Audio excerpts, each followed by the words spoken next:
Iya, terima kasih Bapak Ibu untuk semuanya. Nah, untuk berikutnya silahkan duduk Bapak Ibu. Ya, terima kasih. Dan acara berikutnya adalah pembacaan berita acara tahun buku 2021 yang dibawakan oleh pengurus Hobas CU.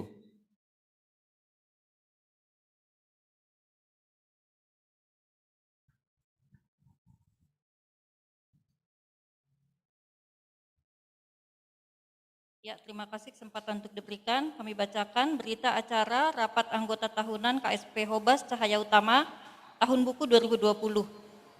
Pada hari ini, Koperasi Simpan Pinjam Hobas Cahaya Utama Sabtu tanggal 27 bulan Maret tahun 2021 telah menyelenggarakan rapat anggota tahunan kelima yang dilakukan secara virtual melalui room Zoom meeting dengan ruang rapat di Jalan Bakti nomor 39 Jakarta yang dihadiri 135 peserta. Dan telah diputuskan ada 5 hal. Ini kita bisa baca di halaman ke-5. Yakni menyetujui dan mengesahkan LPJ pengurus, LPJ pengawas, mengesahkan rencana kerja pengurus tahun 2021, dan mengesahkan rencana anggaran pendapatan dan belanja KSP Hobas tahun buku 2021, menyetujui penetapan ART dan SOP.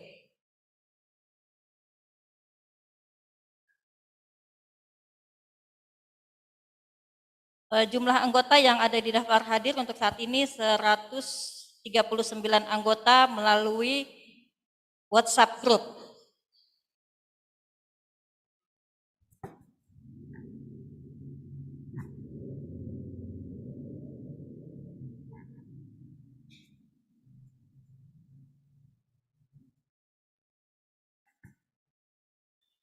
Iya, baiklah Bapak Ibu yang kami hormati semua anggota Hobas CU.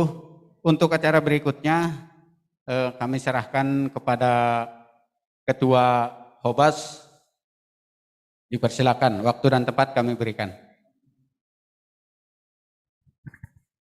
Terima kasih MC. Puji syukur kita ucapkan kita pada saat ini kembali melakukan rapat anggota. Walaupun kita masih melakukannya lewat daring online. Memang rapat anggota adalah event tertinggi dari suatu kredit union. Sebaiknya kita bersama-sama di sini, semua anggota Hobas untuk mengikuti rapat. Namun untuk kedua kalinya tahun ini kita melakukannya secara online. Walaupun demikian, kami mengharapkan kesertaan kita pada rapat ini.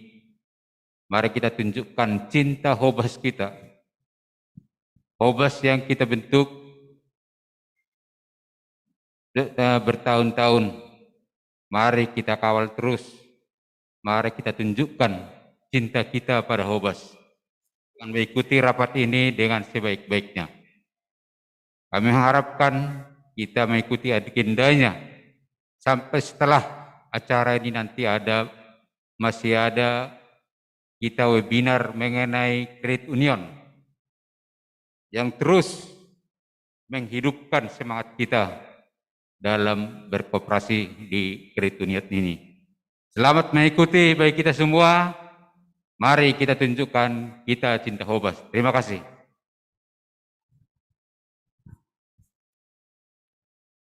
Baiklah, untuk berikutnya adalah kata sambutan dari penasehat Hobas, yaitu dari Ibu Resti Borudamanik. Waktu kami persilakan kepada Ibu Resti Borudamanik.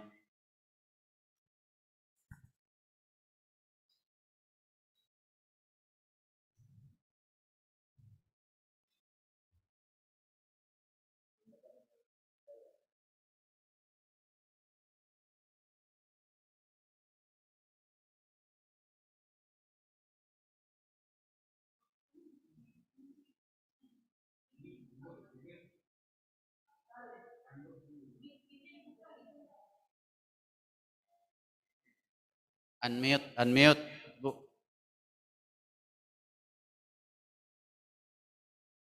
Unmute-nya, Bu. Unmute-nya dibuka, Bu.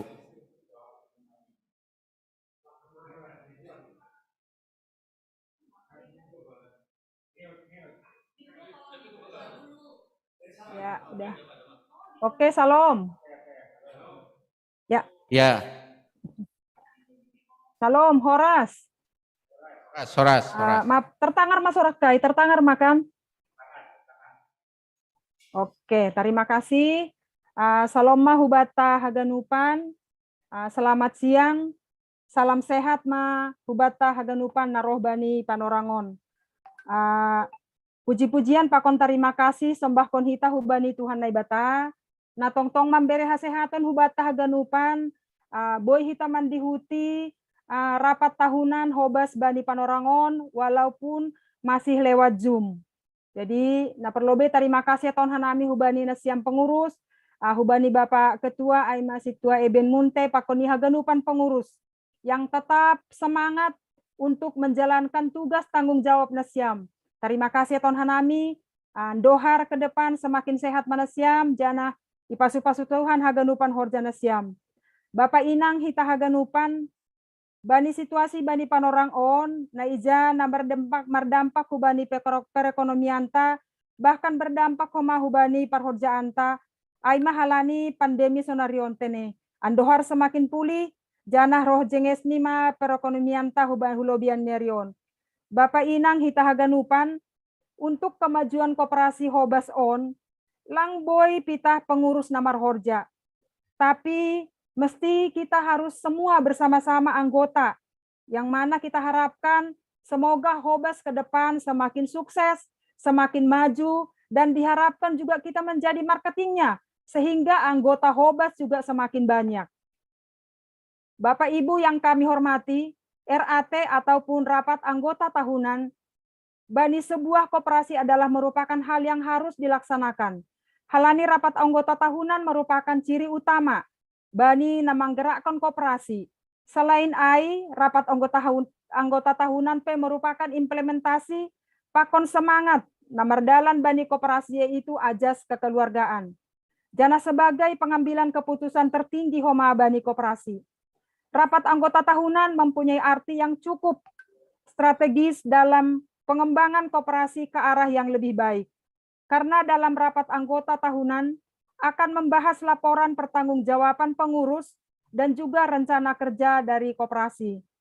Pertanggungjawaban penting dilakukan untuk mengevaluasi seluruh program dan kegiatan agar pada masa-masa mendatang koperasi kita CP Hobas supaya lebih baik lagi. Sahalinari tahun hanami hubata haganupan Bapak Inang narohbani pangonorangon, bani dukungan hubani pengurus tetap do ipangindo ase tetap dukung hita sedia pengurus untuk kemajuan ni koperasi taon. Jadi sahalinari tahun hanami terima kasih kepada Bapak Inang yang hadir pada hari ini, secara khusus kepada Bapak Benny dari Perutusan Puskopit Jakarta. Terima kasih Pak. Pasti kami yakin di waktu Bapak yang sangat sibuk, Bapak menyempatkan untuk hadir untuk mengikuti rapat Hobas kami pada hari ini. Terima kasih kepada Bapak Benny. Jadi, Aima hatahumban nami, terima kasih, Tuhan memberkati. Jadi, adong pantun hubain, kita menanam buah kurma. Jagalah bibitnya agar tetap segar. Kalau kita ingin makmur bersama, bangunlah koperasi Hobas Cililitan. Sekarang ramai ke Cililitan, bukan untuk berhura-hura. Hari ini adalah rapat anggota tahunan Koperasi CP Hobas Cililitan. Jadi terima kasih, Tuhan memberkati. Hai Matongon. Iya, terima kasih kepada Ibu Resti atas kata sambutannya. Untuk berikutnya adalah kata sambutan dari perwakilan dari Puskopdit, yaitu dari Bapak Benny Bubun. Kepada Bapak Benny Bubun, waktu dan tempat kami persilakan. Terima kasih atas kesempatan yang diberikan kepada saya. Apakah suara saya terdengar? Terdengar, terdengar. Baik, salam sejahtera untuk kita semua, salam kredit union. Yang terhormat Bapak Ibu Penasehat Koperasi Hobas Cahaya Utama, yang terhormat para pengurus, pengawas, dan manajemen KSP Hobas Cahaya Utama, yang saya banggakan Bapak Ibu anggota peserta RAT KSP Hobas Cahaya Utama pada siang hari ini. Kata orang bijak bahwa bukan hari ini indah kita bahagia, tetapi kita bahagia maka hari ini menjadi indah. Indah karena kita bisa bersilaturahmi, indah karena kita bisa bersama-sama untuk melaksanakan RAT pada hari ini, dan indah karena kita masih diberikan kesehatan dan semangat untuk melayani orang-orang yang membutuhkan layanan dari kita. Bapak Ibu para peserta RAT yang saya hormati, pertama kita bersyukur kepada Tuhan Yang Maha Esa bahwa kita hari ini diberikan kesehatan lahir dan batin untuk menyelenggarakan RAT pada hari ini. Selanjutnya, atas nama Puskopit Jakarta, saya menyampaikan terima kasih kepada pengurus pengawas KSP Hobas Cahaya Utama yang selama ini berperan aktif mengikuti kegiatan di Puskopit Jakarta. Kami sangat bangga dengan kehadiran KSP Hobas Cahaya Utama yang ikut mengentaskan kemiskinan daerah di sekitar kita. Bapak Ibu yang kami hormati, di tengah COVID yang melanda dunia, kita pun terimbas semua. Tetapi kerja keras pengurus dan pengawas KSP Hobas Cahaya Utama, pada hari ini kita akan melaksanakan RAT. Juga sebagai kewajiban kita untuk memenuhi amanat Undang-Undang Koperasi Nomor 25 Tahun 92, Pasal 26 ayat 1, di mana kita akan melaksanakan RAT. Kemudian RAT ini mempunyai tujuan bahwa satu, mendengar laporan pertanggungjawaban pengurus dan pengawas, kemudian mengkritisi laporan, mengkritisi program kerja pengurus dan pengawas, kemudian sebagai sarana silaturahmi, dan juga kita belajar berdemokrasi, artinya kita belajar untuk menyampaikan pendapat kita, mendukung program, dan juga memberikan saran dan masukan demi perkembangan koperasi kita. Maka atas nama Puskopit Jakarta, kami sangat memberikan apresiasi kepada pengurus, pengawas, manajemen KSP Hobas yang pada hari ini melaksanakan RAT. Kemudian dalam sambutan pada hari ini ada 5 poin yang ingin saya sampaikan. Yang pertama menyangkut badan hukum. Kami menyampaikan terima kasih karena Hobas Cahaya Utama sudah memiliki badan hukum dan juga sudah terdapat di administrasi umum dan hukum di Kementerian Hukum dan HAM. Terima kasih untuk legalitasnya ini, karena sekarang ini legalitas ini menjadi prioritas kita karena kita ingin menyelenggarakan usaha simpan pinjam ini dengan aspek legalitas yang baik sehingga pengurus pengawas juga tidur tenang di dalam mengelola keuangan masyarakat. Maka dari Puskopit Jakarta terus mendorong para koperasi primer untuk segera melakukan perubahan anggaran dasar dan juga segera untuk mengurus aspek legalitas agar tidak menjadi kendala di kemudian hari. Kemudian yang kedua, keanggotaan. Bapak Ibu, koperasi KSP ini kita ini adalah basisnya adalah anggota. Maka kita harus sebanyak-banyaknya mencari anggota yang produktif agar koperasi kita bisa tumbuh dan berkembang. Kalau anggotanya stagnan, kemudian yang pinjam itu-itu saja, maka suatu saat akan stagnan. Maka kita terus bekerja sama, berkolaborasi untuk meningkatkan jumlah anggota dan juga terus berusaha untuk meningkatkan kesejahteraan anggota. Maka kami berharap agar program kerja ke depan ini juga memprioritaskan untuk menambah anggota, karena anggota yang ideal itu adalah 1.000 orang, ya, sesuai dengan aturan dari Inkopit bahwa koperasi ideal itu adalah 1.000 orang. Maka kita sekarang, koperasi kita sekarang baru 220, maka mungkin kita membuat program kira-kira berapa tahun ke depan kita bisa mencapai angka 1000 sehingga kita bisa menjadi koperasi ideal. Kemudian yang kedua adalah mengenai simpan pinjam. KSP ini adalah koperasi simpan pinjam, usaha tunggalnya adalah simpan pinjam. Maka sebagai anggota selain menyimpan juga harus meminjam dan meminjam untuk kebutuhan-kebutuhan yang produktif. Kalau Bapak Ibu hanya menyimpan saja, maka itu akan menjadi beban organisasi, ya. Pengurus akan pusing mengelola uang yang ada. Maka sebagai anggota yang baik, maka selain menyimpan juga meminjam dan juga mengangsur. Sehingga sering kita menyampaikan bahwa kita harus berorientasi pada RBT, rajin menabung, bijak meminjam, dan tepat mengangsur. Artinya kita menabung yang terus, kemudian kita juga bijak untuk meminjam, kemudian kita tepat mengangsur, maka perputaran uang kepada anggota ini terus berjalan dengan lancar, sehingga kesejahteraan anggota ini terus bergulir dari satu ke satu yang lain, sehingga semuanya bisa sejahtera bersama Hobas Cahaya Utama. Maka Bapak Ibu yang menjadi anggota Koperasi Hobas Cahaya Utama berterima kasih dan tidak hanya menyimpan tetapi juga meminjam dan juga mengangsur tepat waktu. Kemudian yang berikut adalah kaderisasi. Koperasi kita ini akan tumbuh dan berkembang kalau kita mulai dengan pendidikan, karena pendidikan salah satu bagian dari kaderisasi. Karena kita yang berada sekarang tidak mungkin kita seterusnya menjadi pengurus, tetapi ada regenerasi kepengurusan, maka perlu dilakukannya generasi dan dilakukan pendidikan agar regenerasi kepengurusan nanti berjalan dengan baik. Karena ada di beberapa koperasi pengurusnya yang itu saja, akhirnya kan koperasinya tidak bertumbuh dan berkembang. Tetapi kita kembali kepada KSP Hobas Cahaya Utama untuk melakukan kaderisasi melalui pendidikan. Tadi saya sudah mendengar bahwa nanti setelah rahat ini ada pendidikan. Saya berterima kasih luar biasa kerja keras pengurus, ya.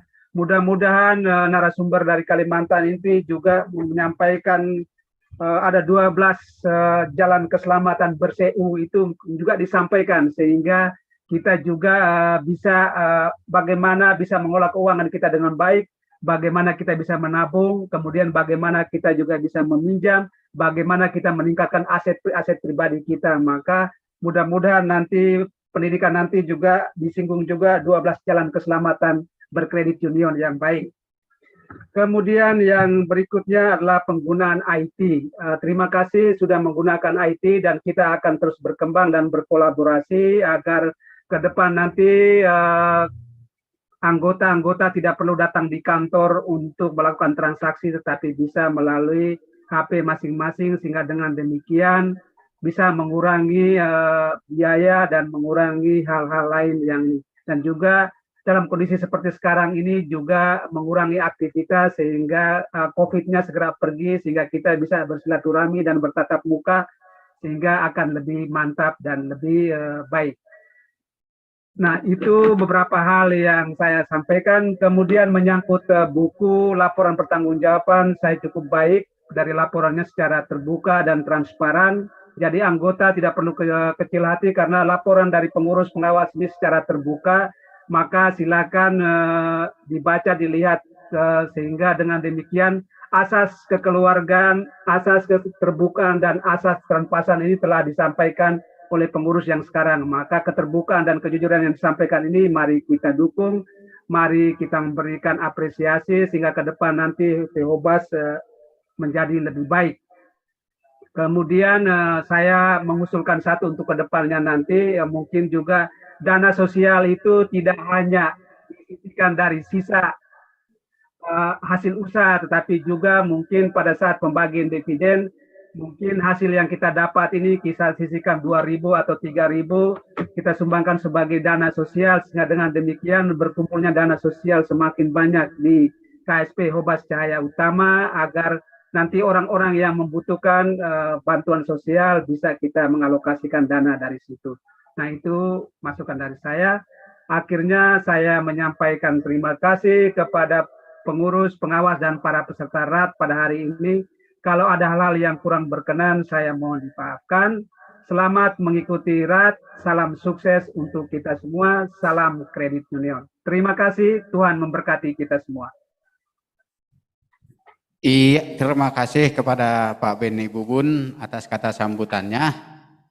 Untuk berikutnya adalah kita akan mengikuti mekanisme penentuan pimpinan rapat. Untuk acara ini kami serahkan kepada pengurus. Terima kasih. Terima kasih. Sebelum kita mulai rapat kita, sekarang kita menentukan, melihat apakah kita rapat ini sudah mencapai quorum sesuai dengan pasal 35 Anggaran Dasar. Rapat anggota sah jika dihadiri lebih dari 1/2 dari jumlah anggota koperasi yang terdaftar dalam buku daftar anggota koperasi. Jadi pada saat ini sekedar pemberitahuan, jumlah anggota yang terdaftar sekarang 249. Untuk ini kami ingin konfirmasi ke bagian pendaftaran kehadiran, berapa jumlah anggota yang terdaftar pada hari ini. Pada bagian pendaftaran kami persilakan.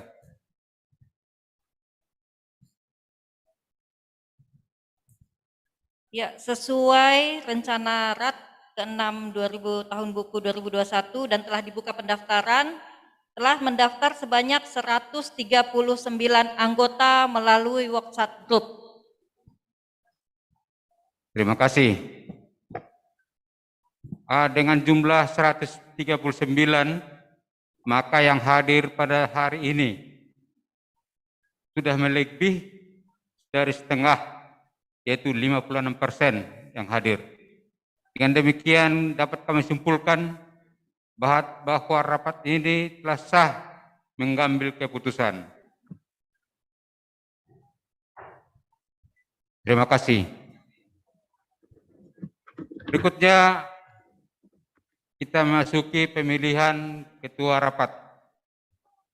Sesuai dengan Anggaran Dasar pasal 28 disebutkan bahwa rapat anggota dapat dipimpin oleh ketua sidang yang berasal dari anggota yang hadir, yang ditunjuk atau ditetapkan oleh rapat anggota dan dengan dipandu oleh pengurus koperasi.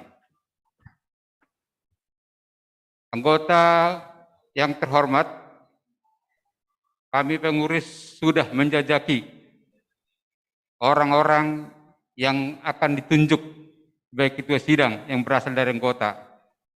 Kami mengajukan pada sidang ini Bapak Dekris Purba sebagai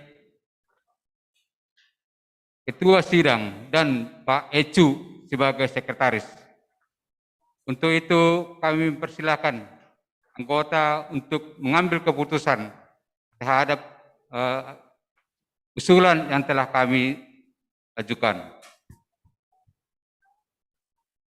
Dan satu orang dari pengurus itu Bapak Joni Purba sebagai anggota. Untuk itu kami persilakan kepada anggota yang hadir untuk yang tidak menyetujui. Silakan angkat tangan atau lewat chat.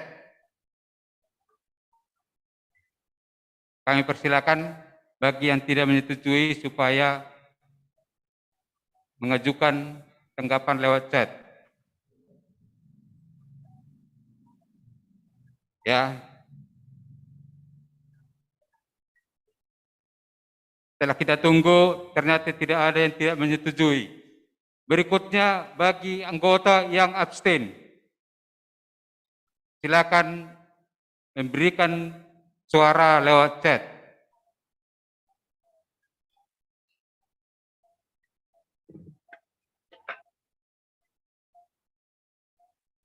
Bapak anggota Hobas yang kami hormati, dari yang hadir pada saat ini ternyata tidak ada yang menyatakan tidak setuju dan abstain terhadap usulan pengurus. Dengan demikian rapat ini sah mengangkat Bapak Dekris Purba dan Ecu Saragi sebagai ketua dan sekretaris. Bapak Samson Saragi satu orang abstennya. Ya. kita perhitungkan. Tapi tetap keputusan dengan suara mayoritas menetapkan Bapak Dekris Purba dan Ecu Saragi sebagai ketua dan sekretaris. Kami persilakan mengambil keputusan. Pada Bapak Dekris Purba dan Ecu Saragi, kami persilakan mengambil tempat untuk memimpin kita dalam rapat ini. Kami persilakan.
Oh, ya, ulang. Ya, terima kasih kepada pengurus Hobas beserta rapat yang telah memilih kami ketua dan sekretaris dalam memimpin rapat kita. Kali ini dalam rapat anggota tahunan KSP Hobas CU yang ke-6 tahun buku 2021. Agenda yang pertama yang akan kita dengar, pertama, laporan pertanggungjawaban pengurus tahun buku 2021. Yang kedua, laporan pertanggungjawaban pengawas tahun buku 2021. Yang ketiga, rencana kerja pengurus dan pengawas tahun 2022. Yang keempat, rencana anggaran dan belanja koperasi RAPBK tahun buku 2022. Yang kelima, tanggapan dan tanya jawab disertai nanti dengan door prize. Yang keenam, pengesahan. Pengesahan yang pertama yaitu laporan pertanggungjawaban pengurus tahun buku 2021. Pengesahan yang kedua, laporan pertanggungjawaban pengawas tahun buku 2021. Yang ketiga, pengesahan rencana kerja pengurus tahun buku 2022. Yang keempat, pengesahan RAPBK tahun buku 2022. Sekarang mari kita mendengarkan pembacaan laporan pertanggungjawaban pengurus tahun buku 2021. Waktu dan tempat kami persilakan.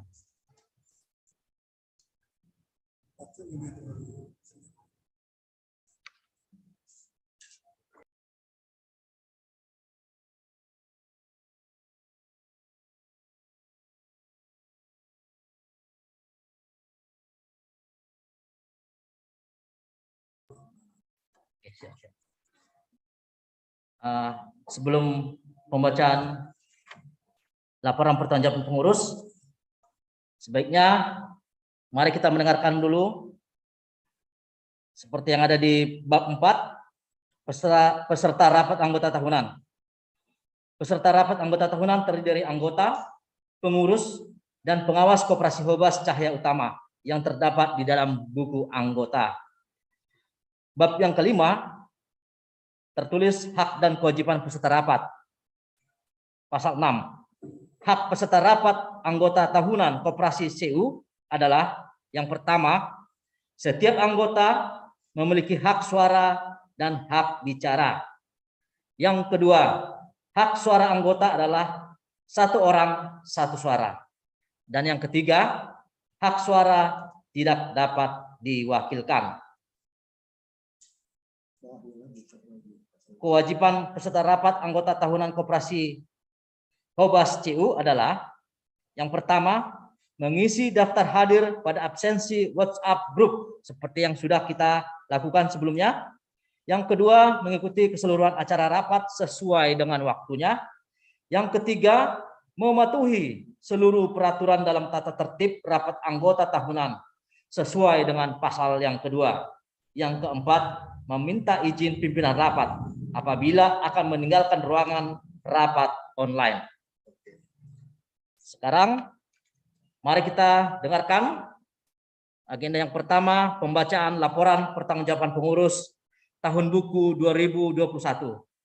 Waktu dan tempat kami persilakan.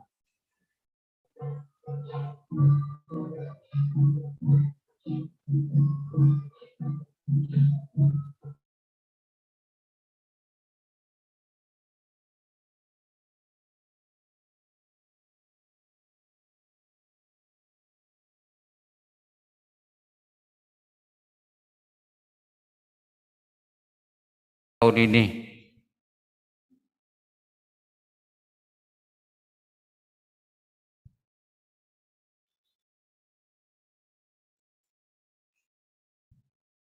ya, secara garis besar tahun 2021 kita masih melewati pandemi corona secara berlanjut. Full 2021 itulah yang kita lalui bersama. Surplus hasil usaha kami laporkan, surplus hasil usaha kami laporkan 108.215.54. Maaf, itu tertulis naik, seharusnya turun. Ya, progres organisasi di Hobas CU, kita mengangkat koordinator pos pelayanan di Cipayung dan Lubang Buaya, mengangkat part-time pengelola. Perlu kami kemukakan untuk memperbesar, untuk mempercepat pertumbuhan anggota. Pada tahun ini kami mulai akan mengangkat koordinator pos pelayanan di tempat-tempat kita anggap dapat ada pertumbuhan anggota. Pada tahun ini kita mengangkat di Cipayung Pak Monang Cipayung John Sudi sebagai koordinator pos pelayanan di Cipayung, dan di Lubang Buaya kami mengangkat Pak Erwin Tumbayak sebagai koordinator pos pelayanan di Lubang Buaya. Mengapa kami sebutkan masalah ini? Karena ini merupakan strategi pengembangan yang akan kami terapkan di 2021. Kami mengharapkan dan kami mencari orang-orang yang bersedia menjadi koordinator pos pelayanan di pos-pos komunitas kita yang seluruh ada di Jabodetabek. Mungkin dari anggota-anggota punya usulan-usulan, kami siap untuk mengolah siapa saja yang menjadi koordinator pos pelayanan di komunitas-komunitas kita di Jabodetabek ini. Berikutnya mengangkat part-time pengelola. Ini langkah pertama, mudah-mudahan kita akan menambah karyawan-karyawan kita sejalan dengan pertambahan anggota. Pada tahun ini kami laporkan bahwa penambahan stagnan hanya 12 orang. 16 orang mengundurkan diri, 2 meninggal dunia.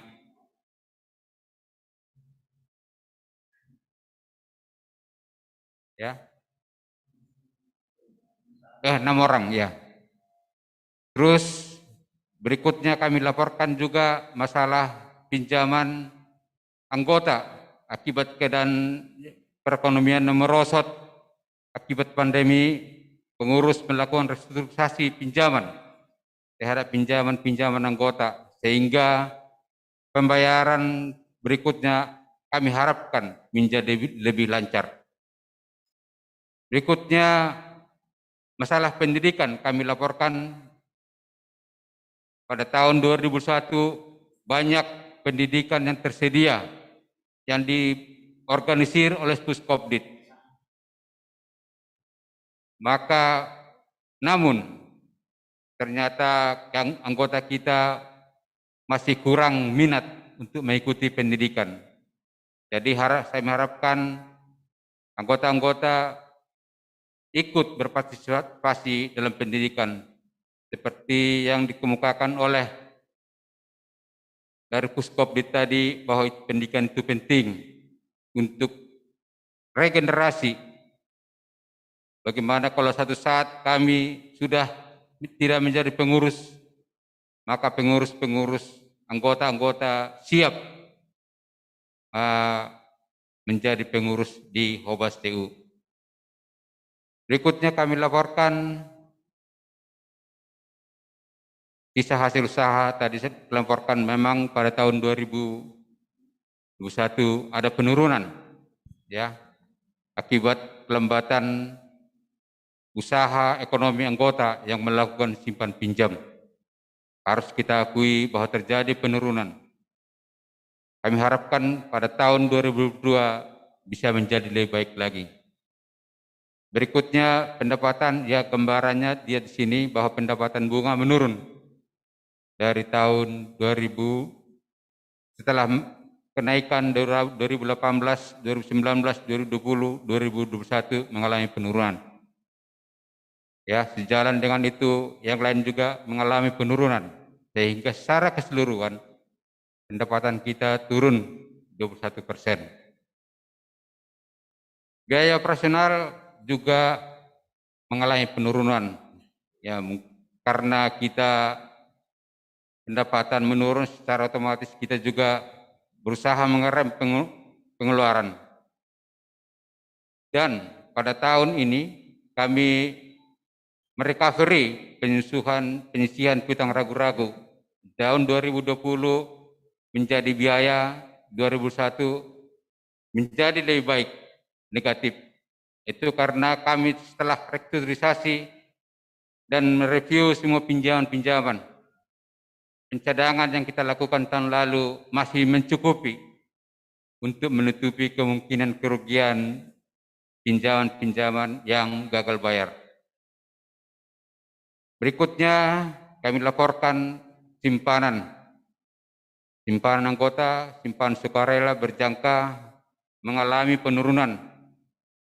Ya, ini juga akibat dampak pandemi, tapi penurunannya hanya sedikit, jadi hanya penurunan 0,52. Terima kasih kepada penyimpan yang mempercayakan dananya di Hobas TU untuk kita kelola bersama. Berikutnya kami laporkan pinjaman anggota. Pinjaman anggota, ya, saldonya naik sedikit, ya. Yang kita lihat pinjaman disalurkan. Tahun ini kita hanya menyalurkan setengah dari yang tahun lalu. Jadi memang peluang-peluang bagi anggota untuk melakukan pinjaman juga berkurang, karena memang mungkin peluang usaha yang mau digeluti juga berkurang. Jadi hanya 619 yang kita salurkan pada tahun lalu. Berikutnya pinjaman lala di atas 1 tahun, jumlahnya hampir stabil dengan tahun lalu. Dengan demikian penyusuan piutang ragu-ragunya hanya berkurang sedikit. Jadi secara balance sheet dia di neraca kita masih mempunyai penyisihan piutang ragu-ragu 68 juta. Cukup bagi kita mencadangkan kemungkinan adanya yang gagal bayar terhadap pinjaman-pinjaman. Berikutnya modal yang sudah kita kumpulkan dari anggota sekarang berjumlah 830 juta, ya, naik 1,3%. Cukup besar. Modal yang telah kita tanamkan bersama-sama di koperasi ini. Inilah duit kita yang sudah kita tanamkan di sini. Inilah kepercayaan jangka panjang kita untuk perkembangan operasional Hobas pada hari-hari yang akan datang. Berikutnya kami laporkan iuran wajib, ya. Iuran wajib sebenarnya kita harus hanya membayar 50.000 per bulan. Tapi ternyata bagi kita membayar 50.000 kadang-kadang menjadi ada kelupaan, ada alfa. Sehingga banyak tunggakan iuran wajib. Mungkin kami lalai mengingatkan anggota. Tapi kita harus bersama-sama bagaimana kita mengingat Hobas, berarti mengingat kita punya iuran wajib hanya 50.000 per bulan. Sebagai gambarannya 71 orang anggota yang rajin, ya, anggota yang rajin ya. Saldo 204 tidak ada tunggakan, ya. 97 orang anggota yang tunggakannya sampai 1 juta. 59 juta. Ada tunggakan 1 sampai 2 juta sebesar 72 juta. Ada tunggakan 2 juta. Tunggakan 2 juta sudah cukup besar nih. 28 orang. Jumlahnya 73 juta, 73 juta 650. Jadi Bapak-bapak, Ibu-ibu, kita melihat kita di mana. Posisi kita dari ini di mana? Apakah tanpa tunggakan atau 1 sampai 1 juta atau yang 1 juta sampai 2 juta atau di atas 2 juta. Ya, itu gambarannya kita semua ya. Bapak, Ibu-ibu, seperti kami kemukakan tadi, inilah gambaran keanggotaan kita. Ya, keras 52, 211, 213, 245. Udah mulai stagnan. Memang pengurus harus bekerja keras, harus lecut untuk bagaimana ini penambahan anggota menjadi lebih baik lagi pada tahun 2022. Kita sudah harus meninggalkan trauma pandemi corona. Kita harus bangkit. Inilah harapan kami pengurus dan kita juga anggota. Harus bangkit secara ekonomi, bangkit cinta kita kepada Hobas. Sehingga yang 249 ini bisa mencapai target yang disebutkan oleh Bapak dari Puskopit tadi, 1.000 orang. Itulah harapan kita. Bapak, Ibu-ibu, itulah laporan pertanggungjawaban kami dari pengurus. Kami sekarang serahkan kepada Ketua Rapat.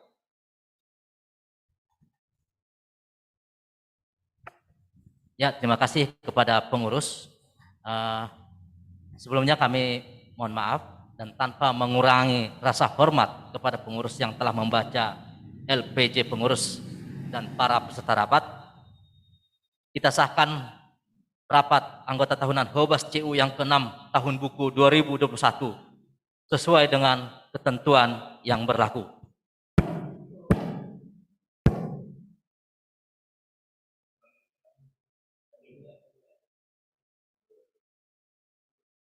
Sekarang lanjut kita kepada agenda yang kedua, pembacaan laporan pertanggungjawaban pengawas tahun buku 2021. Waktu dan tempat kami persilakan.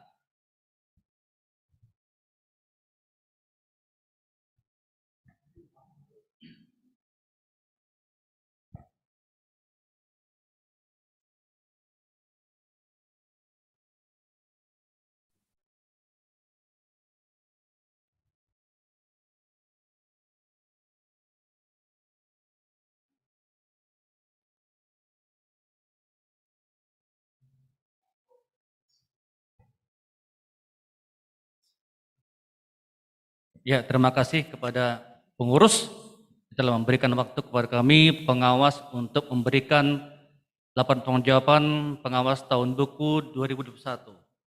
Jadi untuk pengawas kebetulan hari ini salah satu pengawas yaitu Bapak Zulkifli Saragih tidak bisa hadir karena ada urusan keluarga yang sangat penting.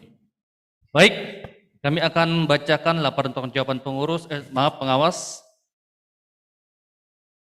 Yang pertama adalah tentang keanggotaan. Jadi kami melihat di sini ada sekitar penambahan ya dari anggota tahun 2021 yaitu 12 orang. Jadi sehingga sekarang jumlah anggota adalah sekitar 249. Nah, hal ini juga tidak banyak karena ada beberapa anggota juga yang meninggal dunia 2 orang dan juga yang keluar tahun 2021 sebanyak 6 orang.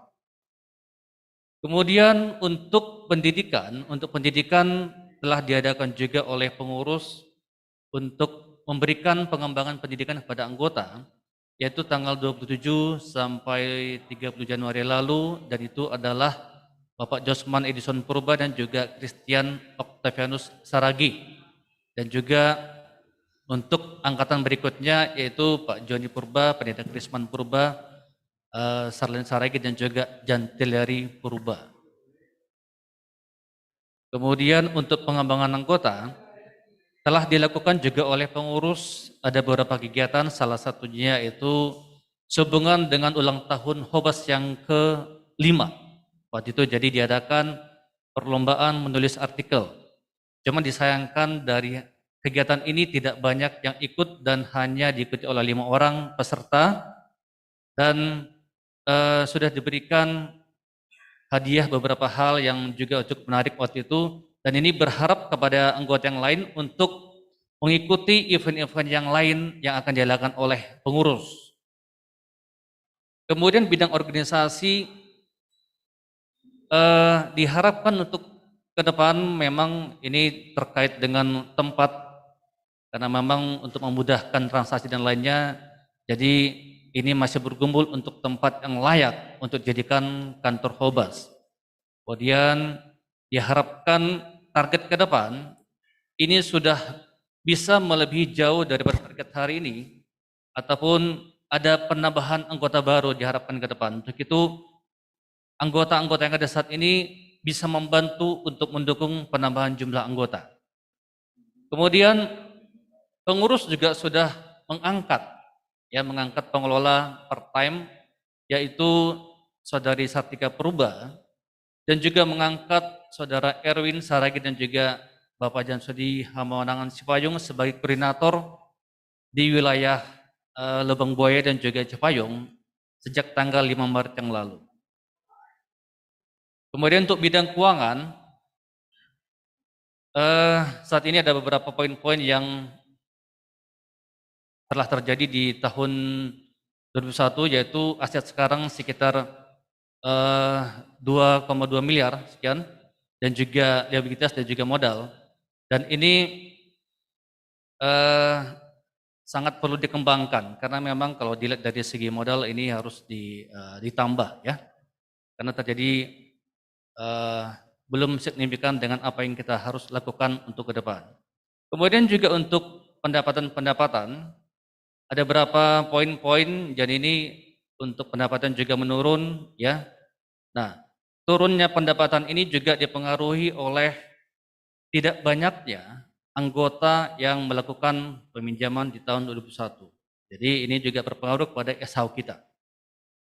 Kemudian jumlah pinjaman ini juga tidak banyak di tahun 2021. Ini kita harapkan untuk ke depan ini bisa dikembangkan. Nah, kemudian juga untuk simpanan sukarela atau sibuhar ini naik, tetapi boleh dikatakan dibanding dengan tahun sebelumnya tidak banyak kenaikan yang cukup berarti, jadi hanya sekitar 12,7%. Ya. Lalu kemudian total pendapatan ini juga turun, ya. Ini juga tadi terkait karena pengaruh juga jumlah peminjaman yang lainnya sehingga mempengaruhi SHU kita ataupun pendapatan kita.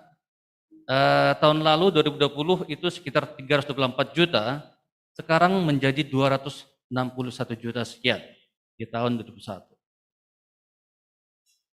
Nah, begitu juga dengan piutang yang belum dibayarkan di atas umur 12 bulan, ya, ada sekitar 126 juta. Jadi ini diharapkan dari pihak pengurus juga untuk bisa lebih menagih ya, karena memang ini akan pengaruh kepada modal kita juga nantinya. Nah, kemudian terdapat juga ada 28 orang anggota yang menunggak iuran wajibnya. Jadi kemarin kami lihat laporan-laporan ya, ada beberapa anggota-anggota yang kita anggap secara kemampuan finansial ini ada, tetapi mungkin lupa. Jadi diharapkan kepada anggota-anggota yang mungkin lupa, jadi untuk bisa membayar iuran wajibnya, ya, karena untuk bisa melakukan peminjaman syaratnya adalah sudah harus melunasi, ya, lunasi iuran-iuran wajib yang ada. Jadi nanti para anggota diharapkan bisa untuk menghubungi bendahara kita untuk menanyakan berapa iuran yang belum dibayarkan sampai hari ini. Lalu kemudian hasil kita ini kembali lagi terjadi penurunan ya sebesar 15,8% dibandingkan yang lalu. Jadi kita harapkan tahun ini tidak terjadi penurunan, tapi benar-benar terjadi peningkatan dibandingkan dengan tahun 2021 ya. Oke, jadi diharapkan ini juga partisipasi kita anggota benar-benar bisa membantu untuk pengembangan Hobas ini.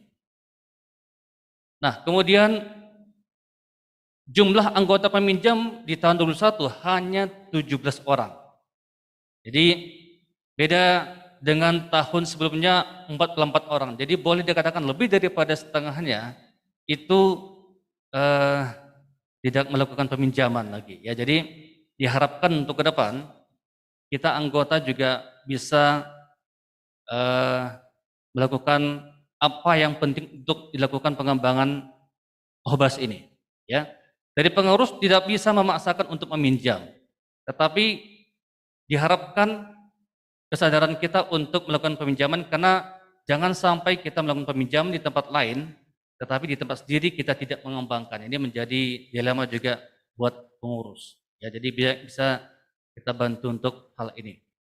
Kemudian tunggang pinjaman di atas 2 bulan ke atas ini mencapai 126 juta sekian. Ya, jadi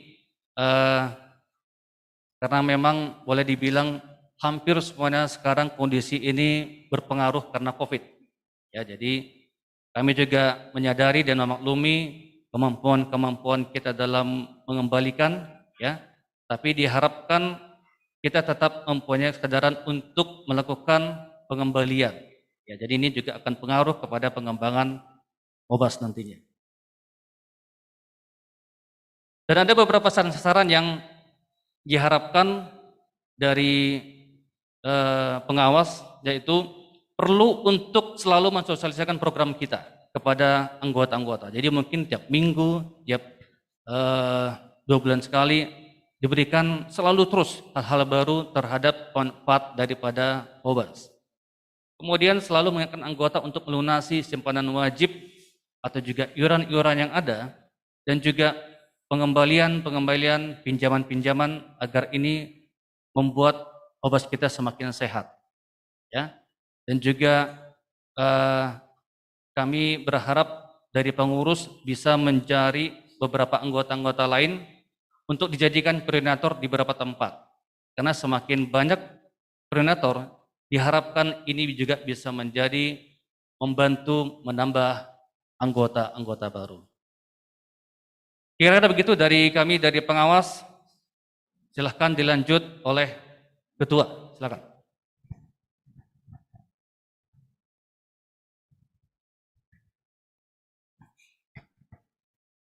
Ya, terima kasih kepada pengawas yang telah membacakan laporan pertanggungjawaban pengawas tahun buku 2021. Yang berikutnya, rencana kerja pengurus dan pengawas tahun buku 2022. Seperti yang kita sepakati bersama, di sini ada waktu diberikan kurang lebih 5 menit. Kami persilakan waktu dan tempat.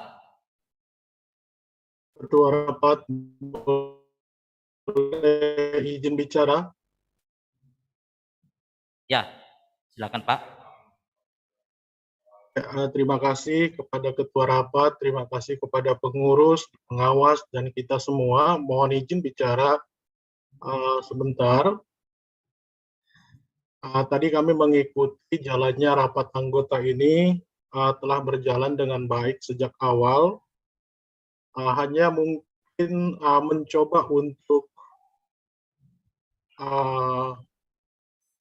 berdiskusi, apakah tidak sebaiknya ketua atau pengurus di dalam setiap agenda yang sudah dibahas dan dilaporkan, sebelum diketuk suatu persetujuan, lebih dahulu mendapatkan suatu masukan, jika ada masukan dari anggota peserta rapat. Dan memang kalau tidak ada lagi dan menyatakan persetujuannya, atau malah memang akan menjadi voting, dan kemudian apabila memang walaupun voting tapi dianggap secara quorumnya memang dianggap menyetujui, baru kemudian kita menyatakan menyetujui dan akan berangkat kepada agenda berikutnya, masuk tadi untuk laporan oleh pengawas. Demikian mungkin tanggapan kami sedikit untuk hal ini. Mudah-mudahan saya tidak salah memahami dengan flow rapat yang sedang kita ikuti pada sore hari ini. Terima kasih kepada pengurus, pengawas, dan kita semua untuk segala kerja kerasnya. Terima kasih. Ya, terima kasih kepada Bapak Anton Ramada Saragi. Nanti tanggapan dan tanya jawab sudah kita berikan, kita siapkan tadi pada agenda kerja kita yang kelima. Jadi yang di awal kita pembacaan laporan pertanggungjawaban beserta rencana kerja pengurus dan pengawas dan rencana anggaran dan belanja koperasi. Baru nanti kita berikan waktu untuk tanggapan dan tanya jawab kepada para peserta. Demikian, terima kasih. Kepada pengurus dan pengawas, kami berikan waktu dan tempat untuk pembacaan rencana kerja pengurus dan pengawas tahun 2022.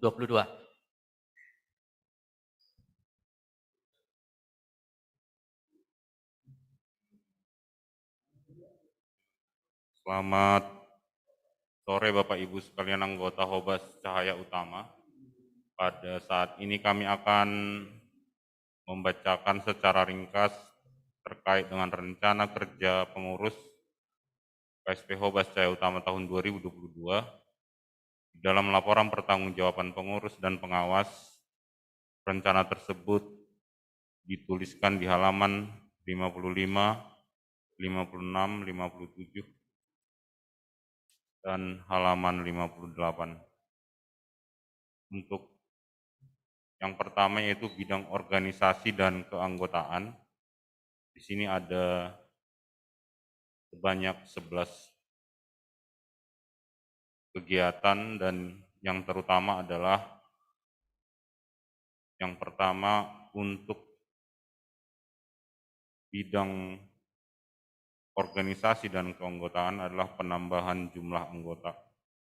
Seperti yang kita ketahui, jumlah anggota KSP Hobas Cahaya Utama tahun 2021 adalah 249 dan target yang seharusnya kita capai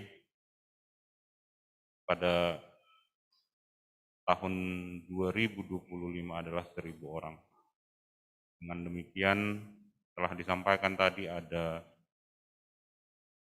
pengangkatan koordinator pos pelayanan di Lubang Buaya dan di Cipayung. Demikian juga pada tahun 2022 kita akan menambahkan koordinator pos pelayanan di sektor-sektor di Cililitan, di KPS Cililitan, sektor 1 sampai sektor 6, untuk memudahkan koordinasi dan untuk memudahkan komunikasi terkait dengan setoran simpanan pokok yang setiap bulan harus disetorkan oleh anggota, dan juga untuk rekrutmen anggota di sektor tersebut. Dan sangat terbuka peluang untuk menambah anggota di wilayah lain di Jabodetabek, dan kami harapkan anggota yang sudah terdaftar di KSP Hobas Cahaya Utama, terutama yang sekarang sudah ada di Cikarang, Bogor, Tambun, Depok, dan wilayah-wilayah lain, mungkin kita akan terus bekerja sama supaya KSP Hobas Cahaya Utama bisa eksis dan berkembang di gereja-gereja tersebut. Kemudian berikutnya adalah terkait dengan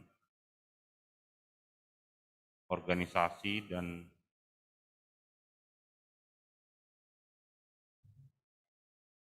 pengangkatan Pak Timer di KSP Hobas CU.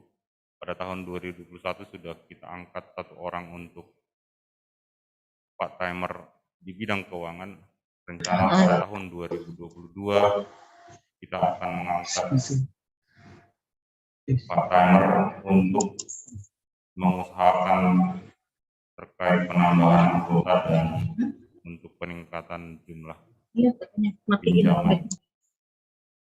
Kemudian di bidang pendidikan, seperti tahun 2021 kita aktif mengikuti pendidikan yang diselenggarakan di Puskopdit maupun koperasi-koperasi lain.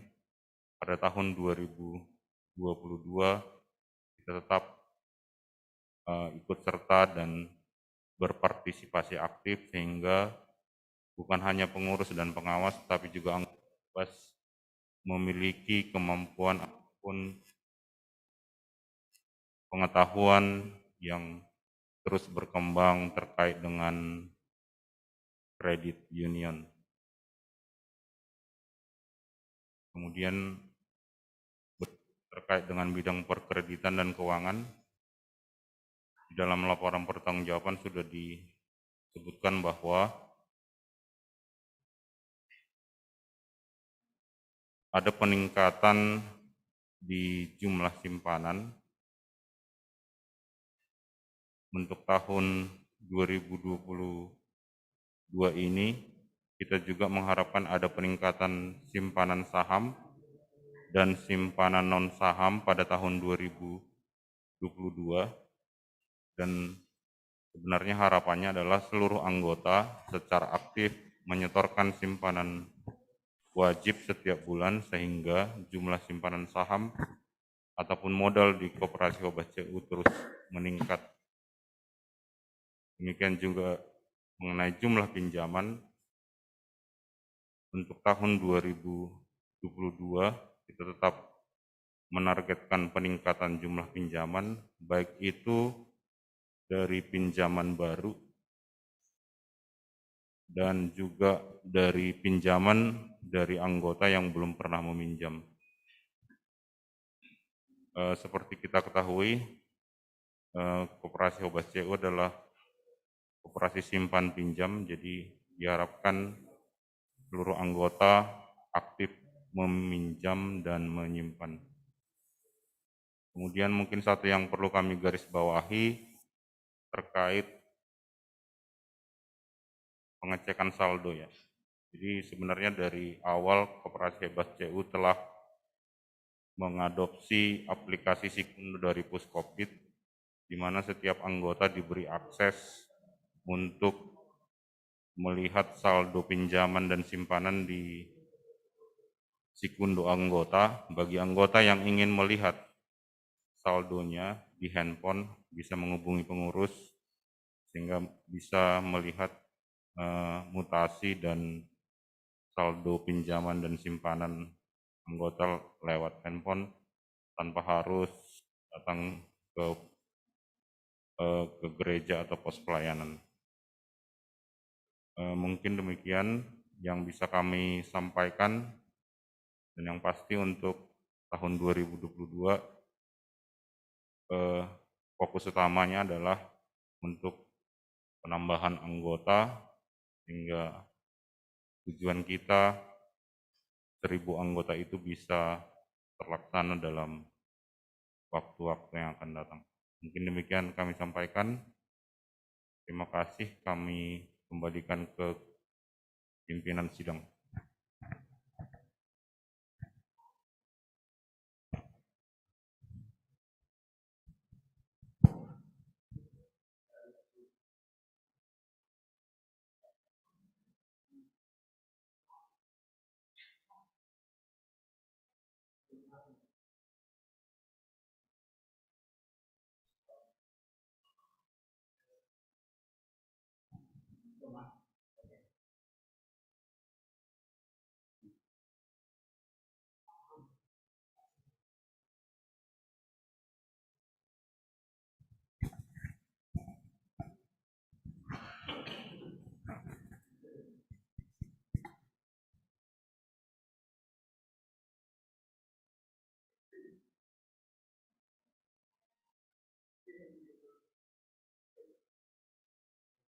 Ya, terima kasih. Sekarang kami membacakan untuk program kerja pengawas tahun 2022. Tapi sebelumnya kami juga ingin membacakan program kerja yang kami lakukan tahun 2021, ya berikut juga dengan realisasinya.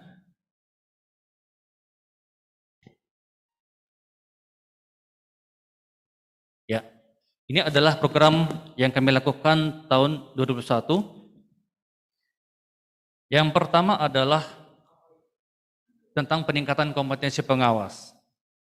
Nah, jadi tentang yang pertama yaitu sertifikasi pengawas, ini diharapkan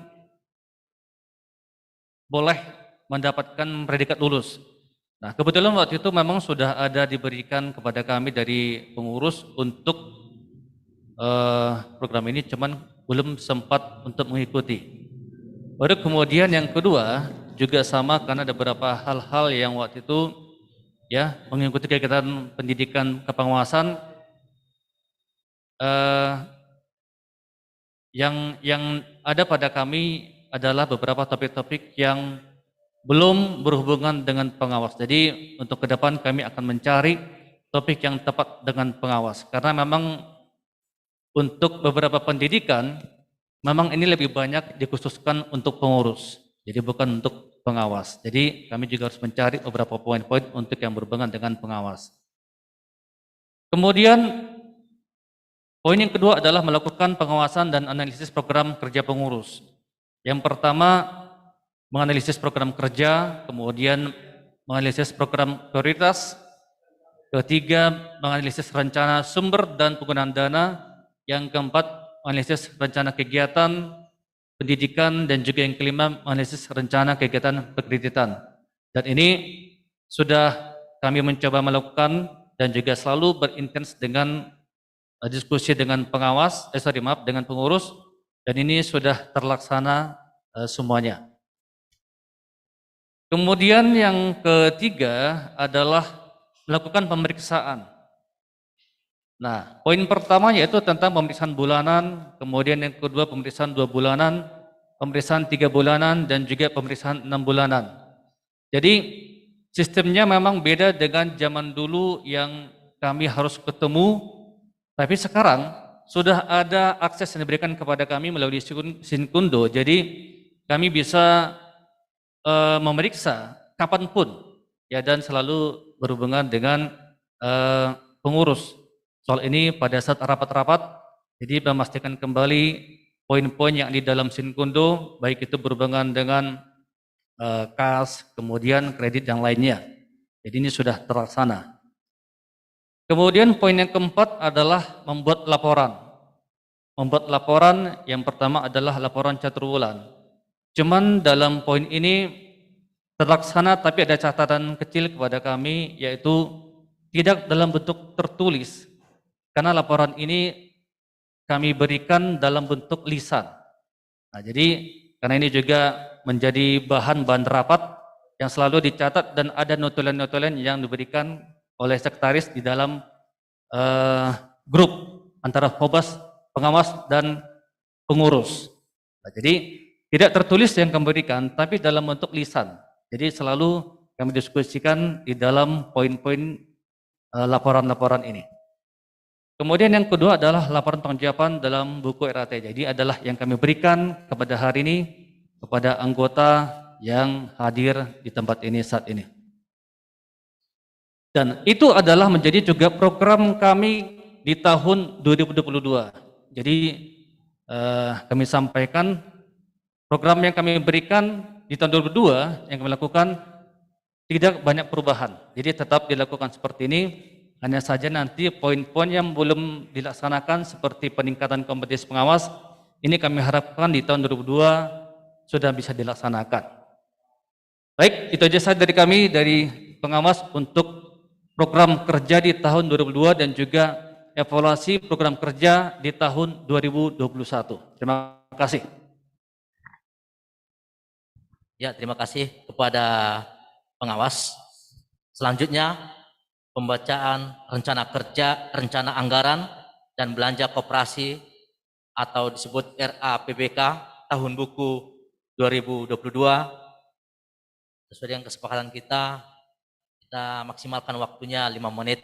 Kami persilakan waktu dan tempat.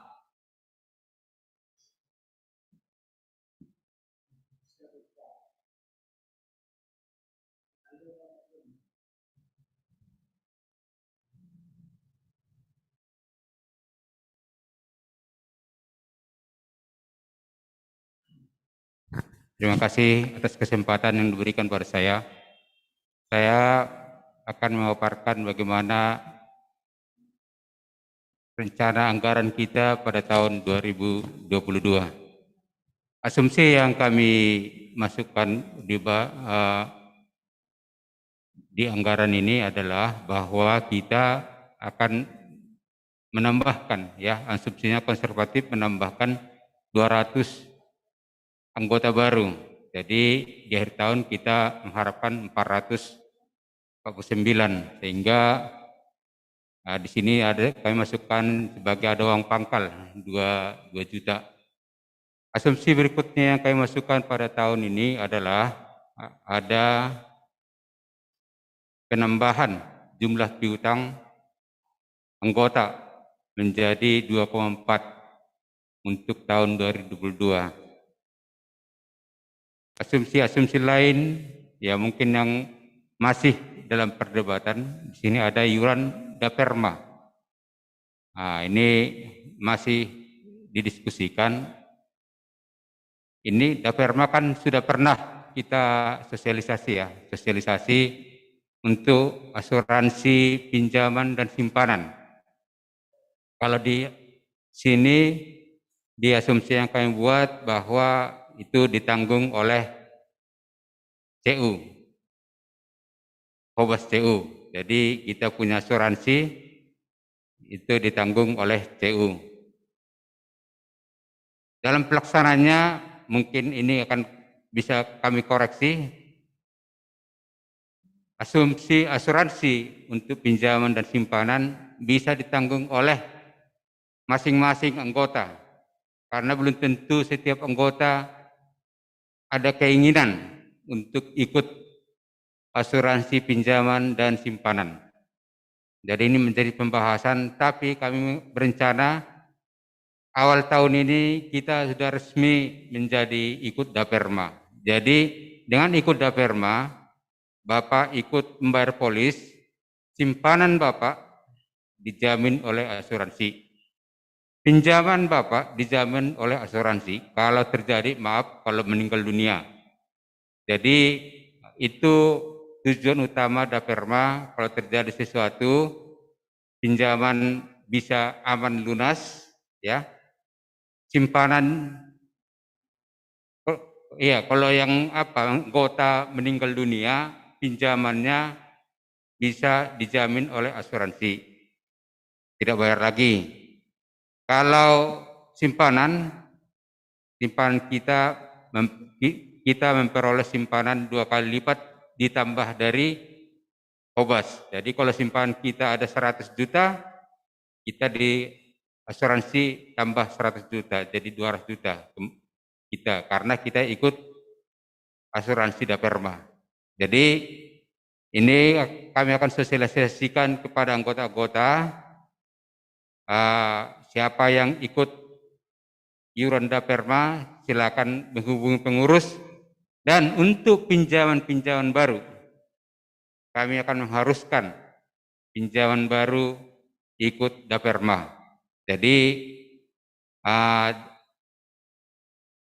dari realisasi pinjaman nanti akan dikurangi iuran untuk Daperma selama masa pinjaman, ya. Kalau pinjamannya 2 tahun, ya ikut Daperma 2 tahun. Kalau 3 tahun, Daperma 3 tahun. Kalau 1 tahun, ikut Daperma 1 tahun. Jadi itu nanti apanya implementasi untuk pinjaman baru.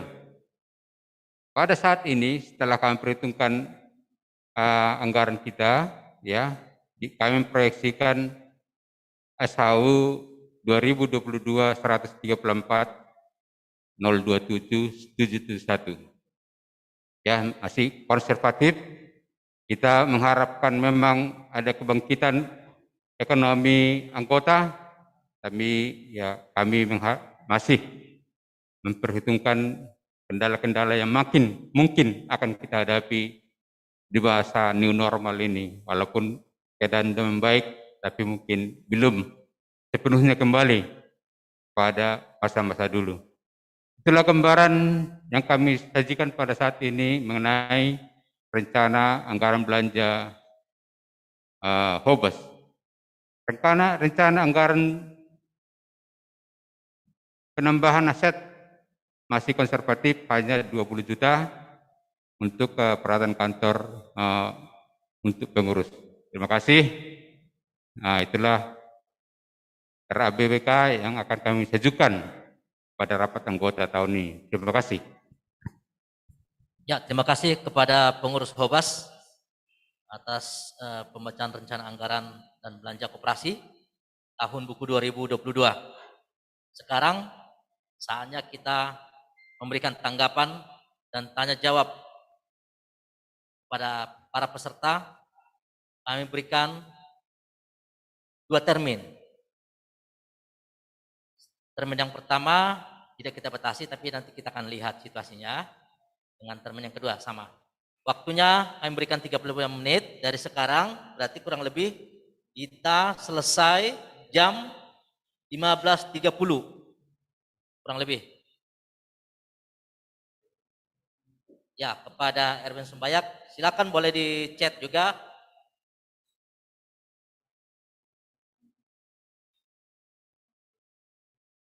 Pak Erwin Sumbayak, sambil menunggu, silakan kami berikan waktu dan tempat.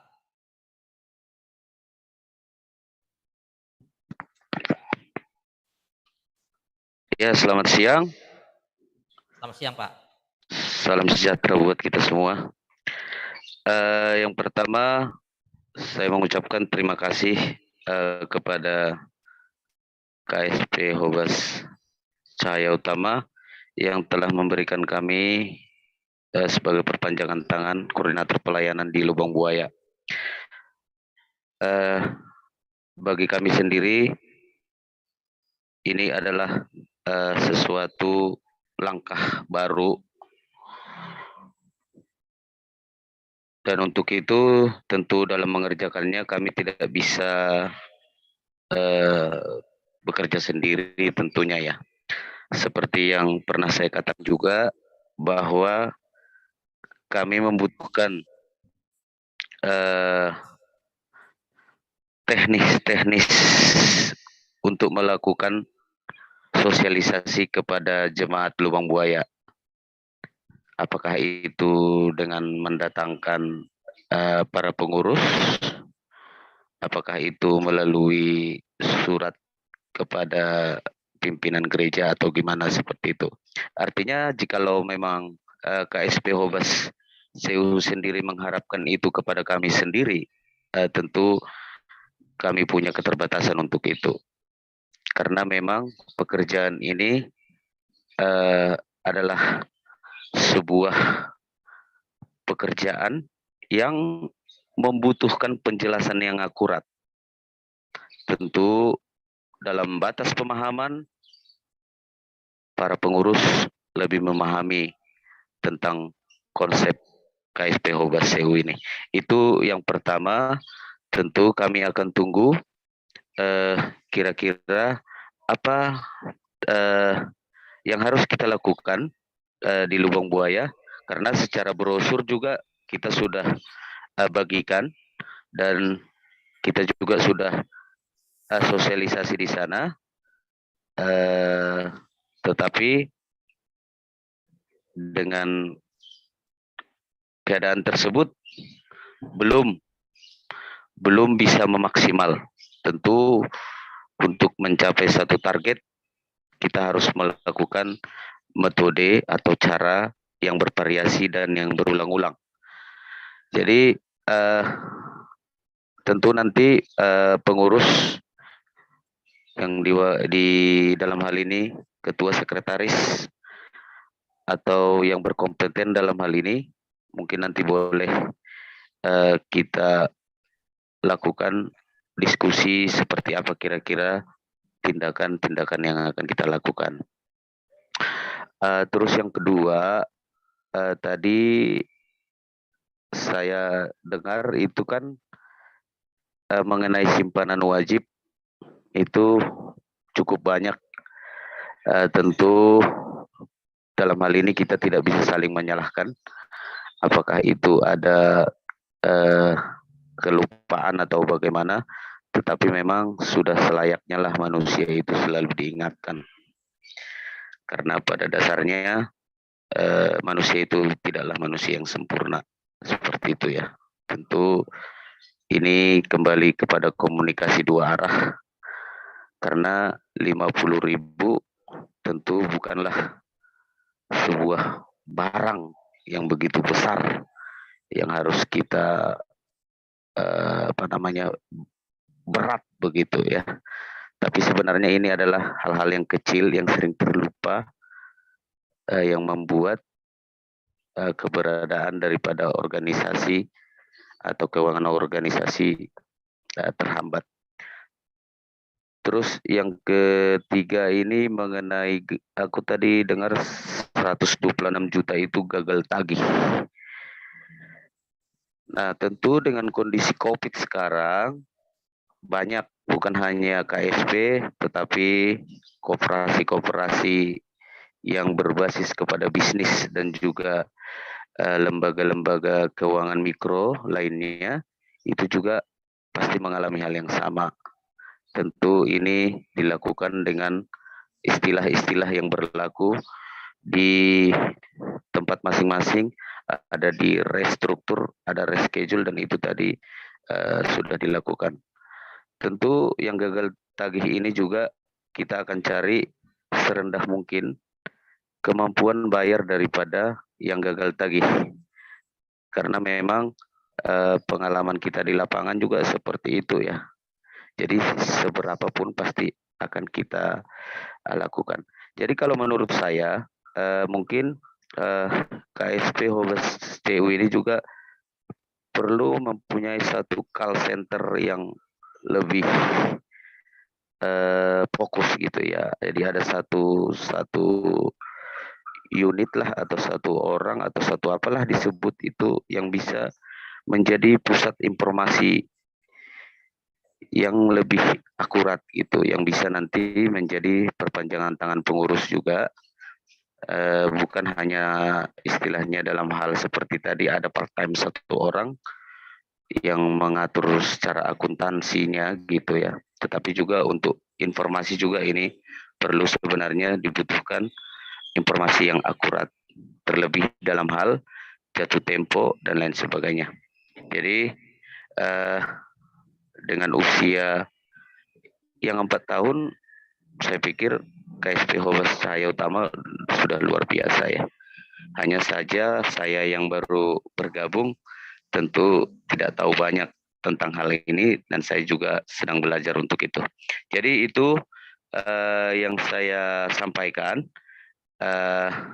Sekali lagi supaya nanti dari pengurus bisa membuat semacam job desk yang harus kita lakukan di unit pelayanan kita di Lubang Buaya, mungkin begitu juga di Cipayung. Terima kasih. Shalom buat kita semuanya. Ya, terima kasih kepada Bapak Erwin Sumbayak yang telah memberikan usul dan tanggapan. Nanti akan kita tampung dan akan dijawab oleh pengurus. Yang berikutnya, 2 orang lagi. Kami memberikan waktu dan tempat pada para peserta untuk memberikan tanggapan ataupun bertanya. Harapan kami karena waktu kita berikan 35 menit, mari kita maksimalkan waktu kita dengan bertanya maupun menanggapi secara efektif dan efisien. Terima kasih. Boleh juga mengajukan di chat siapa yang mau bertanya. Kita siap untuk membaca.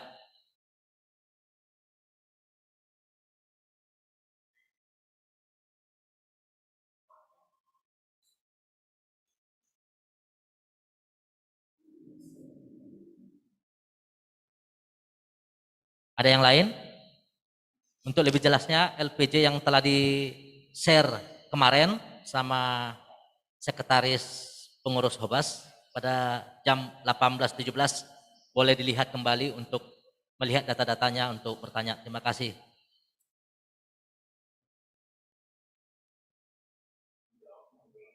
Kalau tidak ada yang bertanya lagi, yang termin pertama ini 1 orang kami serahkan untuk dijawab oleh para pengurus. Waktu dan tempat kami persilakan.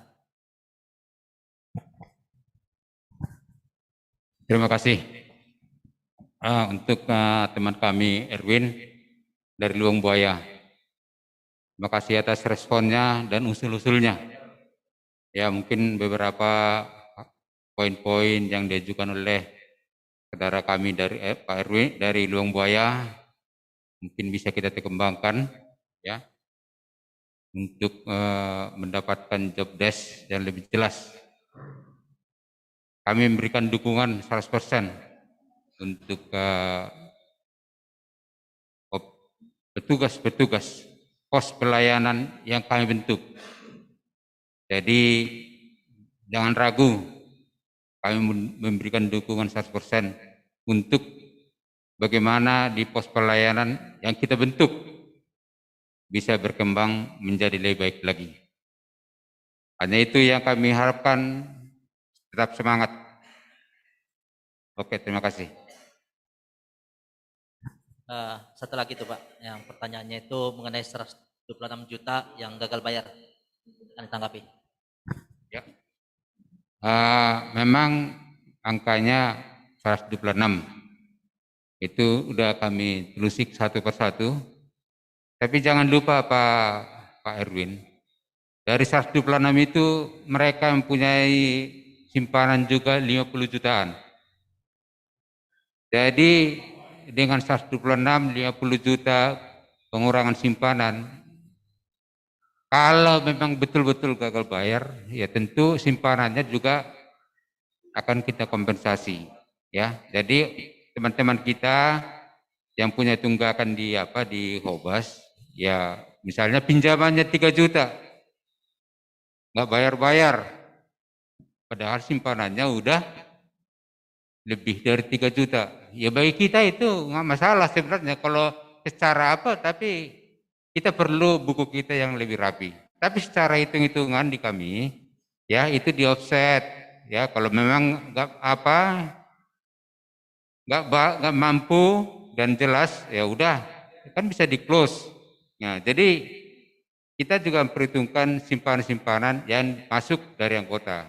Jadi makanya kita tetap pada pinjaman yang 4 juta itu tanpa jaminan karena kita anggap di dalam itu mereka udah punya simpanan juga. Itu. Jadi itu dasarnya. Tapi jangan karena tanpa jaminan nggak bayar-bayar kan nggak asik juga namanya itu kan gitu kan. Nah, kita harus sama-sama saling mendukung. Terima kasih atas perhatiannya. Ya, terima kasih kepada pengurus. Sekarang kita masuki termin yang kedua. Kami memberikan waktu, kami memberikan untuk 3 orang penanya.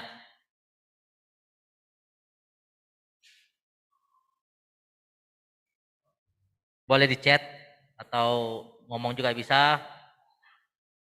buka mic.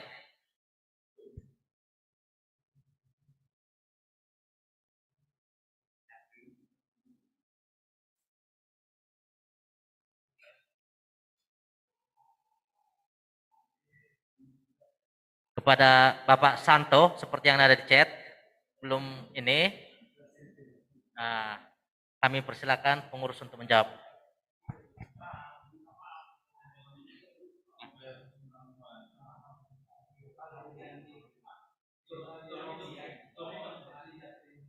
Halo, jadi kepada Santo Wibowo, ini Santo Wibowo atau Santo apa nih?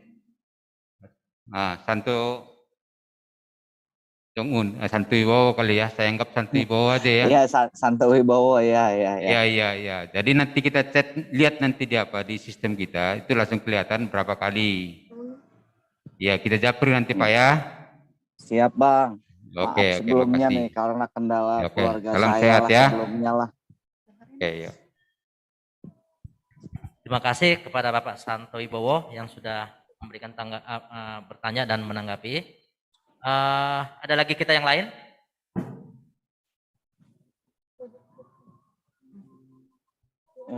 Satu lagi nih Pak. Santo. Ya, untuk seluruh anggota Hobas ya, yang pinjam ya harusnya berkomitmen ya. Jadi perputaran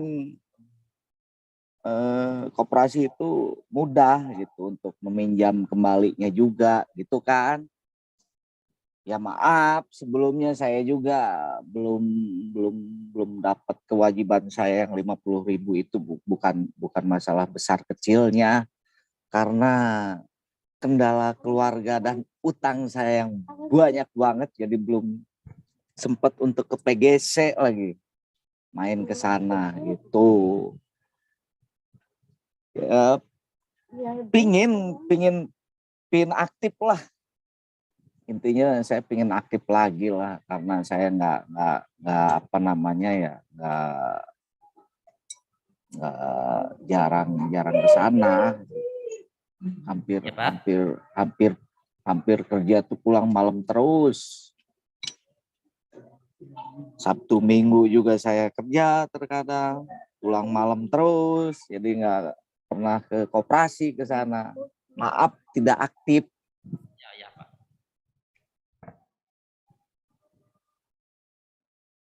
Lanjut, Pak. Ya gitu aja.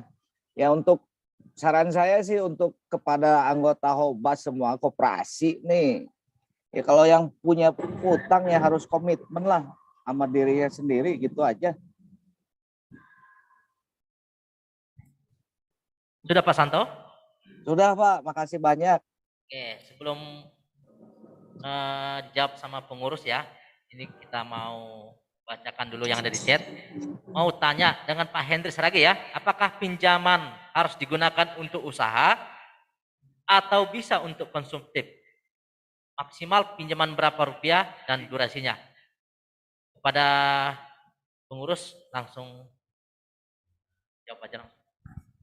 Ya, pada Saudara Henry, pinjaman bisa untuk usaha, bisa juga untuk konsumtif.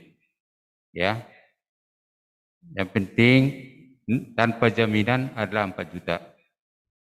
Di atas 4 juta ada jaminannya Pak.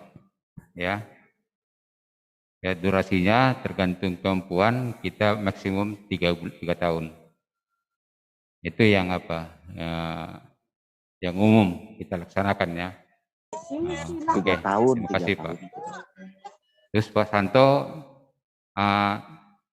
terima kasih ya atas responnya, atas keinginannya banyak berpartisipasi aktif di acara Hobas. Ya kita apresiasi keinginan Bapak. Oke, ya terima kasih. Sama-sama Bang. Ya Pak, ada lagi yang mau ditanya? Ya, sama-sama ya. Oke. Sudah cukup Bang, terima kasih banyak. Oke. Mau latte. Siap, terima kasih Pak Santo. Ada lagi yang mau bertanya? Kami berikan waktu.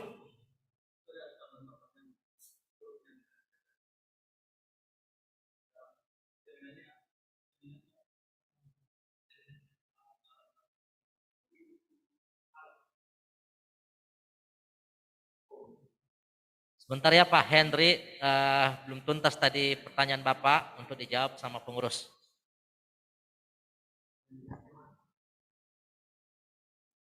Oh ya, terkait dengan jaminan untuk pinjaman, pada saat ini kita menerima jaminan berupa surat berharga ya.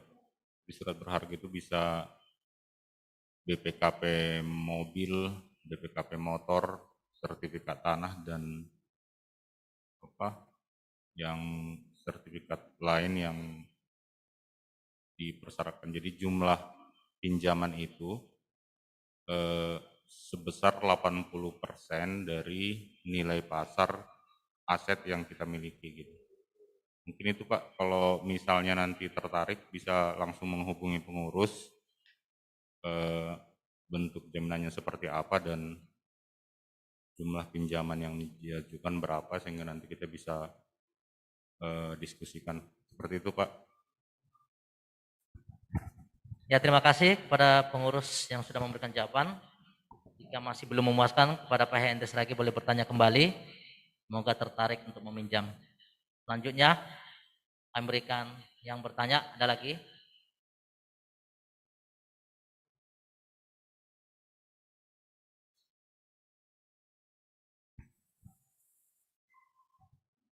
Ada lagi yang lain?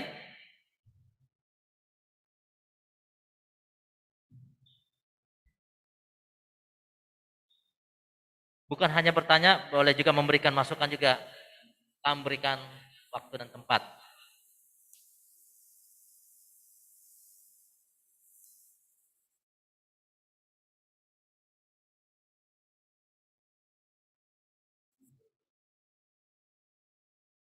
Jika tidak ada lagi, Setabi pengurus Umar ada. Sahapetik. Dengan Ya, jadi Pak siapa? Henry Saragi, Nokenai. Pak Hendes lagi, silakan Pak. Jadi hanya menanggapi saja. Tadi kan sudah dibuatkan ada perwakilan di Cipayung dan di Lubang Buaya. Ya Pak. Orangnya ada Situa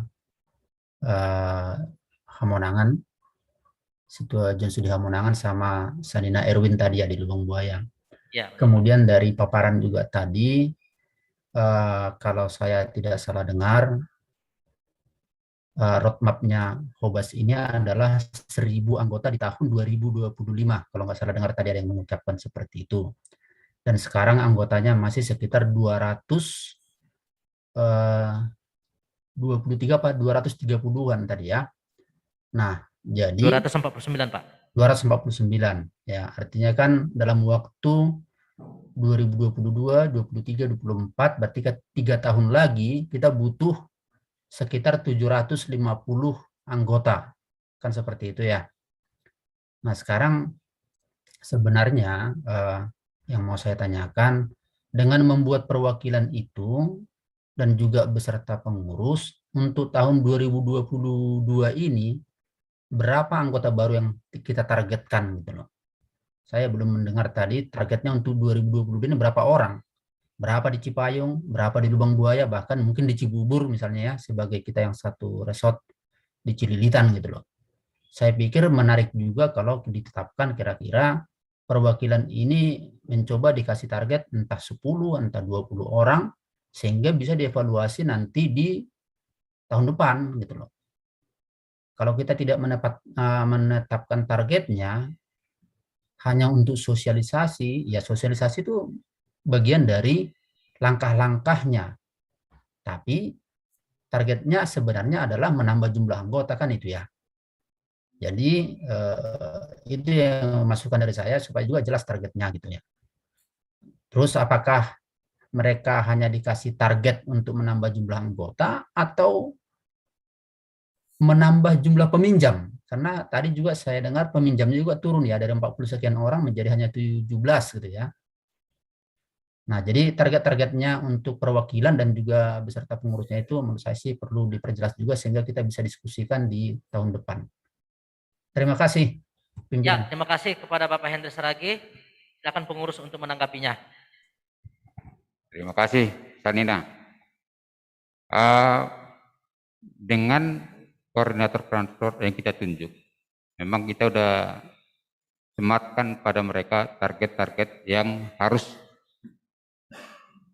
mereka capai, dan termasuk remunerasinya. Jadi mungkin bagi yang berminat, ini ada kita kasih remunerasi juga untuk target mereka. Jadi 2022 kita targetkan cukup kecil, 200.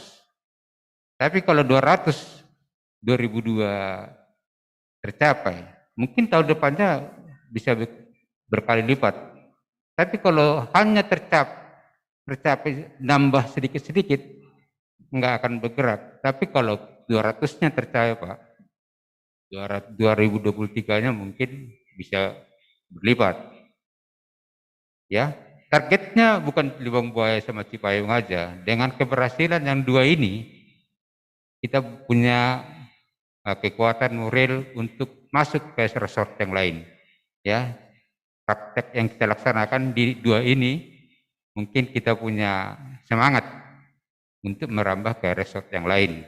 Itu yang kita harapkan. Tapi kalau yang dua ini juga nggak bergerak, kita mungkin ya apa yang salah kan gitu kan? Kita itu harus kita evaluasi terus gitu.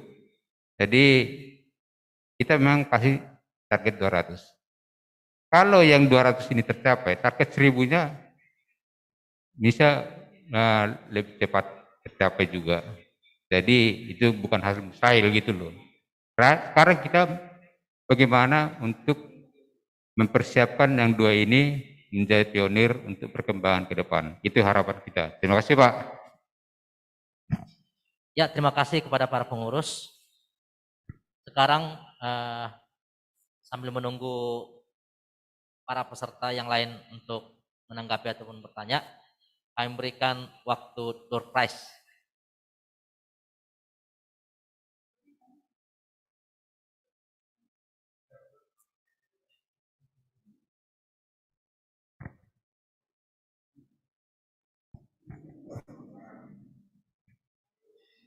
Iya, baiklah Bapak Ibu yang kami hormati, anggota Hobas CU, sambil menunggu penanya ya, pemberi saran, kita adakan meringankan pikiran dulu.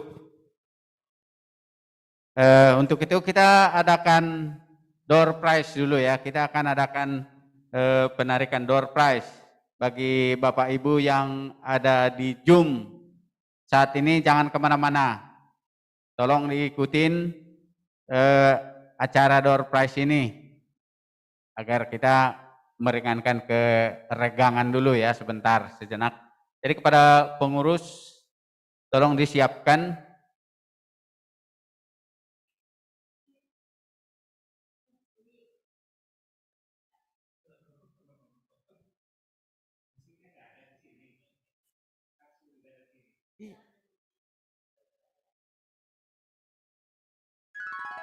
ya, sambil menunggu persiapan door prize-nya ya, kita adakan gerak dulu sebentar biar menghilangkan penat ya, sambil menunggu ada masuk pertanyaan.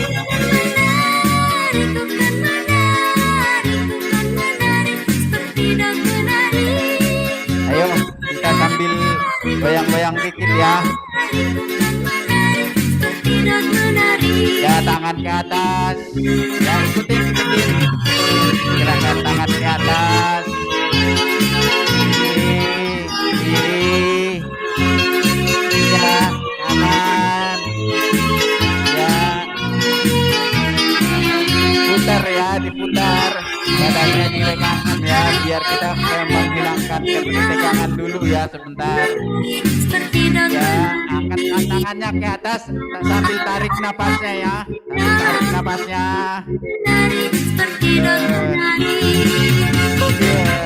Lepas napasnya, tarik napasnya.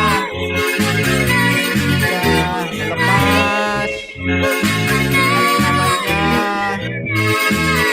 Lepas. Ya.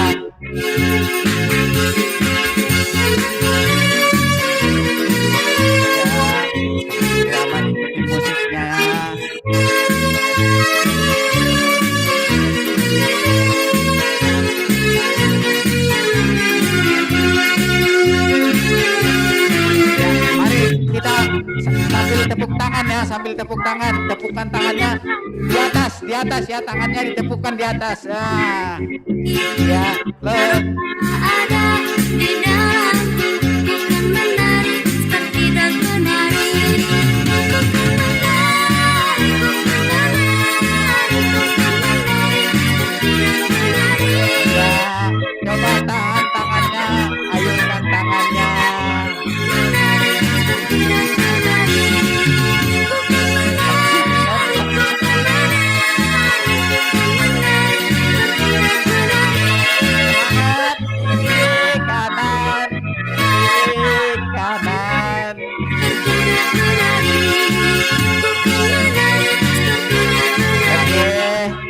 Oke, siap. Coba tarik napas dalam-dalam. Lepas. Tarik napas lagi. Lepas. Sekali lagi, tarik napas panjang. Tahan. Lepas. Iya, terima kasih Bapak Ibu yang ada di rumah dan teman-teman semua. Sekarang kita akan melakukan penarikan door prize. Pertama-tama kita berikan kepada ketua untuk pengambilan door prize.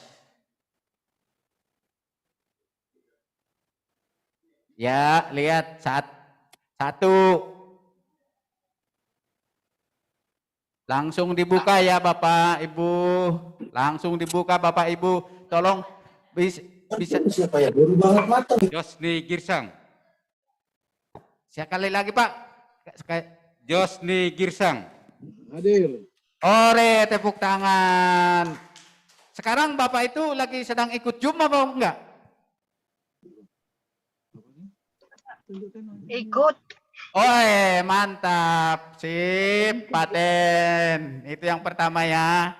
Yang kedua, kita mengharapkan kepada Bapak pimpinan rapat.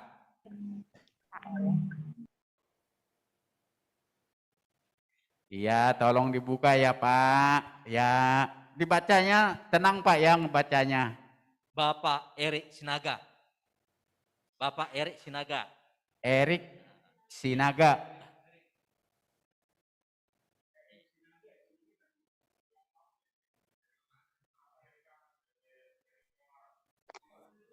Erik Sinaga. Ini buktinya ya. Erik Sinaga, yang Sinaga ya, bukan yang Saragih. Kita tidak berbohong. Ya, coba Bapak Erik Sinaga, apakah sekarang sedang ada di Zoom? Itu nama Erik Sinaga yang lengkapnya siapa ya? Hanya Erik Sinaga namanya Pak. Emang ada dua Pak? Iya, ada dua. Satu kan Erik Komar Sinaga. Oh, berarti saya berarti. Oh ya.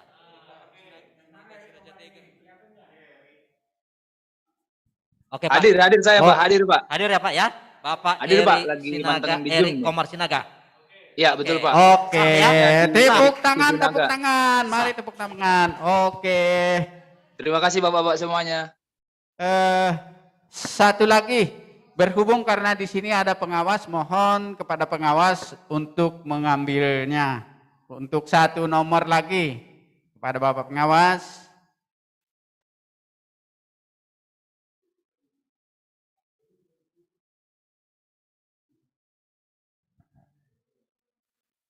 Bapak Ralian Saragih. Sama-sama sebelum pengawas nih alumni nih. Oke, yang ketiga yaitu Bapak Ralian Saragih. Apakah Bapak itu ada di Zoom pada saat ini? Iya, oke lah, baiklah Bapak Ibu yang kami hormati anggota Hobas CU. Setelah penarikan 3 door prize, jangan kemana-mana, tetap ikuti acara ini karena nanti akan lebih ada yang menarik lagi. Door prize-nya masih banyak dan ada hal yang paling menarik lagi. Terima kasih. Sekarang kami kembalikan kepada pimpinan rapat. Ya, terima kasih kepada Bapak Juniasor. selaku MC kita. Kita tadi telah disegarkan dengan musiknya dan gerakannya sehingga kita lebih segar dan fresh. Lanjut kepada tanggapan dan tanya jawab. Pertanyaan dari Bapak Irwan Purba di dalam chat tadi terkait untuk masalah asuransi yang disampaikan pengurus tadi, jika mana saya mau minjam ke depannya, katanya wajib ikut asuransi, tapi sampai lunas. Pinjaman-pinjaman saya masih hidup, apakah asuransi yang saya bayarkan selama tempo pinjaman akan kembali pada saya setelah pelunasan pinjaman? Maksudnya ini preminya ya Pak ya? Halo Pak, tolong diperjelas dulu biar kita. Oke, langsung aja ya kepada pengurus. Terima kasih. Jadi kepada saudara kami Irwan Purba, ya, kita asuransinya adalah mengasuransikan pinjaman. Jika terjadi sesuatu, pinjaman bisa di-cover oleh asuransi sebesar yang kita jaminkan. Misalnya kita jaminkan 100 juta, itulah yang menjadi hak kita jika terjadi sesuatu kepada yang diasuransikan. Tentu Pak, seperti asuransi lainnya, kalau setelah pinjaman selesai, kita nggak apa-apa, nggak masalah, ya tentu asuransinya nggak kembali lagi Pak. Makanya itu preminya kan cukup kecil. Ya, jadi setelah 3 tahun lunas, ya udah selesai. Iya, gitu. Tapi kan ada 2 jenis Pak. Kalau Bapak ikut asuransi simpanan ini justru menarik. Bapak punya simpanan 100 juta, terjadi sesuatu pada Bapak, dari asuransi ditambahkan 100 juta, berarti Bapak menerima 200 juta dari asuransi dan dari Hobas. Itu menarik ya. Yang penting bayar tiap bulan preminya. Preminya cukup kecil, 0,5 per 1000 per bulan. Dan 0,5 per 1000 per bulan kali setahun masih cukup kecil itu preminya. Itu Pak. Terima kasih. Ya, terima kasih kepada pengurus.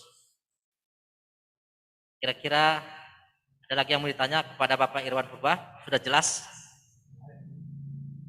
Kepada yang lain? Jelas. Oke, terima kasih Pak Irwan. Pada peserta yang lain, ada lagi yang mau bertanya? Saya Pak Ketua. Oke, Ibu Ratna Dewi Sumbayak. Yes. Silakan Bu. Iya, terima kasih. Jadi terima kasih buat pengurus Hobas dan pengawas, penasehat semua ya. Kami juga bisa melihat usaha upaya yang sudah dilakukan. Tadi saya mendengar bagaimana tadi kata pembuka dari Pak Beni yang di itu ya, untuk pencapaian anggota 1000 berarti memang kita lah yang bersama-sama harus bisa mencapai ini sampai 1000. Saya juga pesimis banget sebenarnya dari 230 sekian bisa nggak yang 1000 itu gitu untuk menjadi suatu Hobas yang besar ya. Lalu mungkin ini saya usulan aja sebenarnya ini untuk kita lah ya anggota dan pengurus. Kita terkadang melihat yang jauh, tetapi yang dekat kita lupa. Keluarga kita apakah sudah masuk Hobas? Nah, ini mungkin bisa catatan-catatan kecil yang sederhana, tetapi jangan-jangan juga pasangan kita yang pengurus juga belum memasuk Hobas, keluarga kita gitu. Jadi ini coba bisalah di-refresh lagi dari keluarga-keluarga terdekat kita, yang mudah-mudahan bisa mencapai 50 gitu, dari keluarga-keluarga terdekat gitu ya, atau dari Sanina, dari kelompok marga, dari kelompok ini gitu. Dengan adanya koordinator-koordinator tadi di Cipayung dan di Lubang Buaya, ya mudah-mudahan kita doakan bersama itu juga menjadi suatu sinergis untuk untuk mendapatkan anggota yang nanti akan bisa bertambah pesat. Jadi sebagai saran kami anggota, saling melihatlah kita, keluarga-keluarga kita itu kalau memang yang belum masuk, Marilah kita sarankan, karena memang kita tahu bersama ya manfaat Hobas ini sudah banyak dirasakan, khususnya anggota-anggota di Jemar Cililitan yang saya lihat secara langsung. Hanya mereka mungkin belum mengetahui gitu. Itu sebenarnya belum mengetahui apa yang menjadi manfaatnya. Lalu yang kedua tadi saya lihat jumlah peminjam sangat kecil sekali ya, sehingga uang itu diam begitu. Padahal suatu koperasi itu akan bisa bertumbuh besar ketika peminjam itu silih berganti, dan jangan itu saja. Dan jangan juga satu peminjam sampai 100-200 juta. Sementara yang lain tidak. Semakin banyak peminjam akan SHU kita yang kita rasakan, anggota juga akan merasa terdampak baik. Jadi saran kami ini, untuk bisa meningkatkan jumlah peminjam, anggota peminjam, bagaimana kalau misalnya dari pengurus sedikit menambah kerja dengan cara mempublikasikan lah dengan hitungan-hitungan. Jika pinjaman 2 juta, angsurannya sekian, itu di grup WA itu selalu dia ditampilkan. Pinjaman yang tanpa agunan, misalnya pinjaman tanpa agunan, terkadang kita mau pinjam tapi reka-reka berapa persen ya, lupa-lupa ingat gitu, apalagi seperti kami ibu rumah tangga. Terkadang kalau kita ingin minat, begitu ada minat, ada tawaran di Hobas, mungkin bisa cepat kita langsung ada pengambilan ke Hobas. Kenapa juga peminjam-peminjam di bank seperti di Pegadaian itu orang getol ke sana lebih cepat karena informasi itu mudah diperoleh. Ya, jadi informasi-informasi pinjaman tadi, misalnya dia di bawah agunan berapa juta, dibikinlah kalkulasinya. Di bawah agunan dibikinlah kalkulasinya di grup WA itu. Walaupun mungkin bulan ini belum, tapi bulan depan itu akan menjadi suatu daya tarik orang. Oh iya, ya ternyata di Hobas itu lebih murah gitu. Awalnya kita cuma membaca, lama-lama tertarik, bisa jadi meminjam. Itu yang pertama. Lalu yang kedua, Hobas ini kan udah berdiri berapa tahun ini ya. Dan berarti sudah banyak peminjam-peminjam yang memang peminjam-peminjam berhasil dengan catatan dia rajin membayar. Nah, seperti orang-orang peminjam yang berhasil ini bisa meminjam, bisa membayar, ini akan adalah suatu aset dari Hobas. Jadi testimoni-testimoninya ini bisa lah dibikin seperti brosur. Mungkin mereka nggak malu lah mengatakan, saya sudah punya rumah, saya sudah punya motor dari Hobas. Mungkin mereka nggak malu, saya percaya mereka tidak akan malu lah. Sekarang orang yang meminjam itu adalah orang yang berkemampuan. Kita tahu sekarang, saya nggak berani minjem karena saya nggak berani mengembalikan, nggak tahu cara mengembalikannya. Tapi ketika ada testimoni-testimoni itu akan menambah semangat. Jadi cobalah buka brosur-brosur atau di grup-grup WA saja juga memberikan testimoni kepada orang-orang yang sudah meminjam, yang sudah berhasil dari Hobas ini, apa yang mereka kasih tanggapan-tanggapan. Jadi ini menimbulkan minat peminjam. Alangkah sayangnya kalau peminjam itu tidak ada, hanya itu saja gitu. Jadi padahal sebenarnya tanda kutip sebenarnya banyak yang butuh uang. Tetapi informasi tadi yang memang kita kurang atau memang kita malu terkadang mau pinjam, tapi begitu mengalir informasi di grup WA dengan adanya brosur-brosur atau apa yang Nasyam bikin, itu akan mempermudah kita, akan menambahkan minat kita untuk meminjam. Aima lobi humbaku, Tuhan memberkati ma Hobason semakin berjaya. Terima kasih. Ya, terima kasih kepada Ibu Rana Dewi Sumbayak. Kami silakan kepada pengurus untuk menanggapinya. Terima kasih. Jadi ya memang dari anggota Hobas banyak yang sudah berhasil dengan berbekal pinjaman dari Hobas, ya, dalam berusaha terus ya dengan kredit konsumsi juga banyak yang sudah berhasil dengan pinjaman dari Hobas. Itu testimoni, mungkin bisa aja kita bertestimoni. Ya kita lah yang bertestimoni. Ya saya dulu masalah saya begini, saya minjam dalam masa pandemi, saya dibantu Hobas. Ya mungkin setelah pandemi ini kita akan bicara, ya kita akan bicara bagaimana kita bersama-sama melewati pandemi ini, gitu loh. Itu jadi mengenai pasangan-pasangan yang belum ya mungkin kita masing-masing lah lihat pasangan kita, istri, suami atau anak-anak, ya kita masukkan karena keluarga terdekat, karena sebagian itu menjadi simpanan, ya anak-anak punya simpanan, ya dia tanpa tahu, kadang-kadang anak-anak tanpa tahu dia udah punya simpanan di Hobas, ya suami istri, ya mungkin yang minjam cuma satu, tapi istri menyimpan, kan gitu. Jadi bisa dalam Hobas ini bisa kita lakukan dengan bersama-sama. gitu. Jadi karena kita ini badan kita semangatnya itu semangat bersama, bukan menyimpan ke orang lain, bukan minjam ke orang lain gitu loh.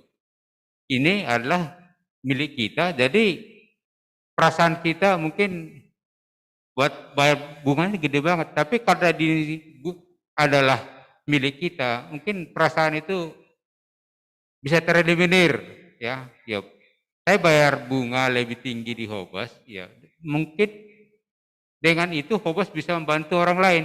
Artinya saya juga termasuk penyalur berkat untuk orang lain, kan gitu. Saya minjam dari Hobas, bunganya lebih tinggi. Tapi di Hobas itu bisa digunakan dananya untuk membantu orang lain. Atau dana sosial kita salurkan.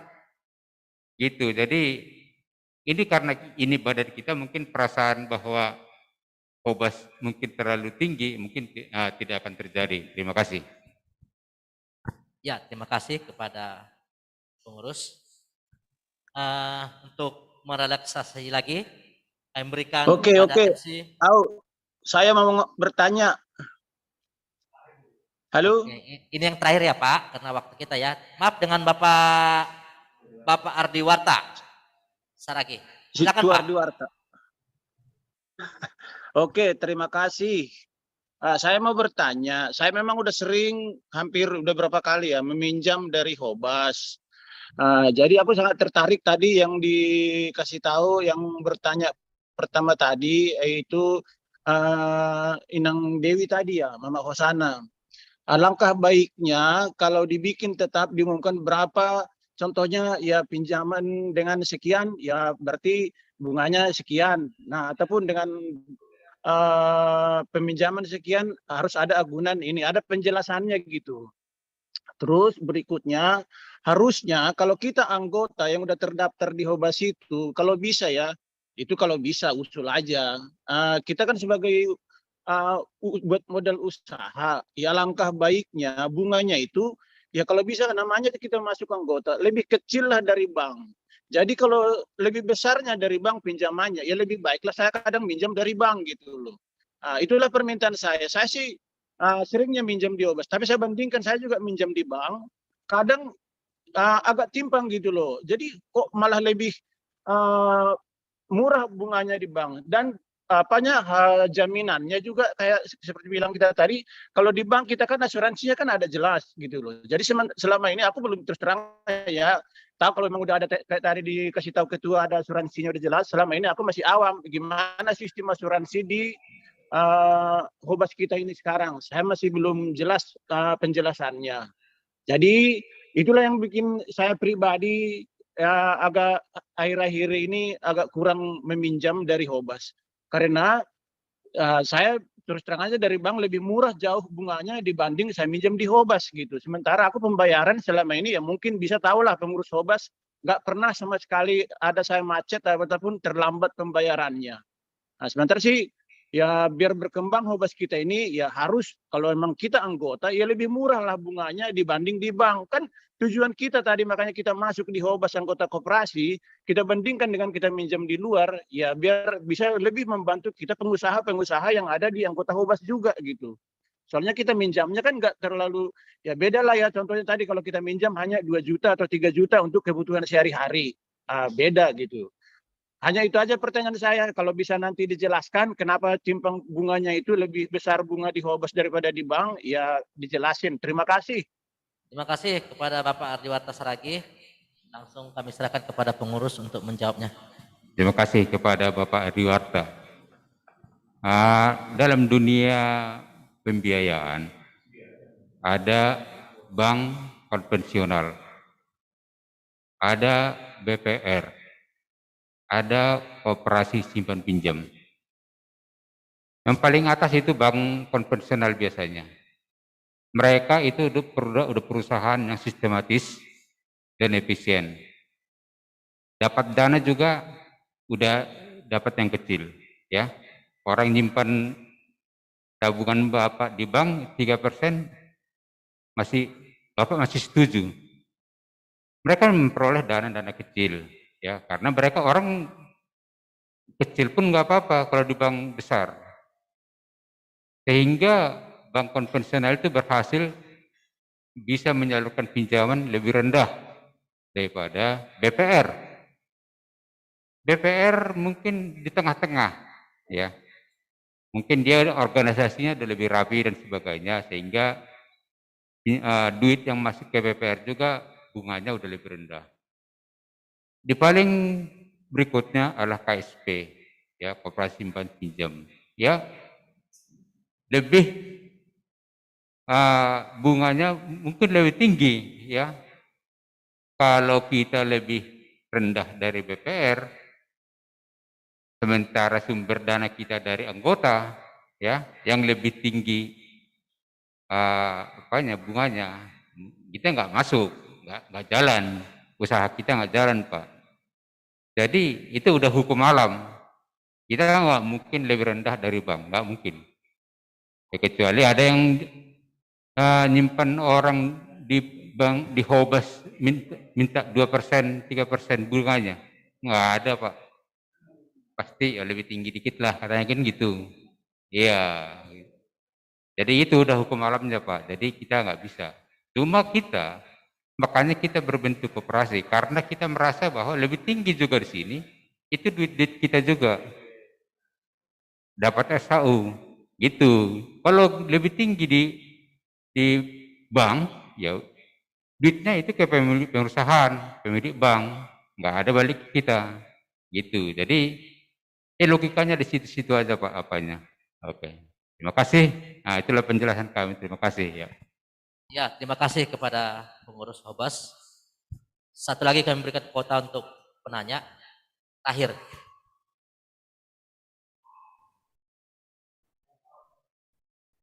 Boleh bertanya, Ketua? Ya, silakan Bapak Anton Ramada Saragi. Ya, baik, Ketua.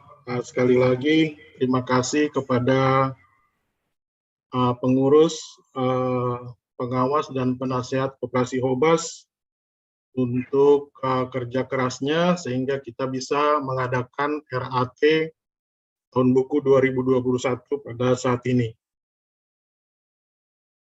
Ya, jadi memahami koperasi sebagai bisa dibilang karena kita adalah koperasi simpan pinjam, artinya adalah seperti lembaga keuangan, memang yang menjadi isu utama selalu adalah NPL atau gagal bayar, begitu ya. Nah, kemudian adalah berita-berita yang kadang-kadang terjadi di tempat lain terkait dengan mismanagement daripada pengelola. Nah, apa yang mau kami sampaikan di sini adalah terkait dengan rencana kita, rencana koperasi kita untuk mencapai target keanggotaan 1.000 anggota yang sudah kita sampaikan tadi. Nah, tentunya bagi seorang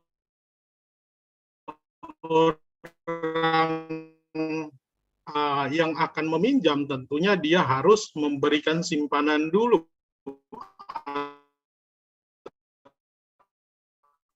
Atau sering disebut berinvestasi, umumnya dalam suatu analisa risiko. Ada sesuatu investasi yang diberikan. Nah, apa yang ingin kami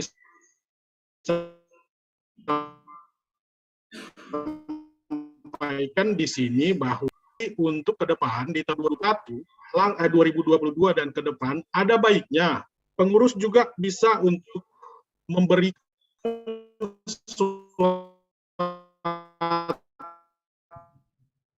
Putus-putus, Pak, suaranya, Pak. keterangan dan penjelasannya terkait dengan koperasi kita. Halo, tes, Pak. Iya. Jadi di tahun di depan di 2022 dan ke depan ada bagusnya menurut pendapat kami pengurus dalam rangka untuk meningkatkan jumlah anggota yang sudah kita targetkan 1.000 anggota ke depan, untuk juga menyampaikan bagaimana cara mengatasi NPL yang ada. Bagaimana mengelola resiko ini. Ya, terus yang kemudian adalah bagaimana komitmen kita terhadap, karena yang sering terjadi di dalam koperasi atau lembaga keuangan adalah mismanagement, begitu ya.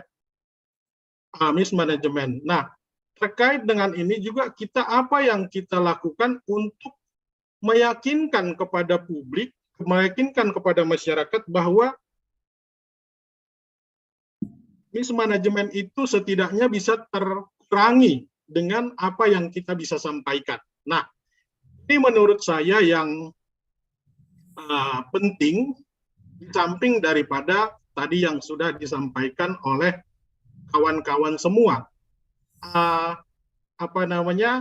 Kenapa kami sampaikan demikian? Ya, memang bisa dibilang ya, berita-berita mengenai koperasi di tempat lain, bukan di tempat kita ya, kadang-kadang itu juga mempengaruhi yang seharusnya menjadi anggota kita, katakan begitu, untuk mengambil sesuatu keputusan. Nah, tentunya belajar dari apa yang menjadi concern atau pemikiran daripada orang-orang tersebut, mungkin itu perlu kita sampaikan untuk bagaimana mengelola risiko yang potensial terjadi itu di dalam promosi-promosi kita, sehingga kita benar-benar menjadi yang memang ya saya patut Anda percaya, kira-kira mungkin gitu. Ini sekali lagi, ini tidak bermaksud untuk secara pribadi trust do baninas jam, tapi kan alani kita ingin untuk anggota lain, mungkin jangan-jangan itu nah terpikir hon nakanai ya. Jadi mungkin itu aja. Terima kasih sekali lagi buat kita semua. Orasma. Ya, terima kasih kepada Bapak Anton Ramada Saragi, kepada pengurus, langsung ditanggapi dan berdasarkan waktu. Terima kasih pertanyaannya Pak Anton Ramada. Jadi memang kita mengelola lembaga keuangan dan kita menerima simpanan dari anggota dan kita menyalurkan pinjaman ke anggota. Nah, mungkin supaya terhindar dari praktek-praktek yang bisa mismanagement, kita mungkin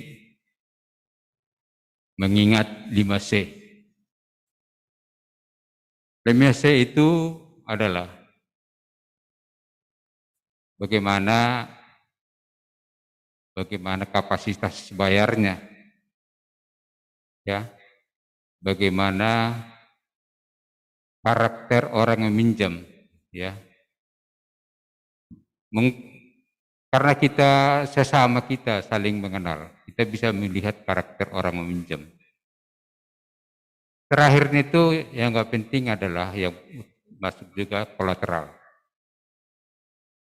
Pada saat ini kita masih melihat kolateralnya itu penting. Jadi bisa terjerumus karena kadang-kadang kita lupa kolateral. Itu pasti bayar. Nah, itu yang menjerumuskan lembaga keuangan karena yakin kok, tapi nggak ada kolateral. Suatu saat ada masalah, jadi kita nggak mengetahui masa depan. Banyak yang bisa terjadi, ya, apapun bisa terjadi. Makanya kita selalu berpikir apa kolateralnya. Mismanagement itu karena melupakan kolateral, ya. Capacity, wah bagus dia itu, tapi tanpa kolateral bisa hanyut semua kan? Iya, jadi gitu itu Pak. Jadi 5C itu selalu menjadi ingatan baik kami. Mungkin teman-teman anggota juga mengingatkan kami bahwa supaya jangan bergerak dari 5C. Ya, 5C itu jangan sampai bergerak dari situ, jangan diminuskan. Capacity bisa diakali. Itu susah. Ya, kita harus saling mengingatkan bahwa kita punya pegangan bahwa kita 5C. Mungkin karena perusahaan makin besar, ya. Banyak perusahaan makin besar makin berada di atas angin. Nah, itu yang terjadi, Pak. Di koperasi-koperasi makin besar dia makin berada di atas angin. Itu yang terjadi. Dia seperti sudah menguasai segalanya. Ya, jadi bisa melupakan prinsip-prinsip 5C karena merasa di atas angin. Nah, itu. Selagi kita masih kecil, kita harus saling mengingatkan. Ya, 5C itu adalah dasar utama untuk lembaga PMBA. Terima kasih Pak atas saran-saran dan ingatannya kepada kami supaya lebih selalu berhati-hati. Terima kasih. Ya, terima kasih kepada para pengurus yang sudah menanggapi. Untuk selanjutnya, memberikan waktu untuk door prize.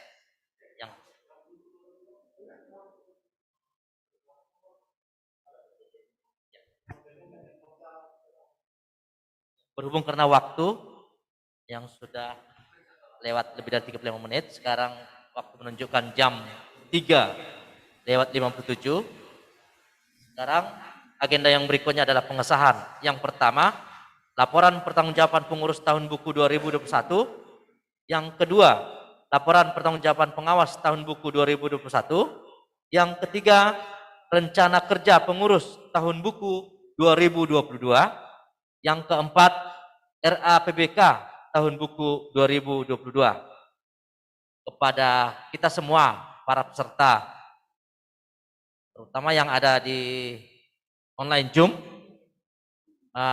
kepada yang tidak setuju, boleh angkat tangan atau di chat atau emoticon tanda angkat tangan bisa juga. Kepada yang tidak setuju berapa orang, kepada yang setuju juga berapa orang, dan kepada yang abstain berapa orang.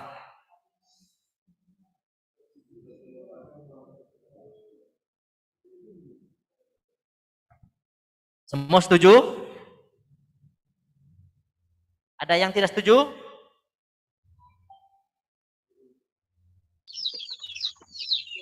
Oke ya. Dari semua yang hadir? Setuju. Semua setuju. Terima kasih Pak. Jadi dengan ini kami pimpinan rapat mengesahkan laporan pertanggungjawaban pengurus tahun buku 2021. Yang kedua, laporan pertanggungjawaban pengawas tahun buku 2021. Yang ketiga, rencana kerja pengurus tahun buku 2022. Dan yang keempat, RAPBK tahun buku 2022. Saya sahkan.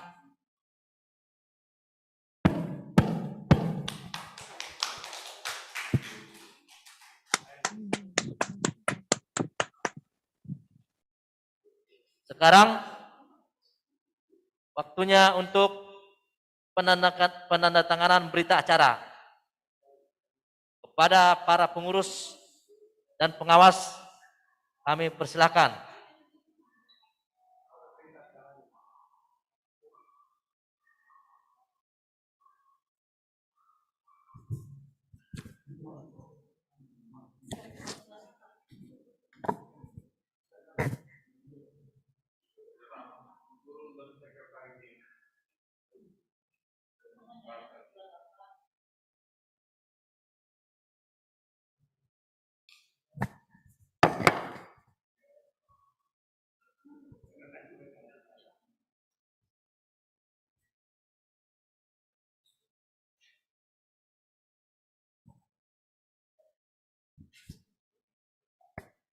Ya, terima kasih. Pada kesempatan ini, saya akan membacakan berita acara rapat anggota tahunan KSP Hobas Cahaya Utama tahun buku 2021. Pada hari ini, Koperasi Simpan Pinjam Hobas Cahaya Utama, Sabtu tanggal 26 bulan Maret tahun 2022, telah menyelenggarakan rapat anggota tahunan yang ke-6 yang dilakukan secara virtual melalui Zoom meeting dengan ruang rapat di Jalan Bakti nomor 39 Cililitan, Jakarta yang dihadiri 100 39 peserta. Rapat telah memutuskan: 1. Menyetujui dan mengesahkan laporan pertanggungjawaban pengurus tahun buku 2021. 2. Menyetujui dan mengesahkan laporan pertanggungjawaban pengawas tahun buku 2021. 3. Menyetujui dan mengesahkan rencana kerja pengurus tahun buku 2022. Yang keempat, menyetujui dan mengesahkan rencana anggaran pendapatan dan belanja KSP Hobas CU tahun buku 2022. Jakarta, 26 Maret 2022, Ketua Bapak Dekris Purba, Sekretaris Bapak Ecu Saragi, Anggota Bapak Juniaser Saragi. Terima kasih. Saatnya kita menandatangani.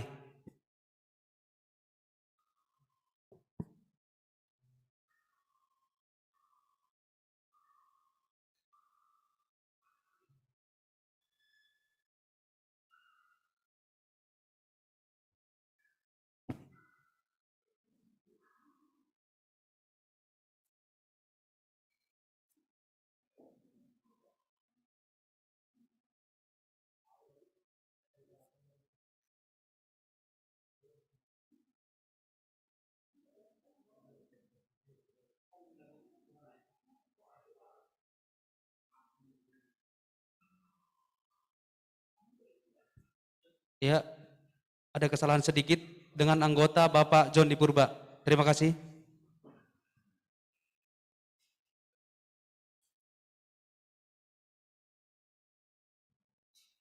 Acara berikutnya pengumuman HESAU memberikan kepada pengurus. Ya, selamat sore Bapak Ibu sekalian. Untuk pengumuman selisih hasil usaha tahun 2021 sudah kita sampaikan di laporan pertanggungjawaban di halaman 60 sampai halaman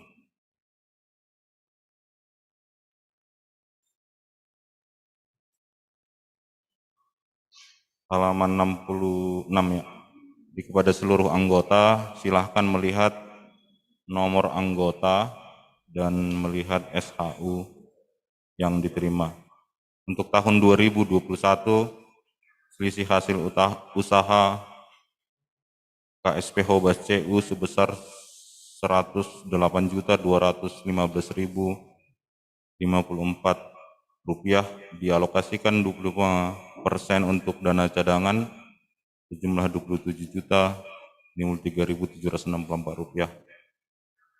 Adapun rinciannya, SHU atas pinjaman sebesar 21.643.011 rupiah, SHU atas simpanan wajib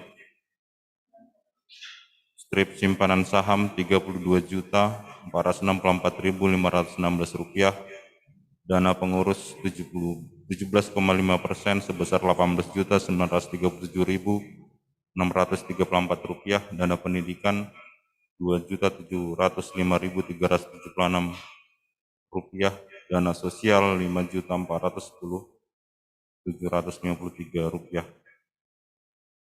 Untuk dana sosial, kami mohon maaf untuk tahun 2020 ternyata belum dikirimkan.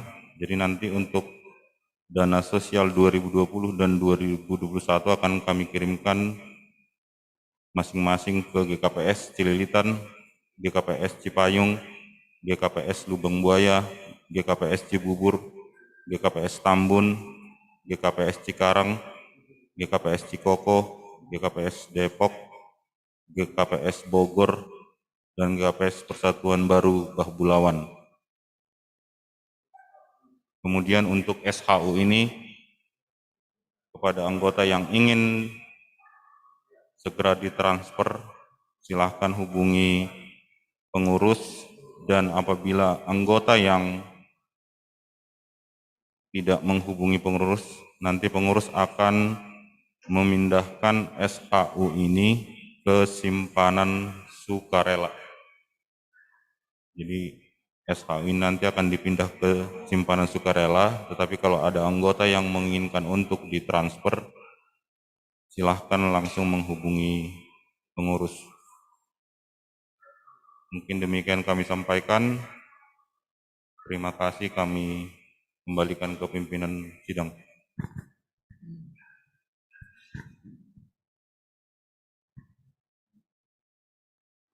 Selanjutnya, penutup dan kata penutup. Terima kasih Ketua Rapat. Tiba saatnya kita di akhir acara RAT, tapi ini RAT akan masih berlanjut pada webinar pengenalan koperasi. Persiapkan diri kita untuk pembicara berikutnya ya, supaya kita lebih mengenal koperasi yang kita bentuk, bagaimana koperasi ini bisa berkembang dengan dari pembicara yang telah kita tunjuk. Terima kasih pada Ketua Rapat dan Sekretaris. Terima kasih kepada pengawas, penasehat. Terima kasih kepada tim MC yang telah mendukung acara ini sehingga terlaksana dengan baik. Mudah-mudahan apa yang kita bicarakan hari ini memberikan yang terbaik untuk Hobas CU. Mari kita berikan cinta untuk Hobas CU. Terima kasih untuk kita semua. Kita memasuki acara selanjutnya. Terima kasih.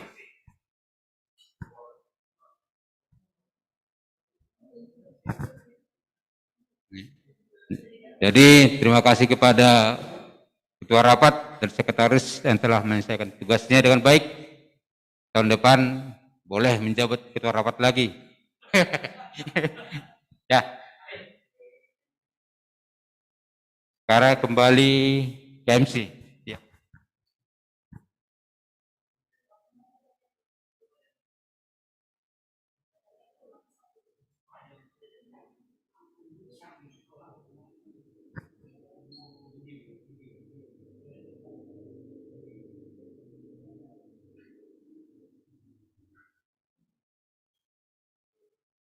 Baiklah, dengan berakhirnya rapat, maka berakhirlah agenda kita untuk rapat tahun 2022. Namun kepada Bapak Ibu dan kita semua, kita masih memiliki acara, yaitu adalah memasuki pengenalan koperasi. Jadi untuk acara selanjutnya, kepada kami sangat mengharapkan untuk Bapak Ibu semua agar kita tetap mengikuti acara ini, karena dalam acara ini nanti di akhir acara ini masih ada door prize ya. Bapak Ibu kami harapkan tetap bersama-sama di sini karena door prize-nya lebih banyak di akhir nanti. Jadi kami sangat mengharapkan. Terima kasih kebersamaannya. Sekarang kami berikan waktu dan tempat kepada pengurus. Ya, terima kasih Bapak Kenuban. Salam. Ya, sesuai dengan undangan yang telah kami berikan kepada anggota Hobas CU, bahwa kita akan mengadakan Zoom meeting untuk pengenalan koperasi di dalam kehidupan kita sehari-hari. Jadi di sini bukan hanya dari anggota aja yang datang, kita undang. Sebenarnya kita undang dari seluruh distrik 7 GKPS distrik 7 yang ada di Jabodetabek dan Jawa Barat. Tapi mungkin ada beberapa yang udah masuk. Terutama ada saya lihat di sini John Roy Sumbayak dari Kebun Jeruk, ada dari Depok, ada dari Bandung barangkali ya. Dan terkhusus saya sudah lihat di layar kita di sini udah datang pembicara kita, yaitu Bapak Agustinus Alibata. Selamat datang Pak. Ya, Terima kasih Jadi, banyak, Pak. tujuan kita untuk mengadakan Zoom meeting pendidikan koperasi ini agar kita lebih mau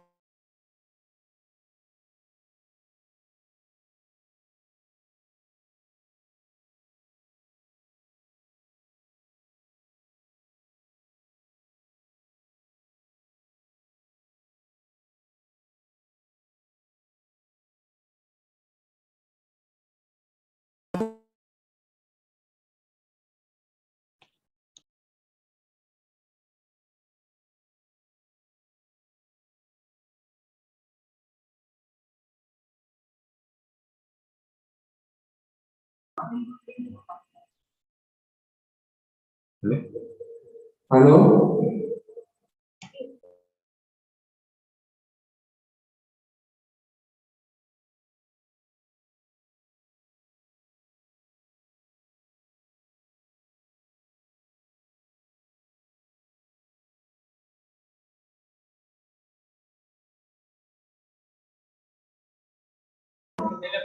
Halo, ya. Dengar? Oke. Terima kasih kepada peserta yang telah mengikuti rapat anggota tahunan pada anggota. Jadi setelah acara RAT, kita mengadakan sesuai undangan kita untuk mengikuti webinar bagaimana kita anggota selalu untuk meningkatkan kualitas anggota agar lebih meningkat di bidang ekonomi, sosial, dan budaya. Kita telah mengundang Bapak Agustinus Alibata dari Kalimantan. Selamat siang, Bapak. Selamat sore, Bapak Ibu. Selamat sore, Pak. Iya. Nanti beliau akan memaparkan materi dan kita diharapkan kurang lebih 1 jam. Kalau bisa lebih, mudah-mudahan Pak Alibata berkenan agar bisa mengasih pencerahan. Di sini kita anggota, bukan hanya anggota, pesertanya bukan hanya dari anggota Hobas CU aja, ada dari calon-calon anggota. Kita ada namanya GKPS, Gereja Kristen Protestan Simalungun. Jadi di Jakarta itu kita undang, ada beberapa gereja, ada kurang lebih 20 gereja. Jadi sebenarnya kita undang calon-calon anggota itu untuk bisa mendengarkan penjelasan Bapak. Oke, jadi untuk selanjutnya saya persilakan kepada Bapak Agustinus. Bagaimana baiknya, Pak? Terima kasih. Ya.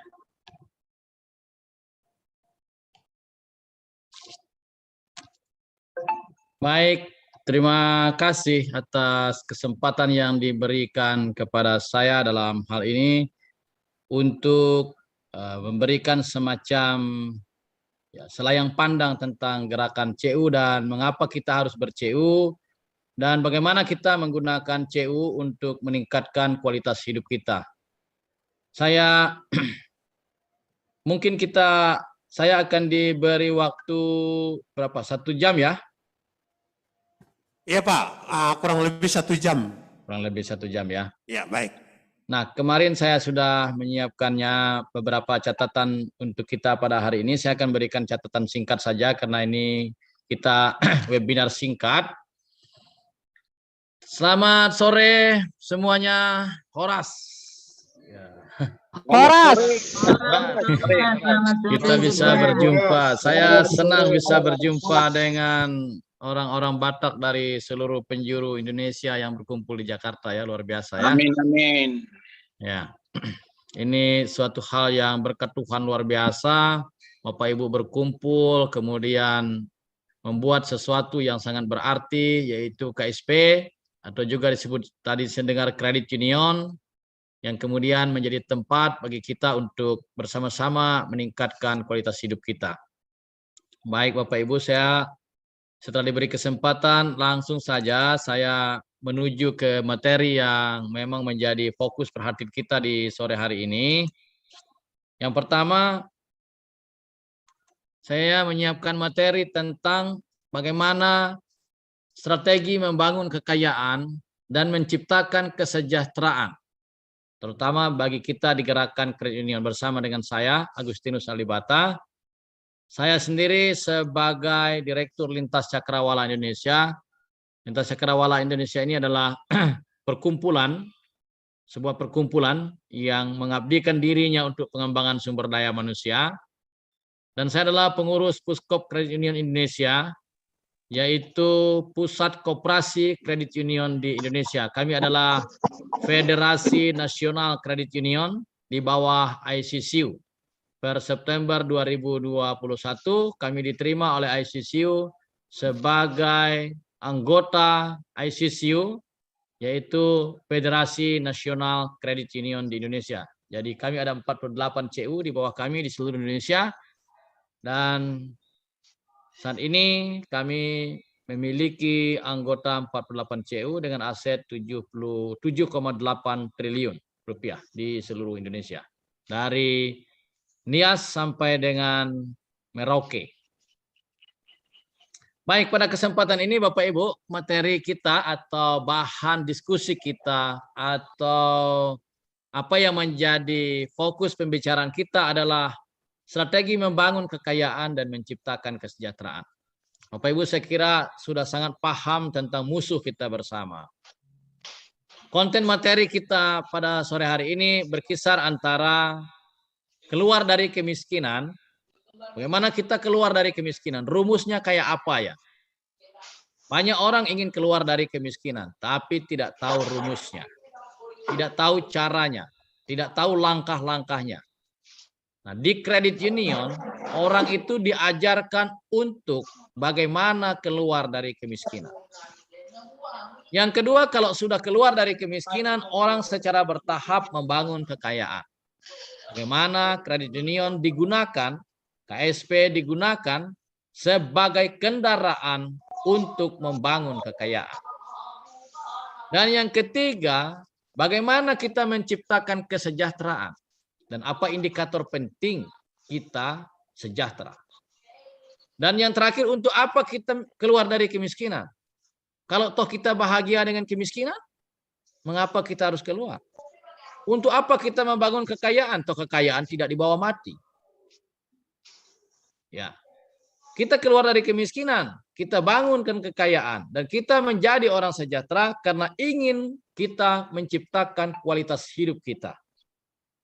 Bukan semata-mata karena ingin kaya raya, tidak. Tetapi supaya kualitas hidup kita itu berarti, bermakna, sekurang-kurangnya bagi diri kita, selebih-lebihnya bagi masyarakat dan komunitas. Jadi itu hal yang menjadi pembicaraan kita di sore hari ini. Dan satu hal yang ingin saya sampaikan kepada Bapak Ibu bahwa kita bersama di dalam gerakan CU di seluruh Indonesia ini tujuannya sama. Kita ingin mengentaskan diri dari kemiskinan. Keprihatinan gereja juga demikian. Banyak umatnya yang masih miskin. Keprihatinan negara juga demikian. Hadirnya negara itu untuk membuat masyarakatnya bebas dari kemiskinan. Jadi musuh kita bersama itu sebenarnya cuma satu, kemiskinan. Nah, saya berbahagia Pak Joni tiba-tiba WA saya, kemudian bertanya, Bapak bisa ada waktu kah sedikit bantu kami untuk bicara-bicara tentang gerakan CU ini? Kami lagi rat. Lalu saya katakan dengan Pak Joni, ya kita cari waktu yang baik, dan puji Tuhan hari ini kita bisa bertemu untuk omong tentang ya mengapa kita memilih CU. Mengapa kita memilih CU sebagai tempat untuk kita jadikan kendaraan, untuk kita jadikan infrastruktur bagi kita keluar dari kemiskinan. Saya kira kita sepakat bahwa CU-CU di Indonesia ini, CU-CU di dunia ini, kalau namanya Kredit Union, itu tidak lepas dari pengaruh besar pemikiran Raiffeisen, Bapak Kredit Union di dunia. Hanya di Indonesia kita menggunakan badan hukum KSP, Koperasi Simpan Pinjam, karena modelnya yang dikemukakan Raiffeisen itu adalah model simpan pinjam. Nah, banyak CU-CU kemudian menggunakan istilah KSP-CU, Koperasi Simpan Pinjam CU. Ya, yang kemudian sebenarnya adalah model yang diperkenalkan oleh Raiffeisen kurang lebih 200 tahun yang lalu. Dari pemikiran Raiffeisen itulah sangat jelas sebenarnya apa yang menjadi keprihatinan dia ketika dia melihat masyarakatnya miskin, terjerat lintah darat, kemudian terjebak dengan cara berpikir yang disebut dengan lingkaran setan kemiskinan. Pak Ibu tahu saya kira lingkaran setan kemiskinan. Ketika kita ditanya, kenapa Anda miskin? Ya karena kami kekurangan sumber daya, Pak. Lalu kenapa kekurangan sumber daya? Ya karena kami kan miskin. Nah itu bolak-balik itu. Berputar-putar-putar di situ terus. Dan itu yang disebut dengan lingkaran setan kemiskinan. Raiffeisen ingin melepaskan itu. Maka dia menemukan sebuah solusi. Tapi solusi itu ditemukannya karena dia betul-betul menjiwai. Dia coba tolong orang yang miskin dengan orang yang kaya. Ternyata nggak bisa. Dia tolong orang yang miskin itu dengan cara memberi roti. Ternyata tidak bisa juga. Dan dia baru melihat ketika dia tolong orang lain dengan cara saling menolong. People helping people to help themselves. Menolong orang untuk menolong diri sendiri. Dia kaget. Kok yang gayanya seperti ini bisa baik ya? Nah, dan dia melihat sebenarnya bahwa yang menolong orang itu keluar dari kemiskinan tidak ada lain kecuali orang miskin itu sendiri. Ya, itu yang menjadi kunci, yang menjadi core problem dari gerakan CU. Nah, di sanalah kemudian Raiffeisen mungkin bisa melihat hal yang ini. Dan dalam gereja kita ketahui betul bahwa barang siapa yang mengumpulkan banyak tidak berkelebihan dan barang siapa mengumpulkan sedikit tidak berkekurangan. Nah, Bapak Ibu yang dari Kristen Protestan saya kira hafal dengan kitab suci. Saya agak malu. Karena kalau lawan orang Kristen itu orang Katolik itu kalah. Karena orang Katolik itu nggak hafal kitab suci soalnya. Itu masalahnya. Tapi kalau orang-orang Kristen itu hafal. Jadi Bapak Ibu pasti hafal ini ayat apa ini, di mana tempatnya ini. Barang siapa mengumpulkan banyak tidak berkelebihan dan barang siapa mengumpulkan sedikit tidak berkekurangan. Jadi uang itu sebenarnya seperti kumis. Cukur-cukur datang, tapi tidak pernah kumis sampai panjang benar, tidak pernah. Ya segitu-segitulah kumis itu. Ya duit pun seperti kumis. Cukur-cukur datang kembali, cukur-cukur datang kembali, tidak pernah panjang benar. Tapi ada rahasia.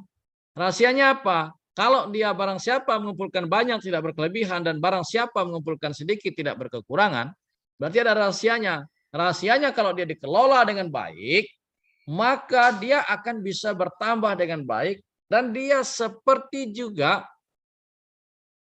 binatang atau hewan yang hidup, dia bisa bertambah banyak dan beranak cucu. Nah, maka dari itu Raiffeisen menemukan sesuatu yang baik. Kalau orang mau keluar dari kemiskinan, dia menyimpulkan bahwa cara keluar dari kemiskinan adalah dengan cara self-help, menolong diri sendiri. Dan inilah yang dilakukan oleh CU. Inilah yang dilakukan oleh KSP. Bahwa orang mulai menolong dirinya sendiri dalam ekonomi komunitas. Dalam ekonomi komunitas sekali lagi. Mereka berkumpul bersama. Seperti jemaat perdana. Berkumpul bersama. Membicarakan persoalan-persoalan bersama. Dan kemudian saling menolong di antara orang-orang itu sendiri. Ya. Maka Raiffeisen melihat, oh ini kalau mau menolong orang, jangan ditolong dengan roti. Jangan ditolong dengan beri pinjaman kepada keluarga. Tidak akan menolong. Kalau orang itu sendiri tidak menolong dirinya sendiri. Self-help. Menolong diri sendiri. Ini kesimpulan lagi. Jadi kalau kita mau keluar dari kemiskinan, rumus yang pertama itu adalah menolong diri sendiri. Jadi misalnya kalau paman kita itu pengusaha sukses. Paman kita itu seorang jenderal yang sukses. Kita belum tentu sama dengan dia. Kesulitan kita tidak sama dengan kesulitan dia. Kita punya saudara kandung, abang sendiri menjadi kerja di kejaksaan, kepala kejaksaan. Tapi kita tidak bisa minta uang bulan kepada dia. Sukses dia belum sama dengan sukses kita. Kita kalau mau mendapat uang bulanan harus bekerja sendiri. Itu yang disebut Raiffeisen, menolong diri sendiri. Ya. Yang kedua, kalau kita mau keluar dari kemiskinan, kita harus self-governance, mengelola diri sendiri. Kita harus mengelola diri sendiri. Karena orang-orang yang sulit keluar dari kemiskinan bukan persoalannya karena orang lain. Persoalannya ada di dalam diri sendiri. Dia tidak bisa mengelola dirinya sendiri. Siapa yang paling bertanggung jawab terhadap hidup seseorang? Gereja, persekutuan, komunitas, negara, atau dia sendiri. Raiffeisen sampai pada kesimpulannya bahwa orang kalau mau keluar dari kemiskinan tidak bisa mengatakan, kami miskin karena negara, kami miskin karena memang keturunan miskin, kami miskin karena komunitas kami nggak perhatian dengan kami. No. Keluar dari kemiskinan menurut Raiffeisen adalah orang itu harus self-responsibility, bertanggung jawab pada diri sendiri. Nah, tiga pilar utama inilah yang kemudian menjiwai gerakan kredit union, menjiwai gerakan koperasi kredit, menjiwai gerakan KSP untuk bersama-sama mengumpulkan modal. Modal itu diputar di dalam komunitasnya sehingga orang yang saling menolong di situ. Orang susah kita bantu, kita susah orang bantu. People helping people to help themselves. Ya. Nah, dari sana Bapak Ibu kelihatan benang merah yang sangat baik. Di mana orang itu mulai dengan cara menolong dirinya sendiri. Pertanyaannya, bagaimana cara menolong diri sendiri? Masih ada lagi pertanyaan lanjutannya. Bagaimana dong cara kita menolong diri sendiri? Ya. Halo Bapak Ibu, slide saya bisa terlihat dengan jelas? Ya Pak, ya. Jelas Pak. Jelas Pak, jelas. Saya lanjutkan ya. Baik. Bagaimana sebenarnya cara kita menolong diri sendiri? Model kredit union, model KSP adalah model yang dipakai untuk menolong diri sendiri. Caranya gampang kalau Raiffeisen bilang. Dalam bahasa Raiffeisen mengatakan kalau suatu masyarakat itu dari sisi ekonomi masih sangat lemah, caranya adalah dia bilang ketekunan dan penghematan. Ini yang ditekankan Raiffeisen. Ketekunan dan penghematan. Ini bahasa Raiffeisen sendiri. Dalam banyak buku Raiffeisen menuliskan kalau masyarakat mau keluar dari kemiskinan, caranya menolong diri sendiri. Cara menolong diri sendiri bagaimana? Ketekunan dan penghematan. Modelnya kayak apa? Modelnya adalah orang tidak boleh membelanjakan uangnya habis ketika dia mendapatkan uang. Lalu diapain? Disimpan, dihemat. Hemat itu bukan pelit, Bapak Ibu. Hemat itu bukan pelit. Miskin itu situasi. Hemat itu sederhana itu lifestyle, gaya hidup. Beda. Miskin itu situasi. Sementara hemat itu gaya hidup. Sejahtera, hemat itu gaya hidup. Sekali lagi, miskin itu sebuah situasi. Hemat dan sederhana itu bukan situasi, tapi gaya hidup. Kaya itu situasi. Tetapi berpoya-poya itu gaya hidup. Karena dia gaya hidup, orang miskin bisa berpoya-poya sehingga tidak ada lagi uangnya. Orang yang kaya bisa berpoya-poya sehingga uangnya tidak lagi tersimpan. Dan dia bisa jatuh miskin. Dan Raiffeisen melihat itu. Raiffeisen menulis bahwa hal yang pokok harus dilakukan oleh orang CU kalau mau maju CU-nya ya harus melakukan ketekunan dan penghematan. Saya baru-baru ini berjumpa dengan banyak gerakan CU di Kalimantan terutama ya. Saya bertemu dengan mereka dengan kondisi aset sudah 3 triliun, 2,6 triliun, 1,8 triliun. Ya, yang dulu 30 tahun yang lalu, 25 tahun yang lalu kita bingung. Apa mungkin kita tinggal di pedalaman Kalimantan ini punya uang Apa mungkin kita itu setara dengan orang lain? Apa mungkin? Pertanyaannya seperti itu. Ya, kita yakinilah kalau orang Batak, saya salam hormat Bapak Ibu. Orang Batak itu memang sejak zaman berperang itu sudah jadi tentara. Cornelius Simanjuntak itu sudah jadi pahlawan nasional, Pak. Kalau orang Batak itu sejak Indonesia merdeka sudah terlibat. Jadi menteri setiap kabinet pasti ada. Dan menterinya bukan menteri sembarang, Pak. Menterinya itu menteri yang tangguh. Menteri yang tulang punggung presiden. Nah, kalau orang Dayak, Pak, sampai hari ini paling tinggi orang Dayak wakil menteri. Alue Dohong itu. Paling tinggi itu. Ya, dulu untuk jadi gubernur pun orang Dayak tidak bisa. Baru kemarin 32 tahun orang Dayak jadi gubernur, Pak Cornelis di Kalimantan Barat. Ya kan, untuk jadi gubernur pun susahnya minta ampun. Harus berjuang mati-matian. Ya kan? Tidak ada hadiah yang gratis dari negara ini. Walaupun ibu kotanya di kita, gubernurnya bukan orang Kalimantan kan? Maka orang Dayak itu harus menolong dirinya sendiri. Pilihannya cuma itu. Maka itu dilakukan kita bertahun-tahun. Mengumpulkan uang. Dan kemudian orang-orang yang dulu tabungannya 2 juta, 3 juta, setelah 30 tahun mereka tembus 1 miliar. Ternyata benar. Dan fakta, bukan janji. Banyak sekarang orang-orang Dayak berani terjun ke dunia politik. Ongkosnya banyak, mampu bayar. Dulu enggak berani, enggak punya uang kan. Enggak tahu caranya, toh cari uang. Enggak tahu caranya cara mengumpulkan uang.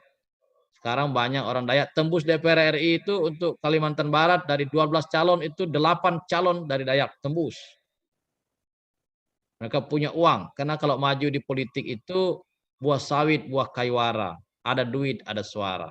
Tidak bisa sembarang, Pak. Buah sawit dalam paralon. Kalau nggak ada duit, jangan nyalon. Kan gitu, Pak. Jadi beda. Jadi, dan salah satu tempat untuk orang menyimpan uang adalah kredit union. Nah, kalau Pak Raiffeisen tanya, ketekunan dan penghematan. Ketekunan itu artinya kerja. Semua orang harus kerja kalau menurut Raiffeisen. Tapi kerja uangnya tidak boleh dihabiskan. Harus disimpan. Oh, begitu. Simpan, dihemat dan disimpan. Disimpan di mana? Raiffeisen bilang di CU. Nah, dikelola sendiri. Kalau disimpan di bank, ada tadi pertanyaan terakhir saya ikut masuk di jam 4 tadi kan. Jam 4:15 masuk. Ada pertanyaan Bapak tadi kan. Wah, kalau pinjam uang di bank itu murah. Tapi kalau pinjam di CU mahal. Bisa, Pak. CU bisa lebih murah dari bank. Bisa. Yang penting anggota CU-nya mau. CU kenapa bisa kasih pinjaman 6%? Karena bank kenapa memberi pinjaman 6%? Karena bank itu ngambil uang dari masyarakat itu cuma 0,%, Pak. Di bawah 1%. Dikasih pinjaman 6%, ya untunglah, Pak. Dia masih untung 5%. Kenapa kita mahal, Pak? Karena kita ngambil uang dari anggota, kita belinya 6%. Kalau dijual 6%, mati CU-nya. Maka dijual 9%. Tapi lebih baik, Pak, daripada bank. Kenapa? Karena kita belinya 6%, tabungan masyarakat, tabungan anggota CU itu 6%. Kalau di bank kan 0%, 0, sekian persen. Kalau dipinjamkan ke orang, itu 9%. 9% kan selisih dari 6% ke 9%, 3%. 3%-nya, kalau CU-nya untung, tidak akan kembali ke siapa-siapa, ke komisarisnya. Komisarisnya kan anggota itu sendiri. Tadi saya dengar, yang mau transfer, kasih nomor rekeningnya. Yang tidak mau ke simpanan Pak sukarelanya. Kan dapat bagi hasilnya itu, bagi untungnya. SAU-nya. Kan? Nah, itu kelebihan dari kredit union. Jadi kredit union itu walaupun memberi bunga pinjaman 9%, lebih baik dari bank yang memberi bunga 6%. Kenapa? Karena uang yang disimpan di CU jadi 6%, uang yang disimpan di bank jadi 0,3%.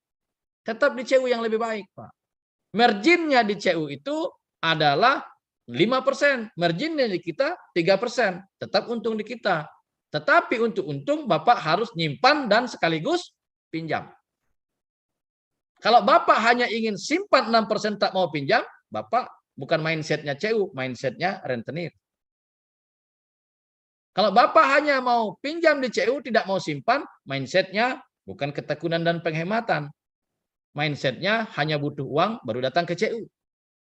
Nah, begitu. Itu model CU. Kenapa kok CU mahal? Ya, karena kita menolong diri sendiri. Kita menciptanya sendiri. Kita mengurusnya sendiri. Nah, maka CU yang baik itu adalah CU yang betul-betul berprinsip swadaya. Dari anggota, oleh anggota, dan untuk anggota.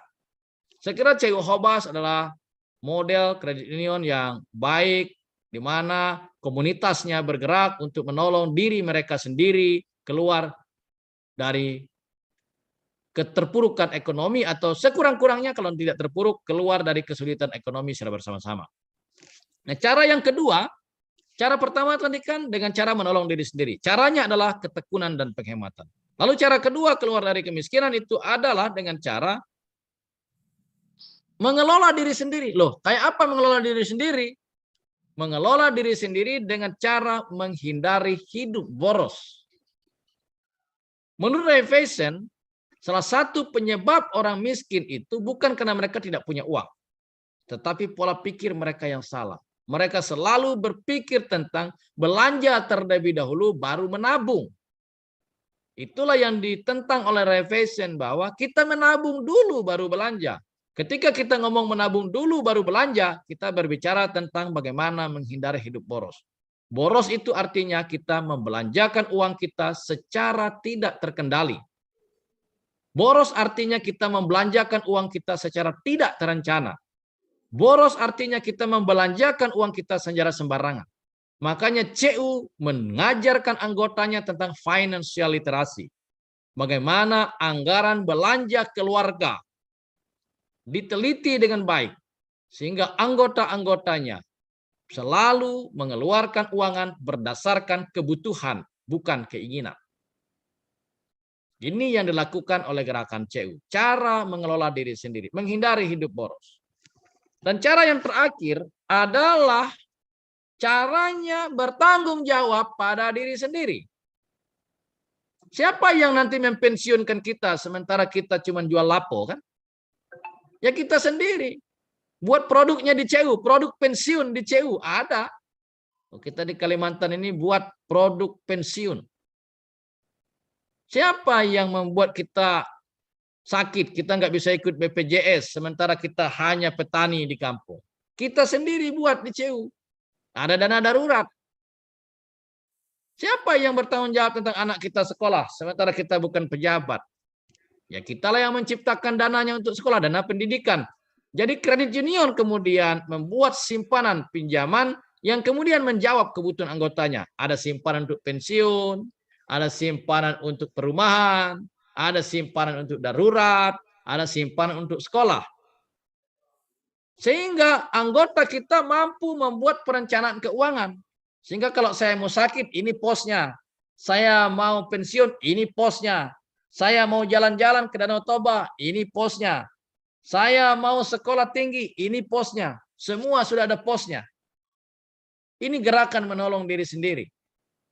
Dan ini yang kita lakukan di Credit Union. Bagaimana Credit Union menciptakan produk-produk keuangannya, menjawab kebutuhan anggotanya sepanjang rentang kehidupan mereka. Ini yang membuat CU berbeda dari yang lain. Sehingga CU praktis mampu mengeluarkan anggotanya dari kemiskinan. Karena 3 cara. Self-help, self-governance, dan self-responsibility. Nah, yang terakhir, yang kedua, setelah orang keluar dari kemiskinan, tentu akan ada step berikutnya. Nah, orang mulai dengan membangun kesejahteraannya, menciptakan kekayaan. Nah, sedikit ada pepatah dari Bapak Charles. Dia mengatakan penghasilan kita seperti sepatu. Jika terlalu kecil mereka menjepit kita. Tetapi jika terlalu besar mereka juga bisa membuat kita tersandung. Nah, jadi CU itu harus bisa membantu anggotanya. supaya kalau pengeluarannya kecil dia tidak terjepit, pendapatan kecil dia tidak terjepit, pendapatan besar orang tidak tersandung. Saya kira bukan hal baru dalam dunia kita ini bahwa kalau kita itu punya uang yang banyak, bisa juga membuat kita tersungkur. Kalau kita punya uang sedikit, bisa membuat kita gantung diri dan seterusnya. Jadi, uang itu menjadi penting bagi kita. Tetapi uang itu juga menjadi sangat realistis bagi kita untuk kita kelola dengan baik. Dan CU menjadi jawaban bagi masyarakat dan komunitas. Setelah kita keluar dari kemiskinan, langkah yang paling penting dari kita adalah kita membangun kekayaan. Kekayaan tidak diukur dari berapa besar penghasilan kita, tetapi diukur dari berapa banyak penghasilan yang dapat kita simpan atau kita tabung. Ini banyak orang yang berpenghasilan besar, tetapi setelah tua dia tidak memiliki apa-apa karena uangnya dihabiskan. Tetapi banyak orang yang penghasilannya kecil, tapi dia bisa hidup dengan baik saat dia masih bisa bekerja dengan baik, dan bisa juga menikmati kehidupannya saat kemampuan bekerjanya sudah mulai menurun. Nah, jadi sekali lagi, kekayaan tidak diukur dari berapa besar penghasilan kita, tetapi diukur dari berapa banyak penghasilan yang dapat kita simpan. Untuk itu kita CU dipakai untuk kita membangun kekayaan. Ya. Nah, Bapak Ibu, kita lanjut. Bagaimana strateginya, caranya, tipsnya? Cara pertama kalau kita mau membangun kekayaan, memang harus menghasilkan pendapatan. Jadi kita bekerja, kenapa kita bekerja? Jadi polisi, jadi tentara, jadi pedagang, jadi macam-macam. Kenapa? Karena kita ingin menghasilkan pendapatan. Kalau terasa kurang pendapatannya, ada strateginya, yaitu mengencangkan ikat pinggang. Berhemat. Berhemat tidak bisa, ada strategi yang kedua, yaitu meningkatkan pendapatan. Kalau guru kurang, memberi les, tambahan pendapatan. Kalau kita pegawai kurang, malamnya ngojek, jadi gojek, tambahan pendapatan, dan lain-lain. Manusia selalu punya strategi. Strateginya itu nomor 1 kerja keras. Nomor 1 kerja keras. Dari kerja keras itu orang menghasilkan pendapatan dan orang dapat meningkatkan pendapatannya. Yang kedua, orang melakukan penghematan. Berhemat itu artinya berhati-hati membelanjakan uang. Berhemat itu artinya membedakan kebutuhan dan keinginan secara tegas. Berhemat itu mengurangi pengeluaran yang tidak perlu. Untuk apa berhemat? Untuk menabung. Menabungnya di mana? Di CU. Nah, begitu. Kenapa di CU? Di CU 6%. Kenapa enggak di bank? Bank 0,3. Kalau begitu bagus di CU dong. Bagus. Deposito bank aja hari ini 3%. Sementara CU berani memberi di atas 5% kok. Beberapa CU kami di Kalimantan ini masih bertahan dengan 8%. Memberi balas jasa simpanan. 9%, 8% masih berani. Sementara bank 0,3. Deposito cuma 3%. Tapi kalau pinjamnya di CU, ya tentu bunganya tidak sama dengan bunga bank. Kalau kita di CU belinya 8%, jualnya 6%, ya mati semua CU-nya. Tidak ada gerakan menolong diri sendiri. Tapi kalau di CU, kenapa dia harus begitu? Karena inti ekonomi komunitas. Kita sendiri menolong diri sendiri. Walaupun pinjam kita besar, dikembalikan dengan bunga yang cukup besar, tapi dikembalikan kepada diri kita sendiri, kepada komunitas kita sendiri. Nggak perlu takut kita. Nggak perlu takut kita. Kalau di CU mahal ya? Iya. Di bank 0,3, pinjam 6. Paling kecil bunga bank itu 6%, kur. BTN 9%. Simpan di BTN 0,3%, pinjam di BTN 9%. Berarti 8% marginnya. Simpan di CU 8%. Pinjam di CU 10%. Cuma 2% marginnya. Tetap untung di CU. Karena CU itu adalah tempat kita sendiri. Uang kita bertambah di tempat kita sendiri. dipinjamkan kepada kita sendiri. Untung dibagikan kepada kita sendiri lagi. Kalau untung bank kan larinya ke komisaris. Kalau untung CU larinya ke kita. Karena komisarisnya kita. Ya kan? Dengan demikian memang kita tempat CU itu adalah tempat yang paling baik untuk kita membangun kekayaan. Ketekunan dan penghematan. Penghematan untuk menabung, menabungnya di CU. Demikian. Ya. Dan sekali lagi, ini bukan soal, banyak orang tidak yakin, ya CU kami kan hanya berapa, anggota 400.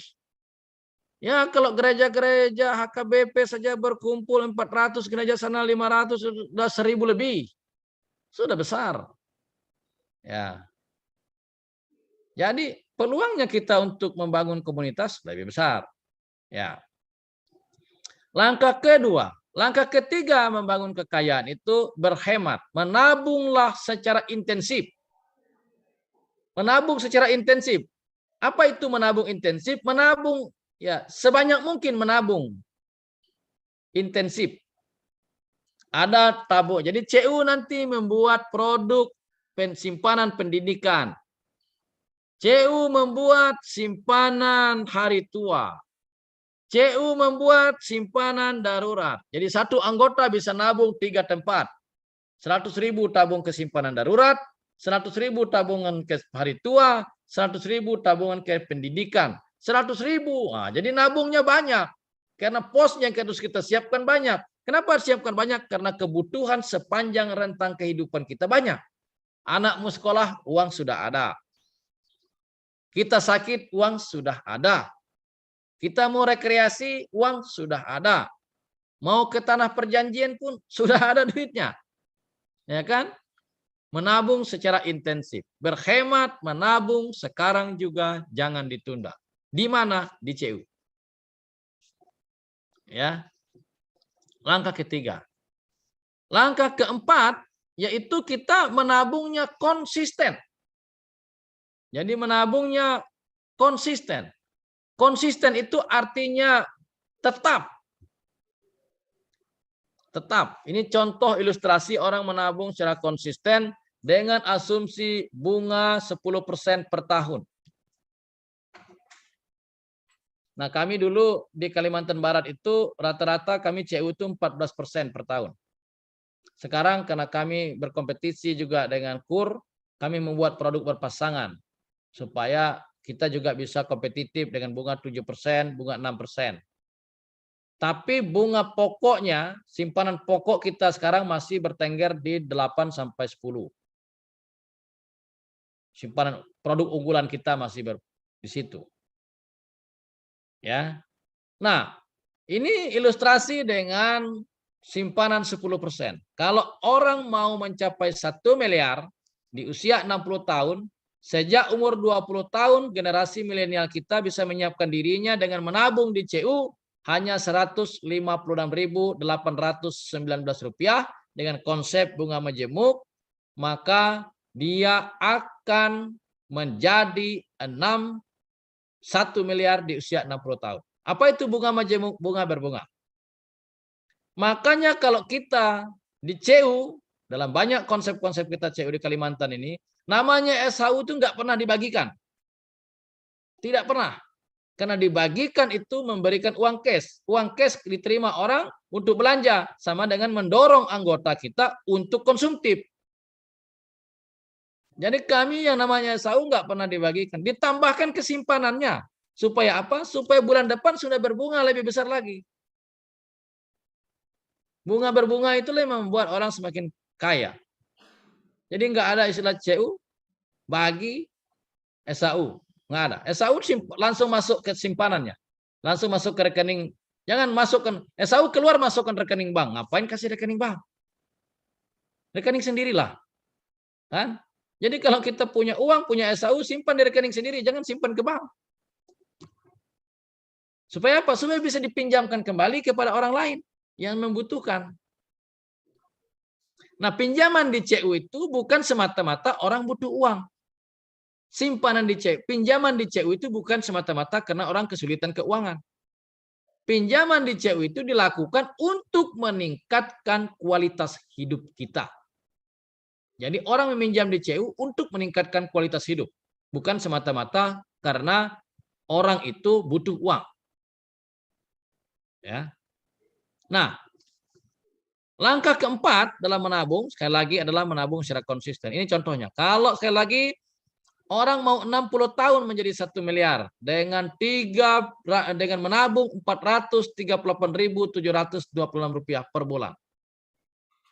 40 tahun mau 1,3 juta sebulan. 50 tahun mau 4,8 juta per bulan. Semakin mudah kita memulai, semakin baik kita untuk menyiapkan masa depan kita. Maka CU itu baik untuk mempersiapkan keluarga kita. Jadi kalau kita ber-CU itu, siapa yang ber-CU? Kalau di keluarga, di HKBP misalnya, di sebuah gereja misalnya, jemaatnya ada 400, anggotanya bisa 1000. Kenapa? Karena semua anggota keluarga ber-CU. Bapaknya ber-CU, anaknya juga masuk CU, suaminya juga masuk CU, sudah 3. Anaknya 2, ber-CU semua. Kok ber-CU semua? CU ini kan jalan keselamatan, Pak. Masa selamat cuman bapaknya saja? Anaknya kok nggak boleh ikut selamat? Kan seharusnya semuanya ber-CU, karena CU ini jalan keselamatan. CU ini sudah terbukti membantu orang keluar dari kemiskinan. Masa anaknya nggak di-CU kan? Kan bisa jadi miskin dia.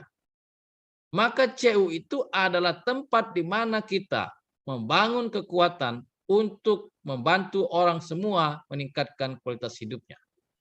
Nah, tingkat suku bunga atau balas jasa simpanan, Bapak Ibu bisa hitung berdasarkan BJS yang diberikan CU Hobas kepada Bapak Ibu. Dan yang langkah kelima, kalau kita mau keluar dari kemiskinan, kemudian mulai bertahap membangun kekayaan, maka langkah kelima itu setiap tahun semua anggota CU harus menghitung kekayaan bersihnya. Hitung. Cara menghitung kekayaan bersihnya dengan cara menghitung total kekayaan sama dengan harta yang dimiliki dikurangi hutang. Harta itu bisa likuiditas, bisa aset, ya, baik yang liquid maupun tidak liquid. Misalnya harta itu contohnya tabungan di bank, tabungan di CU, deposito di bank, ori, kemudian ada juga mobil, ada rumah, ada tanah. Nah itu semua masuk kolom harta yang dimiliki. Dikurangi jumlah hutang kita. Hutang di CU, hutang di KUR, hutang di mana lagi, hutang di tetangga jangan. Ya. Nah, totalnya di kolom harta yang dimiliki dikurangi hutang, setiap tahun harus menambah. Ini ajaran CU. Bahwa setiap anggotanya harus menghitung kekayaan bersihnya setiap tahun untuk kemudian kekayaan bersih itu bisa dilihat kenaikannya secara periodik. Nah, ini ajaran CU. Ajaran CU yang kelima dan keenam tentang membangun kekayaan yaitu berhutang produktif. Kita berhutang untuk membuat usaha. Kita berhutang buat lapo, mental. Maaf, saya tidak banyak perbendaharaan yang saya tahu kecuali lapo. Karena saya pencinta BPK dari masih kuliah sampai sekarang. Kalau ke Jogja itu saya itu kalau belum ke tempat Bang Ucok itu belum sah. Kemarin saya baru pulang dari Jogja, nongkrong di tempat Bang Purba di depan Panti Rapi, Jalan Kolombo. Kalau belum, karena Bang Ucok yang di Condong Catur sudah tutup. Hutang produktif. Hutang untuk menciptakan sumber pendapatan. Berhutang bangun kebun sawit. Berhutang bangun kebun karet. Berhutang buka usaha dagang. Berhutang dan seterusnya. Berhutang untuk kepentingan produktif. Untuk menciptakan sumber pendapatan. Ya, kita tahu kebun itu kan sumber pendapatan. Usaha itu sumber pendapatan. Jadi berhutang di CU itu bukan karena kita kesulitan uang. Bukan. Berhutang di CU itu untuk kita menciptakan sumber pendapatan. Dan inilah yang dilakukan oleh orang-orang Tionghoa kaya di Indonesia ini. Kenapa? Karena mereka banyak hutangnya. Tetapi hutang mereka itu tidak mereka bayar sendiri, dibayar oleh usahanya. Usahanya pun bukan dia yang kerja, anak buahnya. Ya, jadi nomor satu, kalau ber-CU harus berhutang. Karena CU itu namanya simpan pinjam. Kalau simpan ya pinjam. Tapi pinjam untuk menciptakan sumber pendapatan. Nah, yang kedua, saya kalau sekurang-kurangnya kalau di tempat kami paling banyak melakukan pinjaman untuk menabung kembali. Kami punya produk namanya berhutang untuk menabung. Jadi kalau ada orang pergi ke CU, nabung. Nggak punya uang nih. Yang minta punya uang siapa? Kan kalau ber-CU itu kalau mau nabung nggak harus punya uang, Pak. Datang aja ke CU, pinjam di CU, tabung kembali, baru kita pulang tiap bulan angsur. Selesai. Sudah punya tabungan kita. Jadi hari ini pun kalau mau punya tabungan 5 juta bisa, Pak. Datang ke CU, pinjam di CU 5 juta, langsung tabung. Selesai. Pulang ke rumah, tiap bulan bayar. Bulan depan tabungan kita udah 5 juta. Walaupun kita cicil kan tiap bulan, tapi sudah 5 juta tabungan kita. Karena kita bisa menciptakan seperti itu. Banyak CU di kita menggunakan prinsip itu. Supaya orang tidak mengatakan, saya nggak punya uang kok untuk nabung. Kan memang nggak harus punya uang untuk nabung. Bisa pinjam untuk nabung. Nah, ini langkah ke-6. Hutangnya produktif. Hutangnya untuk menciptakan aset atau hutangnya untuk menciptakan sumber pendapatan. Langkah ke-7. Untuk bisa menjadi kaya, orang harus memahami cara uang bekerja. Nah, ini ajaran paling tren, yang paling lama yang pernah kita ketahui di Indonesia, ajaran dari Robert T. Kiyosaki tentang bagaimana cara uang bekerja mengikuti 4 kuadran cash flow, yaitu sebagai employee, sebagai self-employee, sebagai business owner, dan sebagai investor. Kalau sebagai employee kita bekerja, kita punya pekerjaan, kita bekerja untuk uang.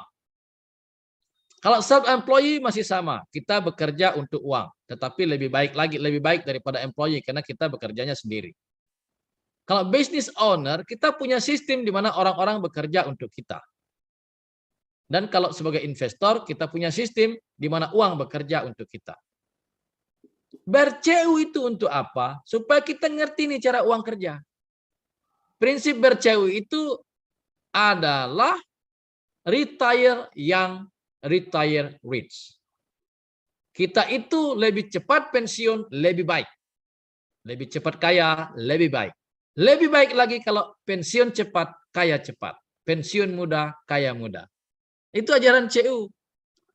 Jadi CU itu bukan semata-mata kita hanya ingin simpan pinjam, tapi di CU itu mengajarkan kita untuk memutarkan ekonomi kita.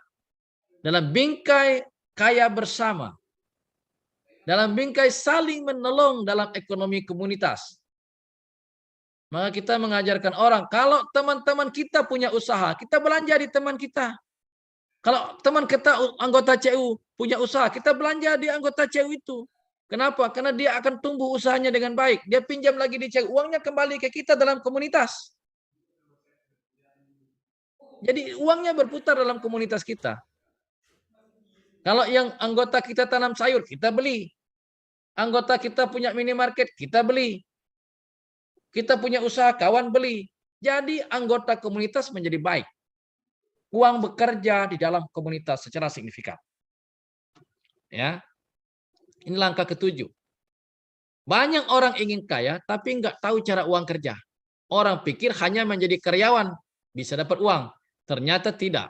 Ternyata justru kalau untuk menjadi kaya, orang adanya bukan di employee atau self-employee. Orang harus mengelola usaha, business owner, atau orang menanamkan modalnya. Kalau nggak punya modal, pinjam di CU. Selesai.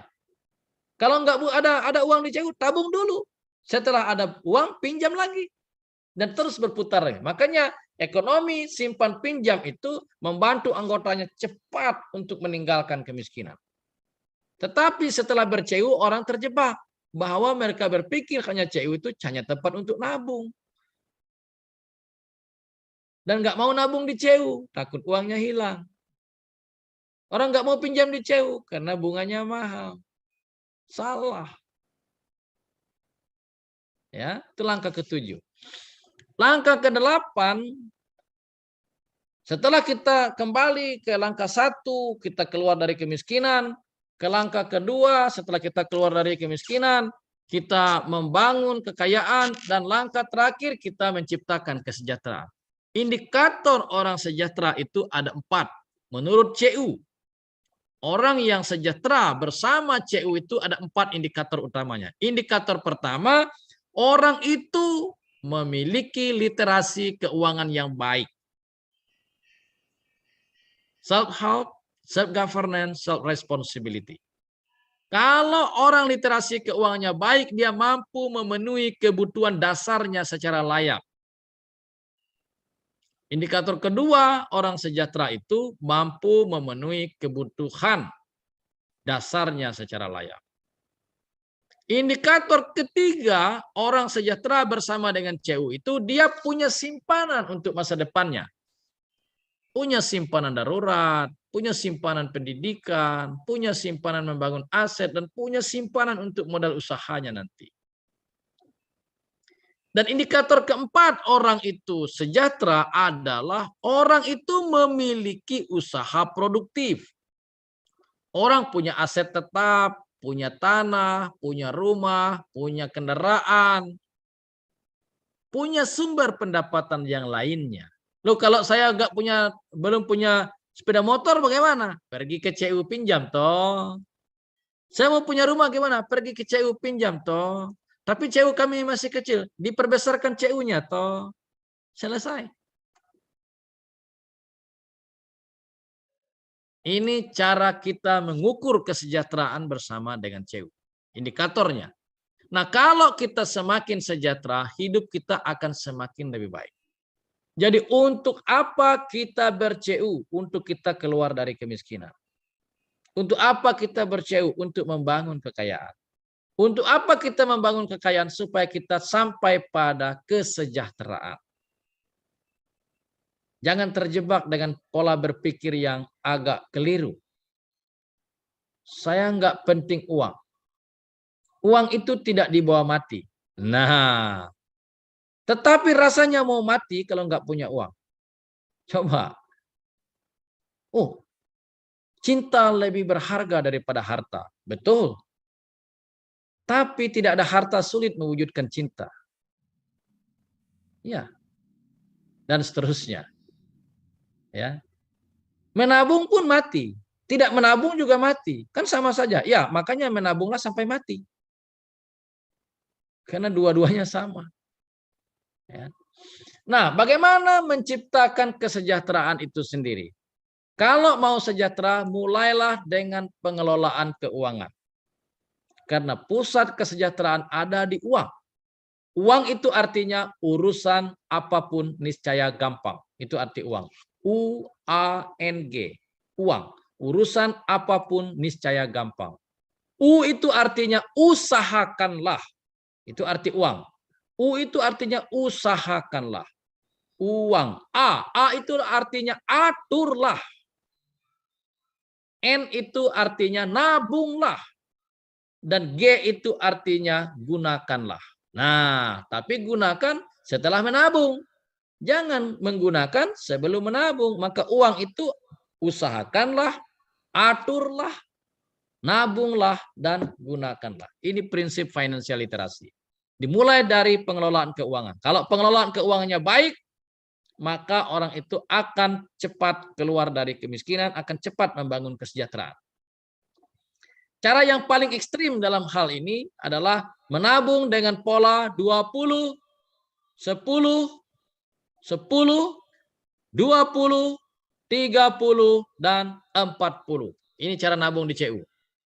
Tabunglah 10% dari pendapatan kita untuk menciptakan aset. Tabunglah 20% untuk dana darurat. Tabunglah 30% untuk membayar hutang. Dan hanya 40%-nya dikonsumsi. Artinya kalau mau menabung, menabunglah 60% dan 40% konsumsi. Inilah rahasia mengapa orang Tionghoa kaya. Karena ajaran Tionghoa turun-temurun adalah menyimpan lebih dari 50% dari pendapatan. Itu ajaran orang Tionghoa. Dari keluarga-keluarga Tionghoa mengajarkan kalau kamu dapat uang nanti, simpanlah lebih dari 50% untuk masa depanmu. Makanya orang Tionghoa paling cepat. Orang Tionghoa itu kalau dia miskin, pelitnya minta ampun. Tapi kalau sudah kaya, mereka disuruh bangun gereja sendiri pun mau. Kenapa? Apa yang menjadi rahasia mereka? Rahasia mereka adalah menabung lebih dari 50% dari pendapatan mereka. Dan itu ajaran CU.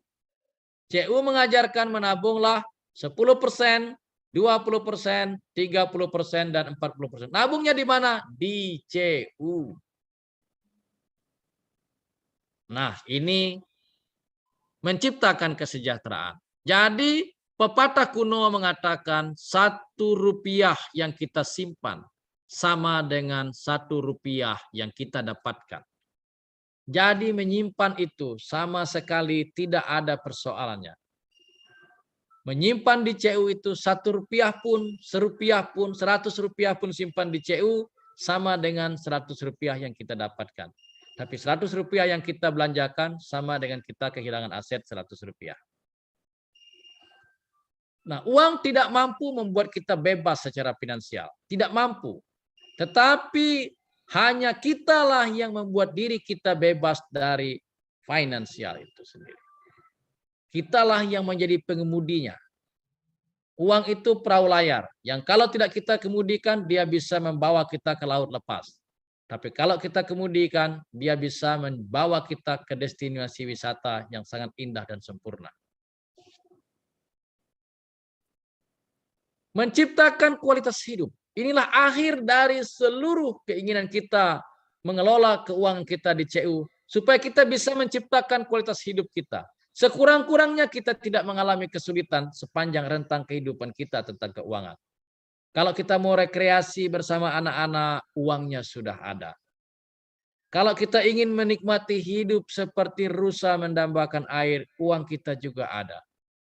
Kalau kita ingin menciptakan kebahagiaan, uang kita ada. Kembalikan seluruh kekayaan kita untuk menciptakan kualitas hidup kita. Kembalikan seluruh kekayaan kita untuk menciptakan kualitas hidup kita. Jadi, kalau orang berinvestasi itu yang dipikirnya return on investment. Kalau orang ber-CU itu yang dia pikirkan return on life. Tidak ada masalah kehidupan kita di sepanjang rentang kehidupan kita karena kita telah mempersiapkannya dari awal di dalam kredit union kita itu. Maka saya berharap Bapak Ibu dengan CU Hobas kita sama-sama gerakan CU, kita sama-sama gerakan kemandirian ekonomi. Mari ber-CU dengan baik, gunakan CU Hobas sebagai kendaraan bagi kita untuk menciptakan return on life bagi kita semua, sehingga Bapak Ibu bersama-sama dalam komunitas membangun kesejahteraan, menciptakan kekayaan, dan menikmati kualitas hidup dengan sempurna. Bukan seberapa banyak soalnya uang, bukan soal seberapa banyak orang menghasilkan uang, melainkan untuk apa uang itu digunakan. Ini catatan penting di akhir. Saya berterima kasih kepada Bapak Ibu. Terima kasih, semoga memberikan pencerahan. Kalau ada diskusi singkat, mungkin saya berikan kesempatan kepada Bapak Moderator untuk membawa kita. Terima kasih. Ya, terima kasih kepada Pak Agustinus Salibata.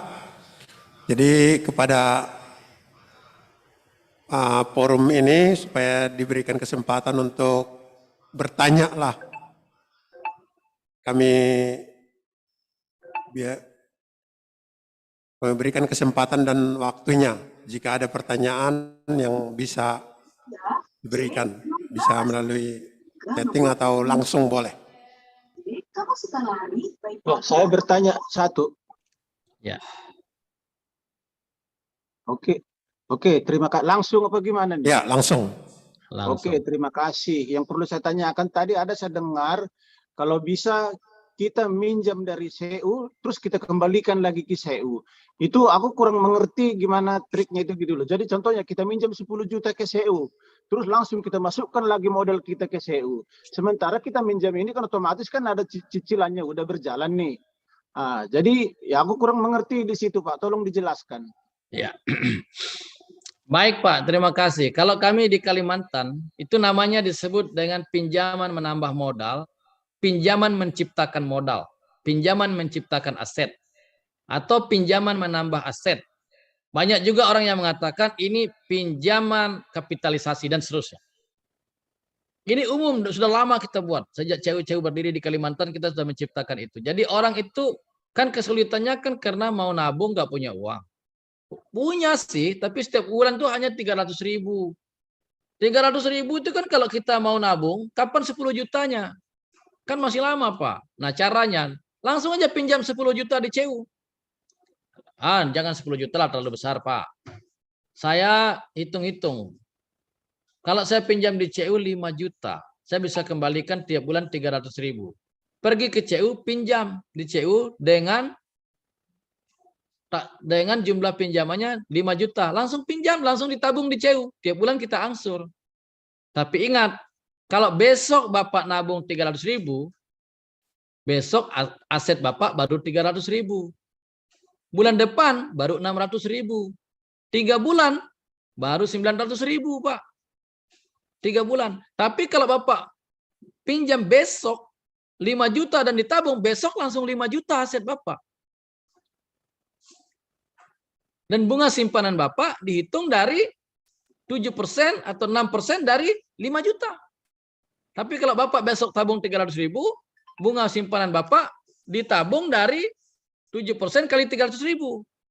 Kan? Bahwa Bapak membayar simpanan, membayar bunga, tidak ada soal. Karena Bapak sudah punya langsung 5 juta duitnya. Itu namanya simpanan membangun aset, pinjaman membangun aset. Ini sudah biasa kita kerjakan. Jadi apa yang disebut di situ adalah simpanan untuk membangun aset atau menambah aset. Modelnya sudah biasa itu Pak kalau di CU. Itu Pak modelnya. Ya. Baik, terima kasih. Ada yang lain? Terus sedikit lagi Pak, ada tambahan. Ya. Pada umumnya kita kan bahwa CU itu adalah menolong anggotanya. Ya. Oke, kita terima menolong anggotanya. Tapi kalau kita lihat sekarang ini, kebanyakan orang kebanyakan kadang meminjam ke CU itu adalah orang yang kesusahan, ya kan? Ya. Itulah bisa kita bisa katakan menolong anggotanya yang lagi susah. Jadi Ya. kalau menurut saya apa nggak bisa dibedakan di segi bunganya itu? Contoh nih, kalau orang mau minjam di CU, ya buat modal usaha, nggak apa-apa lah bunganya. Contohnya tadi agak lebih besar. Nah, tapi kalau orang minjam untuk kebutuhan hidupnya udah susah dia kan gitu maksud saya. Nggak bisa dibedain apa bunganya itu. Lebih murah lah sedikit dibikin bunganya ke orang yang susah. Kan namanya kan koperasi itu kan menolong orang susah. Itu maksud saya. Bisa nggak kira-kira begitu?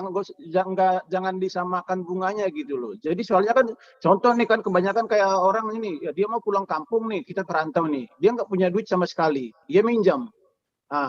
Jadi kalau maksud saya kalau bisa, kalau memang dia anggota, bisa lebih kecil lah dibikin bunganya ke orang yang susah yang tadi daripada dia pengusaha minjam hanya nambahin modal usahanya. Soalnya kan kalau dia minjam dari CU untuk modal usahanya itu kan berkembang. Bagus memang kalau berkembang. Tapi kalau untuk kebutuhannya sehari-hari yang urgent gitu. Jadi kalau bisa ya bunganya ya bisa di bawah bunga bank lah, itulah kalau bisa ya gitulah. Ini dari anggota kita kan menolong orang susah gitu. Ya, kita Bisa tangkap nggak maksudnya. begitu? Ya, silakan Pak.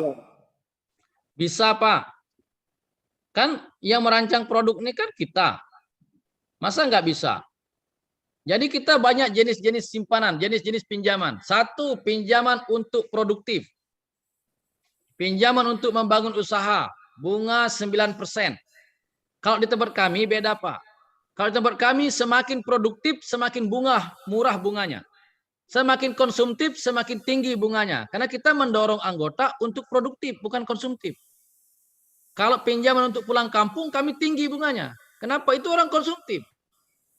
Pinjaman untuk meningkatkan kualitas hidup, untuk berusaha, lebih murah bunganya. Kenapa? Mendorong anggota untuk produktif. Karena kita yakini bahwa orang yang keluar dari kemiskinan itu orang produktif, bukan orang konsumtif. Orang yang punya usaha itu keluar dari kemiskinan, mesti ditolong. Tolongnya dengan bunga yang murah kalau untuk usaha. Sejalan dengan pikiran pemerintah, kenapa KUR itu murah? Karena untuk mendorong orang produktif. Tapi bisa, untuk konsumtif balas jasa pinjamannya segini. Untuk produktif balas jasa pinjamannya segini. Macam-macam tergantung kita. Untuk pinjaman membeli perabot rumah tangga, BJS-nya segini. Bisa Pak? Bisa. Tidak ada yang tidak bisa di CU. Ya, jadi pengurus rapat membuat produk dan pelayanan yang menjawab kebutuhan anggotanya. Sesuai dengan tahapan kebutuhan anggotanya. Bisa Pak. Kalau di tempat kami itu produk simpanannya itu ada 11. Simpanan darurat, simpanan pendidikan, simpanan macam-macam. Untuk pinjaman juga banyak Pak. Pinjaman modal usaha ada, pinjaman perkebunan ada, pinjaman peternakan ada, pinjaman pegawai negeri sipil ada. Tidak apa-apa. Dengan balas jasa yang berbeda-beda. Tidak ada masalah Pak. Bisa dibuat. Demikian Baik. Pak. Ya, terima kasih. Kita tunggu penanya selanjutnya. Baik, saya mau bertanya. Baik, ya kita persilakan Bendara. Iya. Terima kasih Bapak Agustinus untuk waktunya dan pertemuannya sore ini yang sangat menyemangati kita ya untuk mengembangkan koperasi yang ada di kita di PU Hobas dalam hal ini ya. Memang yang pertama sih sering di dalam kehidupan kita di masyarakat kenapa tidak mau berusaha begitu ya? Umumnya jawabannya adalah karena tidak ada modal kan begitu. Nah, kemudian ketika sudah ada modal dari Hobas, Hobas sudah menyediakan dalam beberapa lama ini begitu ya. Tapi pengembangan usaha itu juga atau minat berusaha itu juga belum kelihatan tumbuh di kita.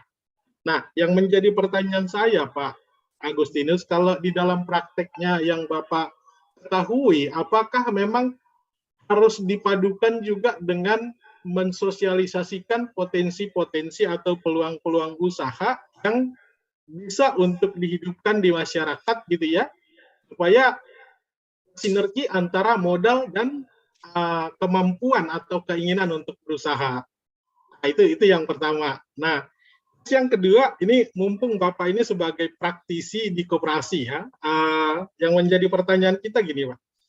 Umumnya yang menjadi permasalahan di dalam namanya memberi pinjaman itu adalah non-performing loan lah, gagal bayar lah, kan gitu ya.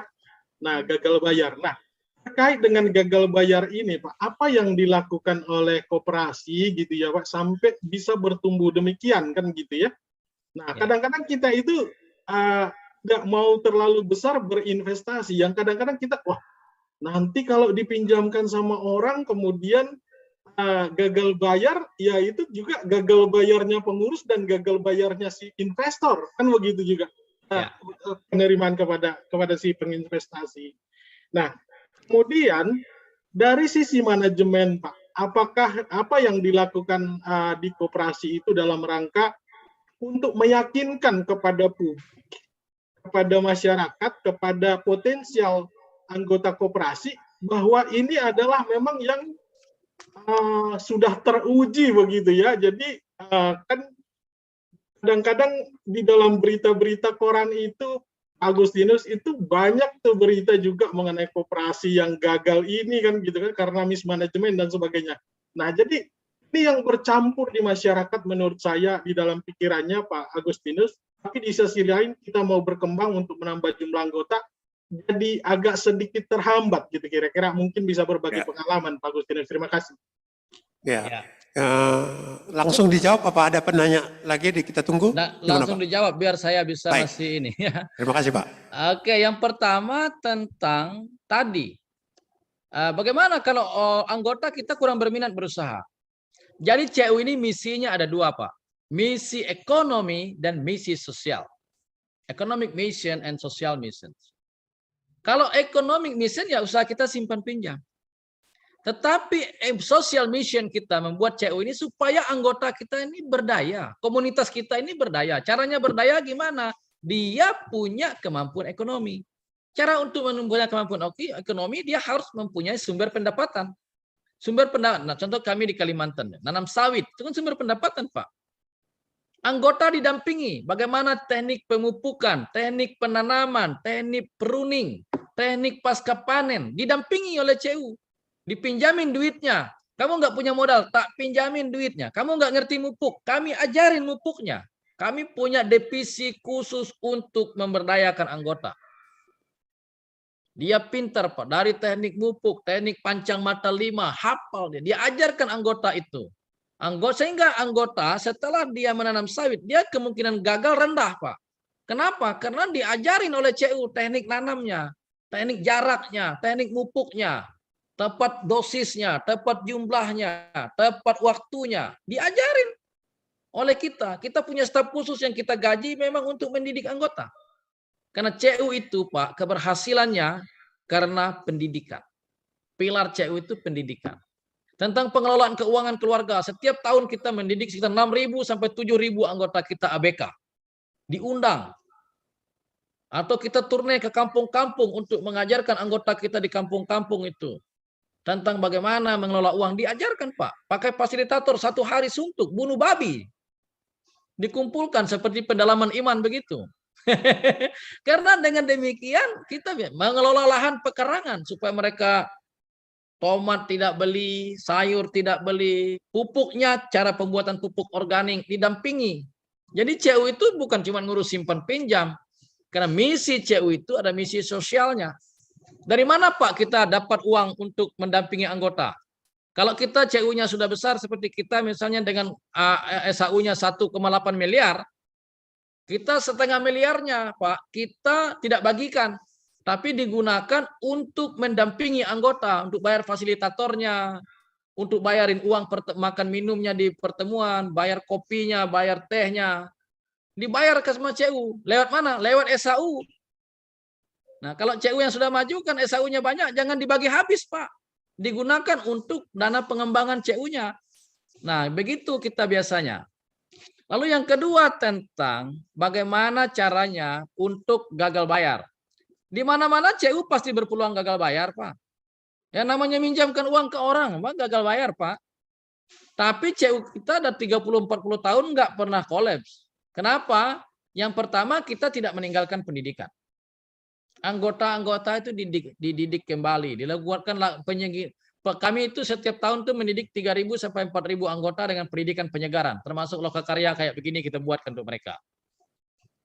Itu yang pertama. Yang kedua, kita memupuk dana cadangan, Pak.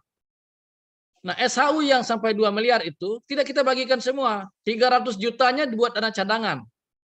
Dikumpulkan terus sehingga dana cadangan kita bisa 5 miliar, 10 miliar. Dana cadangan kita.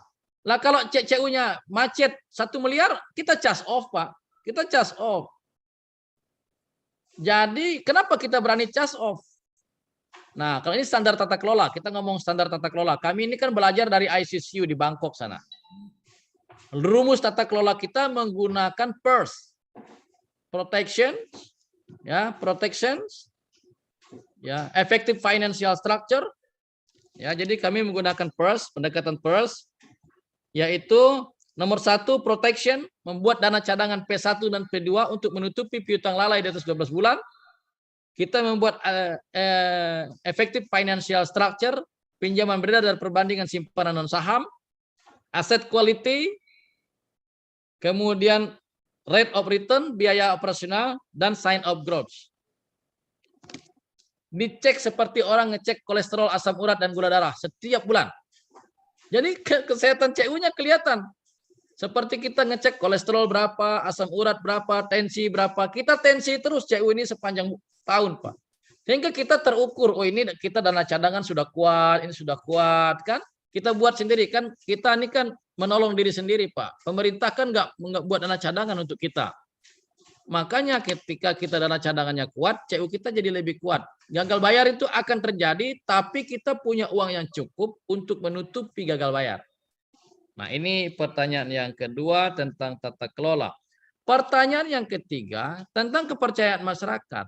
Masyarakat ini kan percaya apabila dia melihat, percaya apabila dia merasakan, dan percaya apabila dia menikmati. Apanya yang nggak dipercayakan oleh masyarakat kalau dia menikmati simpanan yang kompetitif, balas jasa yang kompetitif, pendampingan usahanya yang berkelanjutan. Ngapanya yang dia tidak percaya kan? Pasti percaya. Nah, kenapa kita misalnya bisa anggotanya sampai 128.000, 22.000, 55.000 dan seterusnya di sini? Karena ya itu tadi kita melakukan pendampingan secara terus-menerus di sektor-sektor usaha produktif masyarakat. Demikian Pak Anton Ramadhan Saragih. Terima kasih. Baik, terima kasih. Ada lagi ini Bapak Adil Purba. Saya persilakan. Ya.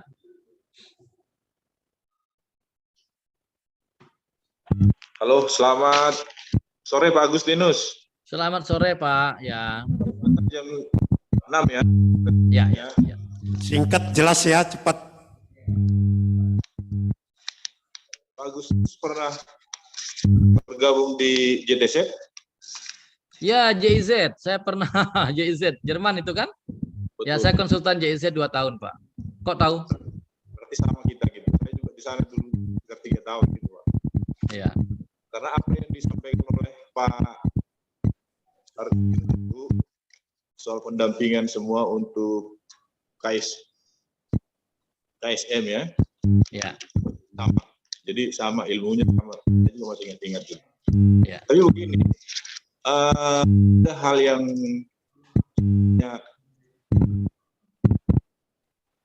apa yang disampaikan oleh Pak Agustinus ini itu akan lebih menarik kalau di awal tadi sebenarnya disampaikan sebelum dimulai RAT. Sehingga di RAT akan banyak pertanyaan, kan begitu? Ya. Karena sudah lalu ya oke, nggak apa-apa. Saya kasih kemudian satu contoh di salah satu saya pernah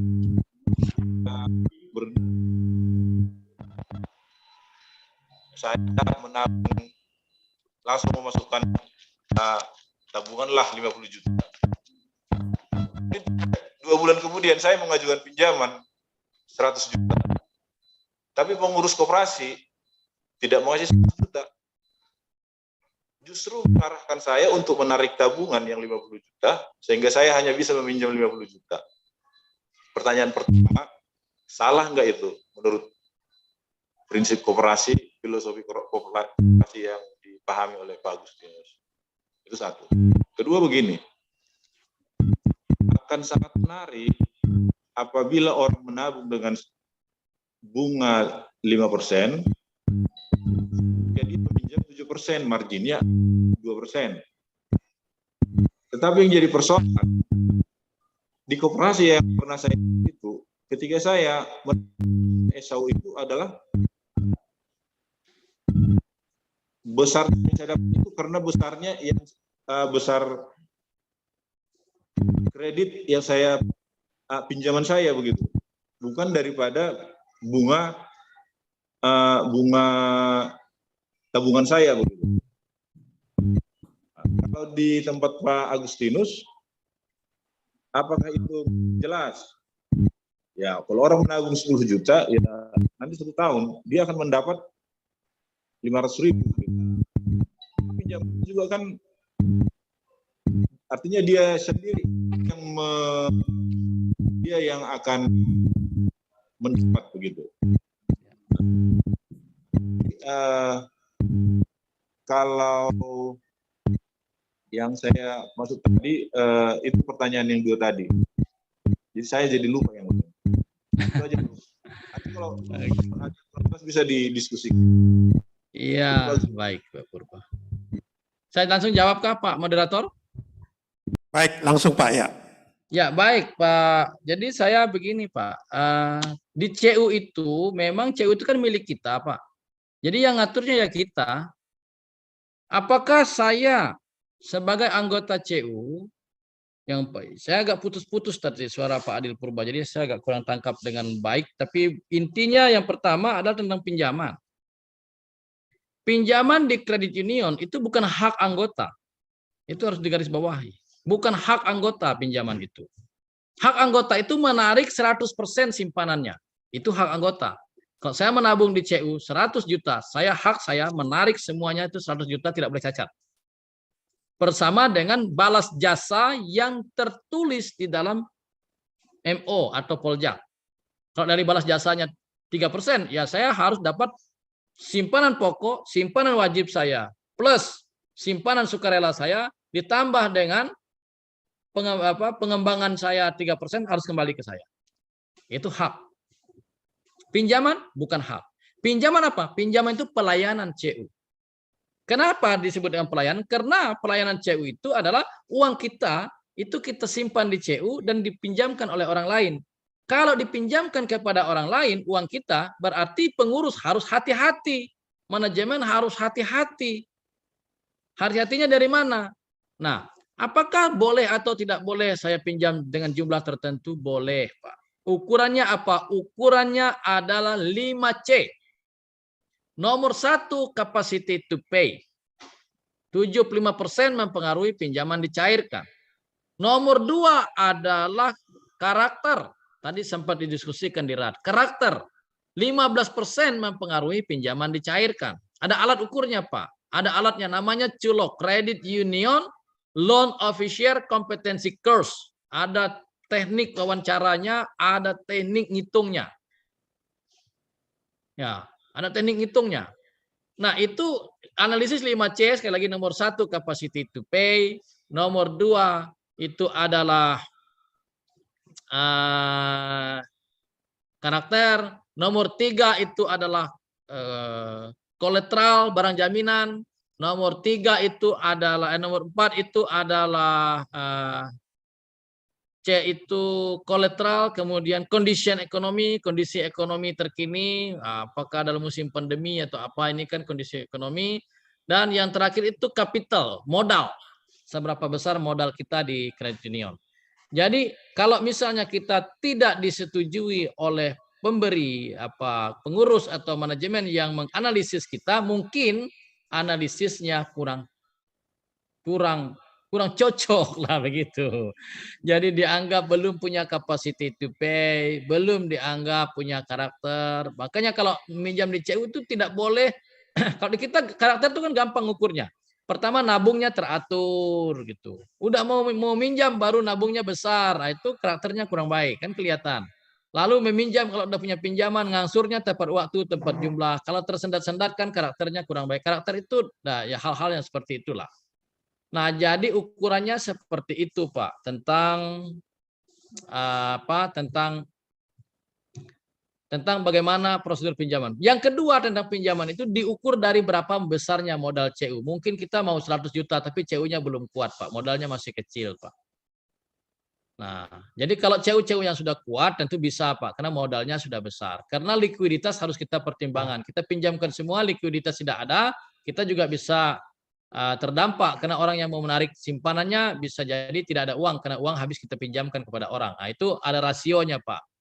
Nah, pengurus CU itu ya pasti mereka sudah belajar tentang rasio-rasio keuangan, kemudian sudah belajar tentang alat-alat ukur kesehatan keuangan, dan semua pengurus pengawas itu harus paham betul supaya anggota itu menyimpan uangnya dan uangnya aman. Jadi gitu Pak Adil Purba yang dapat saya tangkap ya. Terima kasih.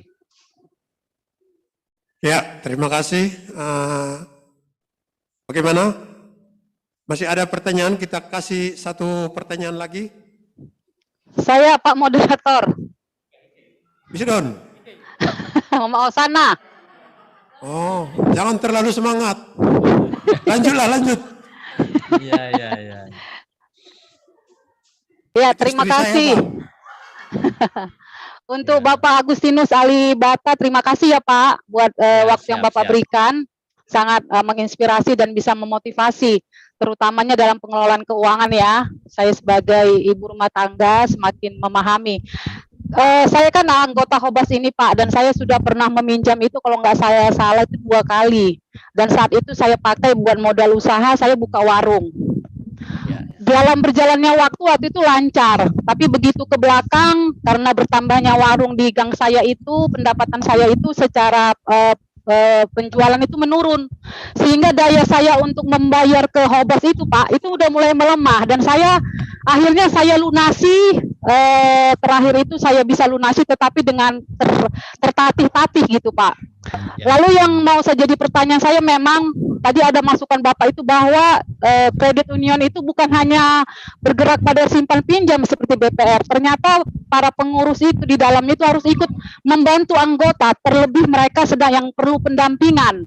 Jadi ketika usaha kita memang mengalami kemunduran, memang sebenarnya di sinilah kita perlu topangan Pak. Di sinilah perlu ketopangan bagaimana membangkitkan usaha itu lagi. Jadi mungkin kita kalau saat yang saya alami memang ada masukan-masukan kapan membayar gitu kan Pak. Sementara usaha kita juga lagi down gitu kan.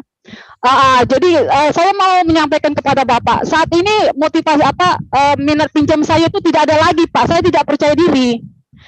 Saya tidak percaya diri, takut pengalaman itu terulang lagi ketika saya akan pinjam untuk pengembangan usaha saya takut usaha saya itu gagal. Bagaimana membangkitkan kepercayaan saya Pak untuk bisa meminjam lagi ke Hobas? Sebenarnya saya tahu manfaatnya, SHU saya akan meningkat gitu untuk membantu koperasi juga saling membantu tadi. Tetapi saya tidak percaya diri, saya takut kegagalan akan terjadi lagi gitu Pak. Jadi mungkin ini bisa masukan juga buat Bapak untuk kepada pengurus juga tadi saya garis bawahi, membantulah anggota untuk mendampingi mereka ketika usaha mereka itu ada kegagalan dan sebagainya. Terima kasih Pak Agustinus, Tuhan berkati. Baik, amin. Baik. Nah, ini yang tentang Ibu, kita sama-sama pelaku usaha, Bu. Saya juga pelaku usaha, saya juga banyak suksesnya, banyak gagalnya. Hukum Pareto itu 70-30. 70 kita bisa gagal, 30 kita bisa berhasil. Dalam usaha itu dihitung meleset, tidak dihitung masuk parit, prinsipnya. Nah, saya sudah jatuh bangun juga di dalam dunia usaha, dan menurut pengalaman saya pribadi dan pengalaman dalam gerakan kami sebagai CU, pertama kalau orang berusaha dan meminjam di CU, orang harus membuat kelompok binaan. Jadi orang kalau misalnya Ibu punya, kita sama-sama di Hobas ada 30 anggota yang pelaku usaha, dijadikan satu kelompok, semacam kelompok, ya sebenarnya kelompok. Kelompok yang bisa tempat mereka sharing, tempat mereka bertumbuh, difasilitasi oleh CU. Supaya apa? Supaya mereka ada ruang untuk saling belajar dalam buka usaha.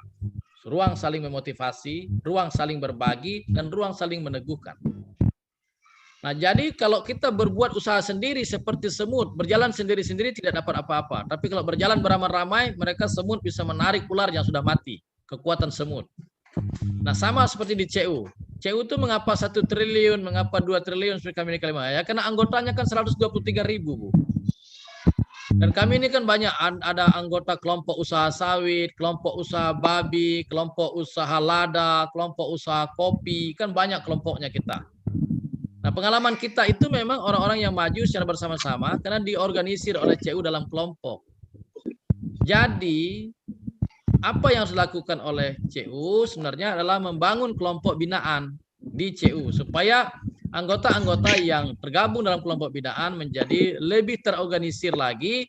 Kemudian beberapa orang itu didampingi secara berkelanjutan dalam usahanya, termasuk keuangannya, analisis bisnisnya, dan seterusnya. Itu yang pertama yang kami bisa lakukan. Yang kedua, dari segi sendiri, betul Ibu, tidak bisa kita omong tentang kita ada trauma ini. Prinsipnya berani sukses, berani gagal. Kalau kita sudah siap dalam dunia usaha, peluang usaha untungnya kita siapkan, tapi plan B-nya kalau rugi kita siapkan. Selalu begitu. Karena kita kalau mau maju dalam usaha pasti ada dua peluang, peluang untung dan peluang rugi. Dan kita menciptakan skenario, kalau untung tuh skenarionya apa, kalau rugi skenarionya apa. Sehingga kita ya tidak bisa tidak terjebak dalam lingkaran lingkaran kegagalan atau lingkaran sakit hati atau lingkaran traumatik. Jadi dari segi CU-nya harus membantu usaha anggotanya dengan membentuk kelompok binaan. Dari segi anggota kita harus menciptakan hitungan bisnis yang baik, termasuk hitungan kompetitornya, termasuk hitungan dana cadangan yang harus kita siapkan dan seterusnya, sehingga kita bisa menolong orang lain dan menolong diri sendiri. Demikian Bu Ratna Simanjuntak. Kita terus pokoknya, jangan. Ya, terima kasih Pak Ratna Saragih, Pak. Ya siap Ibu Saragih. Ya, waktu kita udah melewati setengah jam seperti yang dijanjikan pertama. Sekarang waktunya udah 18 kurang 15. Terima kasih. Apa ada pertanyaan yang lain atau kita akhiri? Itu aja. 1 menit. Ya. Baik, Boleh. baik. Gini Pak Agus, ini Siap, saya tanya tadi soal aturan atau rule untuk pinjam meminjam gitu. Soal prinsip CU aja sebenarnya. Saya misalnya contohnya analogikan, saya menabung di tempat Pak Agustinus 50 juta. Ya. Minggu besok saya pinjam 100 juta dari Pak Agustinus. Ya. Agustinus akan menyarankan saya tarik uang yang 50 juta, kemudian hanya dikasih 50 juta, atau kasih 100 juta ada di 50 juta simpanan Pak Agustinus gitu.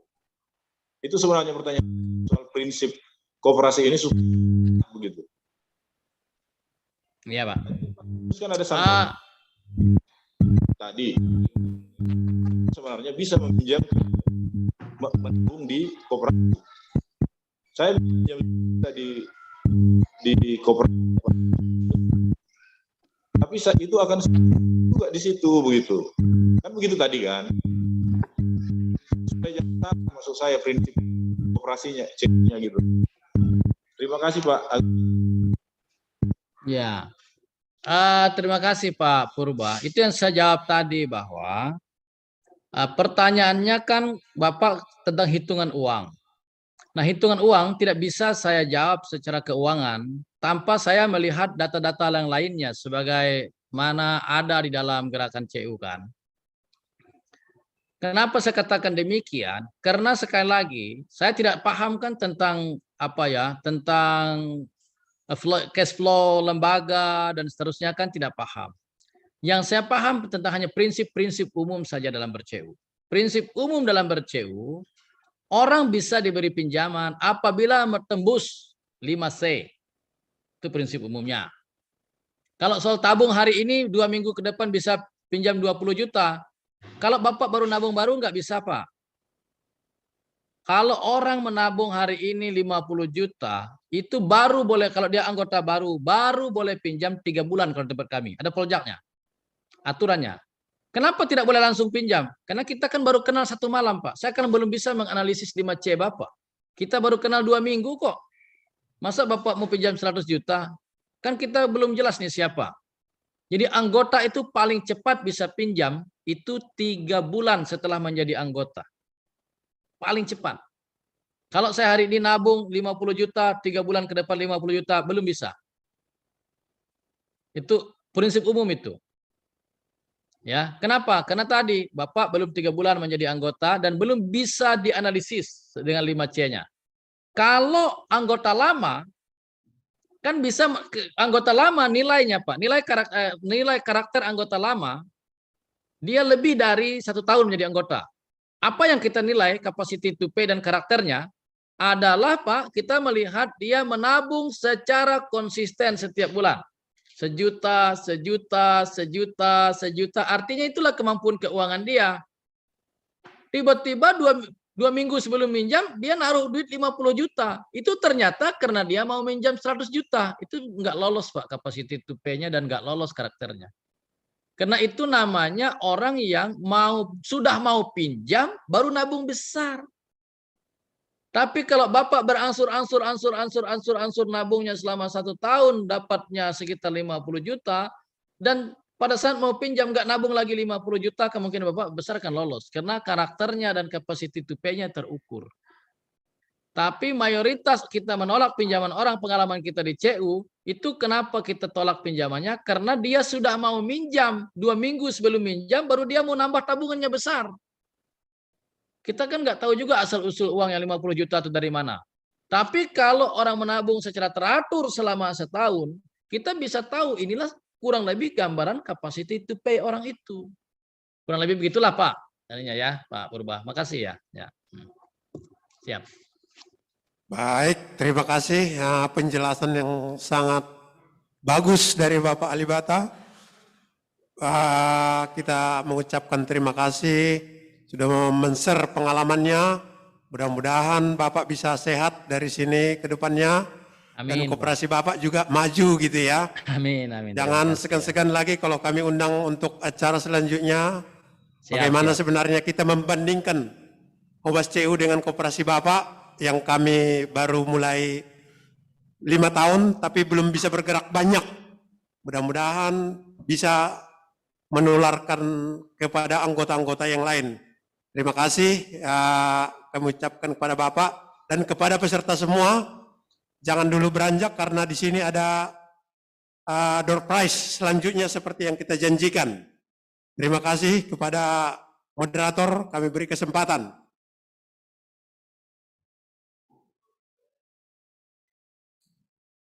Ya, MC, baiklah Bapak Ibu, seperti yang kita bicarakan dari awal tadi, sekarang kita waktunya untuk penarikan door prize pada petugas agar disiapkan door prize-nya. Nah, baiklah. Untuk penarikan door prize yang berikut, kami persilahkan kepada Ketua 1, yaitu Bapak Joni Purba.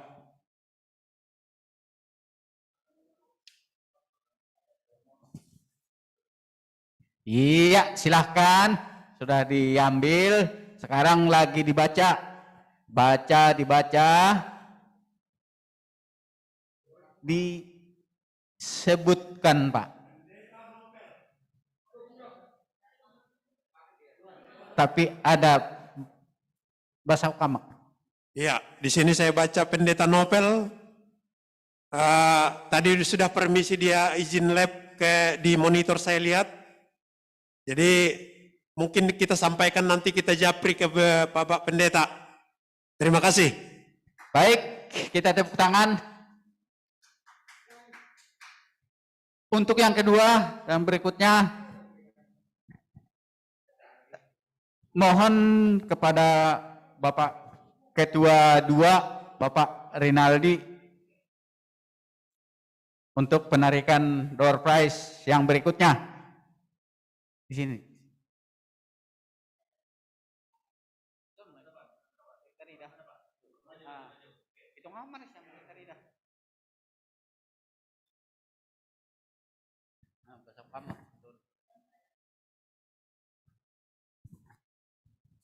Yang beruntung Situa Christian Octavian Ragih.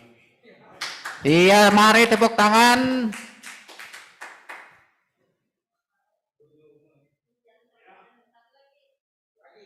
Untuk yang berikutnya, kami persilahkan kepada Bapak Sekjem untuk menariknya. Baik, kita lihat. Iya, langsung dibacakan ya.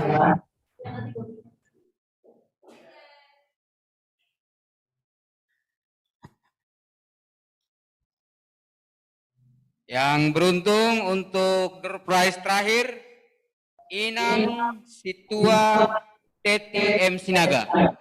Oke, baik, tepuk tangan. Baik, Bapak Ibu, itulah door prize yang telah disiapkan oleh pengurus.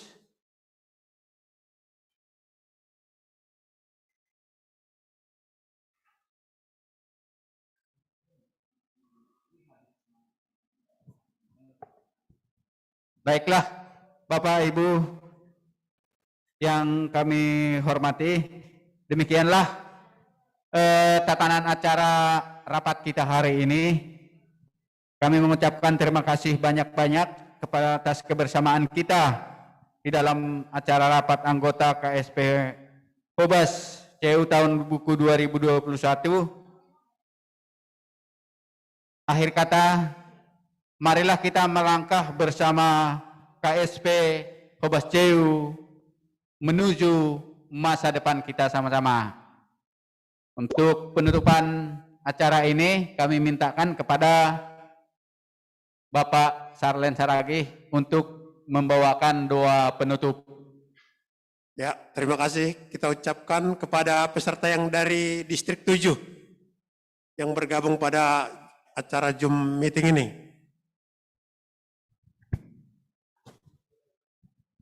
Ya, terima kasih.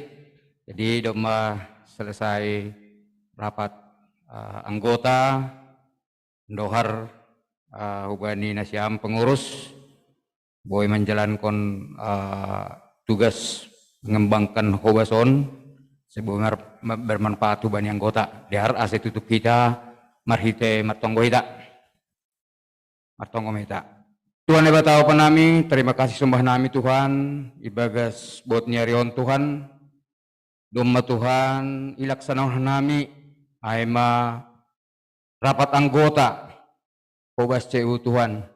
Tuhan hebat tahu panami, domba ilaporkon si dia, ahan adopi horjaon si dia, bani horja tahun 2020 sada.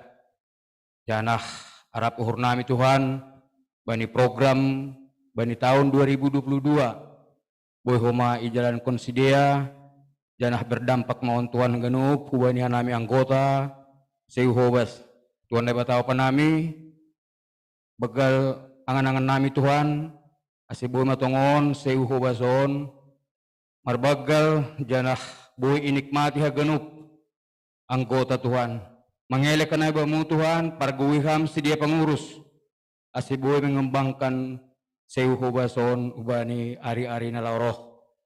Tuhan dapat tahu panami matunggu nami Tuhan hubani haganup anggota hobas Tuhan. Ubani haganup aktivitas ni si dia, ubani ganup usaha ni si dia. Andohar Tuhan bu merdalan torsaha ganup usaha-usaha na dalam koni anggota hobas. Tuhan dapat tahu panami sunay homa Tuhan. Tunggu kanami haganup pengurus ase semakin semangat si dia Tuhan menjalankan usahon. Tuhan dapat apa nami siol mahanami Tuhan mardomu sirang Tuhan han rumah mon. Iring-iring tugu-tugu ham hanami perdalanan Tuhan. Ase boy dasa nami rumah nami marsada-sada. Sonai homa peserta jum Tuhan berham tong hubani si dia hasehaton. Umatong ko nami Tuhan ipadas kenami marhite gornya nakmu Yesus Kristus Tuhan nami. Amin. Hidup ni huri Tuhan Yesus Kristus, pakon holong ni atin na bata bapa, apa parsauran ni tondo na pasing mamakasumani hita, sonari rosi sadoka ni doka ni. Amin. Amin. Amin.